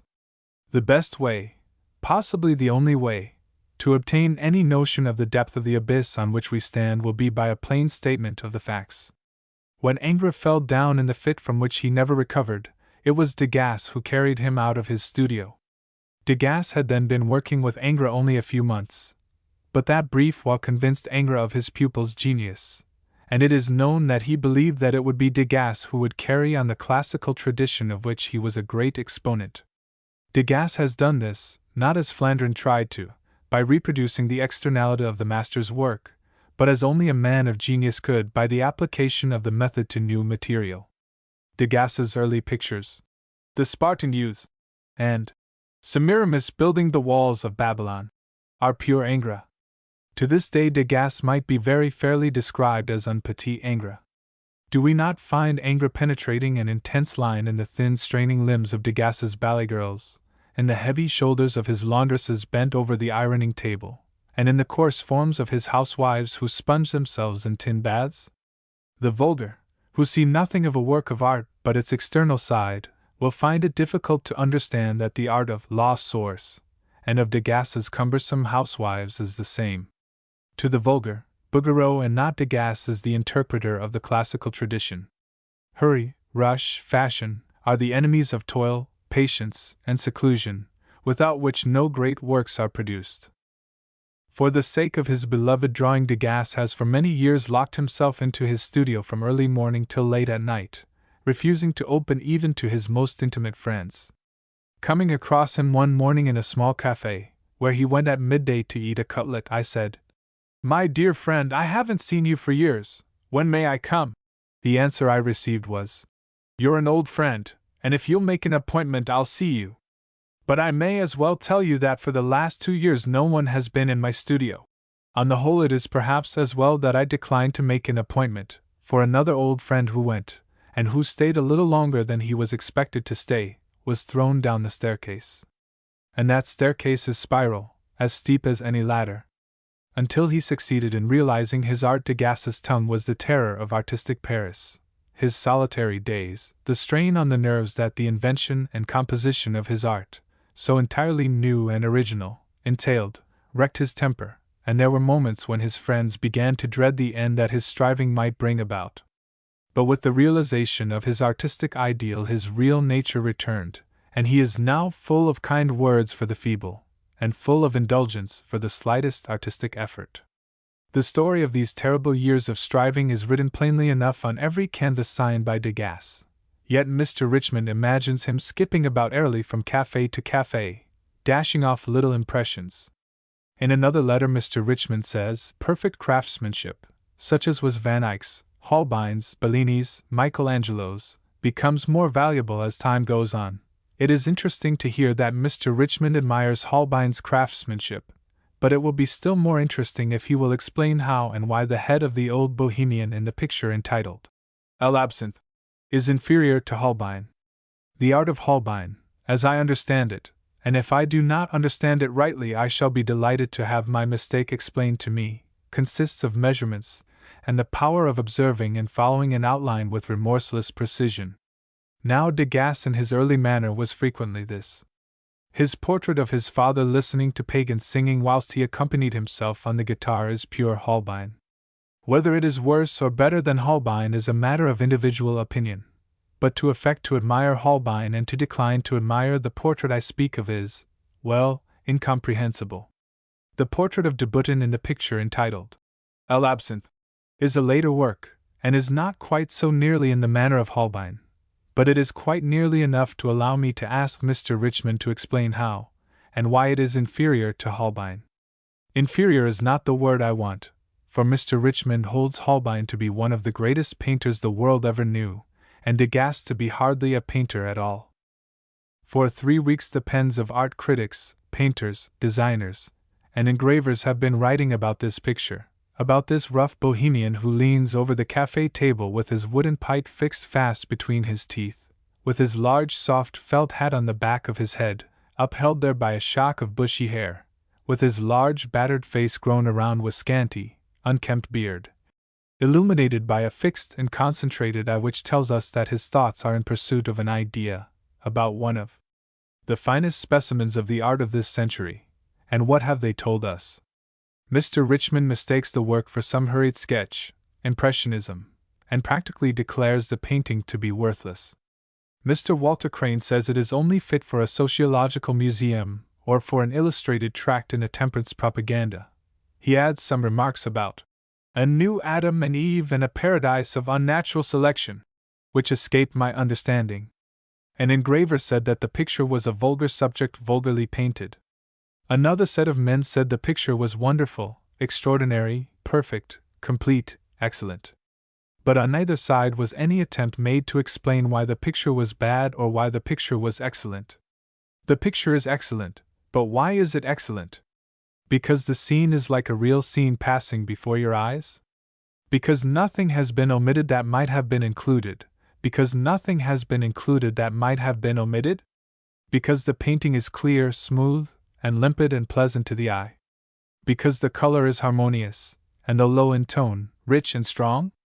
Because each face is drawn in its distinctive lines, and each tells the tale of instincts and of race? Because the clothing is in its accustomed folds and is full of the individuality of the wearer? We look on this picture, and we ask ourselves how it is that amongst the tens and hundreds of thousands of men who have painted men and women in their daily occupations, habits, and surroundings, no one has said so much in so small a space, no one has expressed himself with that simplicity which draws all veils aside, and allows us to look into the heart of nature. Where is the drawing visible except in the result? How beautifully concise it is, and yet it is large, supple, and true without excess of reality. Can you detect anywhere a measurement? Do you perceive a base, a fixed point from which the artist calculated and compared his drawing? That hat, full of the ill usage of the studio, hanging on the shock of bushy hair, the perspective of those shoulders, and the round of the back, determining the exact width and thickness of the body, the movement of the arm leaning on the table, and the arm perfectly in the sleeve, and the ear and the shape of the neck hidden in the shadow of the hat and hair, and the battered face, sparely sown with an ill-kempt beard, illuminated by a fixed look which tells us that his thoughts are in pursuit of an idea. This old bohemian smoking his pipe, does he not seem to have grown out of the canvas as naturally and mysteriously as a herb or plant?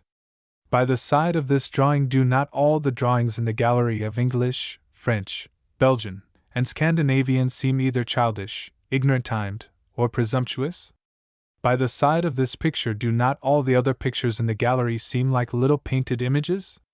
Compared with this drawing, would not Holbein seem a little geometrical? Again I ask if you can detect in any outline or accent a fixed point from whence the drawing was measured, calculated, and constructed. In the drawing of all the other painters you trace the method and you take note of the knowledge through which the model has been seen and which has, as it were, dictated to the eye what it should see. But in Degas the science of the drawing is hidden from us, a beautiful flexible drawing almost impersonal, bending to and following the character, as naturally as the banks follow the course of their river. I stop, although I have not said everything. To complete my study of this picture we should have to examine that smooth, clean, supple painting of such delicate, and yet such a compact tissue. We should have to study that simple expressive modeling. We should have to consider the resources of that palette, reduced almost to a monochrome and yet so full of color. I stop, for I think I have said enough to rouse if not to fully awaken suspicion in Mr. Richmond and Mr. Crane of the profound science concealed in a picture about which I am afraid they have written somewhat thoughtlessly.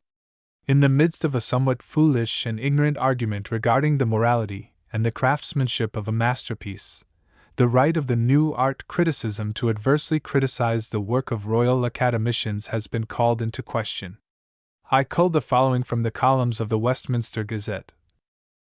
Their words are practically the same, their praise and blame are similarly inspired, the means they employ to gain their object identical. So much we can see for ourselves. As for their object and their bona fides, they concern me not. It is what they do, not what they are, that is the question here. What they do is to form a caucus in art criticism, and owing to their vehemence and the limitation of their aim, a caucus which is increasing in influence, and, to the best of my belief, doing cruel injustice to many great artists, and much injury to English art. It is for this reason, and this reason only, that I have taken up my parable on the subject. I have in vain endeavored to induce those whose words would come with far greater authority than mine to do so. I went personally to the presidents of the two greatest artistic bodies in the kingdom to ask them to speak or write on the subject, but I found their view to be that such action would be misconstrued, and would in their position be unbecoming. The meaning of all this is that the ferret is in the hole, and the rats have begun to squeak already. Soon they will come hopping out of St. John's Wood Avenue, so make ready your sticks and stones. In April 1892 I wrote, "The position of the Academy is as impregnable as Gibraltar." But Gibraltar itself was once captured by a small company of resolute men, and if ever there exist in London 6 resolute art critics, each capable of distinguishing between a bad picture and a good one, each determined at all costs to tell the truth, and if these 6 critics will keep in line, then, and not till then, some of the reforms so urgently needed, and so often demanded from the Academy, will be granted. I do not mean that these 6 critics will bring the Academicians on their knees by writing fulminating articles on the Academy. Such attacks were as idle as whistling for rain on the housetops. The Academicians laugh at such attacks, relying on the profound indifference of the public to artistic questions. But there is another kind of attack which the Academicians may not ignore, and that is true criticism. If 6 newspapers were to tell the simple truth about the canvases which the Academicians will exhibit next month, the Academicians would soon cry out for quarter and grant all necessary reforms. I have only now to withdraw the word, reform. The Academy cannot reform, and must be destroyed. The Academy has tried to reform, and has failed. 30 years ago the pre-Raphaelite movement nearly succeeded in bringing about an effectual shipwreck. But when Mr. Holman Hunt went to Italy, special terms were offered and accepted. The election of Millais and what saved the Academy, and instead of the Academy, it was the genius of one of England's greatest painters that was destroyed. Ophelia, Autumn Leaves, and St. Agnes Eve are pictures that will hold their own in any gallery among pictures of every age and every country. But fathomless is the abyss which separates them from Sir John Millais' academic work. The Academy is a distinctly commercial enterprise. Has not Sir John Millais said, in an interview, that the hanging committee at Burlington House selects the pictures that will draw the greatest number of shillings? The Academy has been subventioned by the State to the extent of £300,000, and that money has been employed in arrogant commercialism. The Academy holds £100,000 in trust, left by Mr. Chantrey for the furtherance of art in this country, and this money is spent on the purchase of pictures by impecunious Academicians, and the collection formed with this money is one of the 7 horrors of civilization. The Academy has tolerated genius when it was popular, it has trampled upon genius when it was unpopular, and the business of the new art criticism is to rid art of the incubus. The Academy must be destroyed, and when that is accomplished the other royal institutes will follow as a matter of course. The object of the new art criticism is to give free trade to art. Long ago in Italy. Come to the new gallery. We shall pass out of sight of flat dreary London, drab-colored streets full of overcoats, silk hats, dripping umbrellas, omnibuses. We shall pass out of sight of long perspectives of square houses lost in fine rain and grey mist. We shall enter an enchanted land, a land of angels and orioles, of crimson and gold, and purple raiment, of beautiful hues crowned with flowers, of fabulous blue landscape and delicate architecture. Know ye the land? Botticelli is king there, king of clasped hands and almond-eyed Madonnas. It was he who conceived and designed that enigmatic Virgin's face. It was he who placed that long-fingered hand on the thigh of the infant God. It was he who coiled that heavy hair about that triangle of neck and interwove it with pearls. It was he who drew the graceful lace over the headdress, and painted it in such innumerable delicacy of fold that we wonder and are fain to believe that it is but the magic of an instant's hallucination. Know ye the land? Filippo Lippi is prince there, prince of angel youths, fair hair crowned with fair flowers. They stand round a tall throne with strings of coral and precious stones in their hands. It was Filippo Lippi who composed that palette of grey soft pearly pink. It was he who placed that beautiful red in the right-hand corner, and carried it with such enchanting harmony through the yellow raiment of the angel youth, echoing it in a subdued key in the vesture which the Virgin wears under her blue garment, and by means of the red coral which decorates the tall throne he carried it round the picture. It was he, too, who filled those angel eyes with passion such as awakens in heaven at the touch of wings, at the sound of citherns and cintols. Know ye the land where Botticelli and Filippo Lippi dreamed immortal dreams? Know ye the land, Italy in the 15th century? Exquisite angel faces were their visions by day and night, and their thoughts were mystic landscapes and fantastic architecture. Aureoles, roses, pearls, and rich embroideries were parcel of their habitual sense, and the decoration of a surface with beautiful color was their soul's desire. Of truth of effect and local color they knew nothing, and cared nothing. Beauty for beauty's sake was the first article of their faith. They measured a profile with relentless accuracy, and followed its outline unflinchingly. Their intention was no more than to produce a likeness of the lady who sat posing for her portrait, but some miracle saved them from base naturalism. The humblest, equally with the noblest dreamer, was preserved from it, and that their eyes naturally saw more beautifully than ours seems to be the only explanation. Ugliness must have always existed, but Florentine eyes did not see ugliness. Or did their eyes see it, and did they disdain it? Do they owe their art to a wise aestheticism, or to a fortunate limitation of sight? These are questions that none may answer, but which rise up in our mind and perplex us when we enter the new gallery. For verily it would seem, from the dream pictures there, that a time once existed upon earth when the world was fair as a garden, and life was a happy aspiration. In the 15th century the world seems to have been made of gold, jewelry, pictures, embroidered stuffs, statues, and engraved weapons. In the 15th century the world seems to have been inhabited only by nobles and prelates, and the only buildings that seem to have existed were palaces and cathedrals. Then art seemed for all men, and life only for architecture, painting, carving, and engraving long rapiers, and length of time for monks to illuminate great missals in the happy solitude of their cells, and for nuns to weave embroideries and to stitch jeweled vestments. The Florentines loved their children as dearly as we do ours, but in their pictures there is but the divine child. They loved girls and gallantries as well as we do, but in their pictures there are but the Virgin and a few saints. History tells us that wars, massacres, and persecutions were frequent in the 15th century, but in its art we learn no more of the political than we do of the domestic life of the century. The Virgin and Child were sufficient inspiration for hundreds of painters. Now she is in full face, now in three-quarter face, now in profile. In this picture she wears a blue cloak, in that picture she is clad in a gray. She is alone with the child in a bower of tall roses, or she is seated on a high throne. Perhaps the painter has varied the composition by the introduction of St. John leaning forward with clasped hands, or maybe he has introduced a group of angels, as Filippo Lippi has done.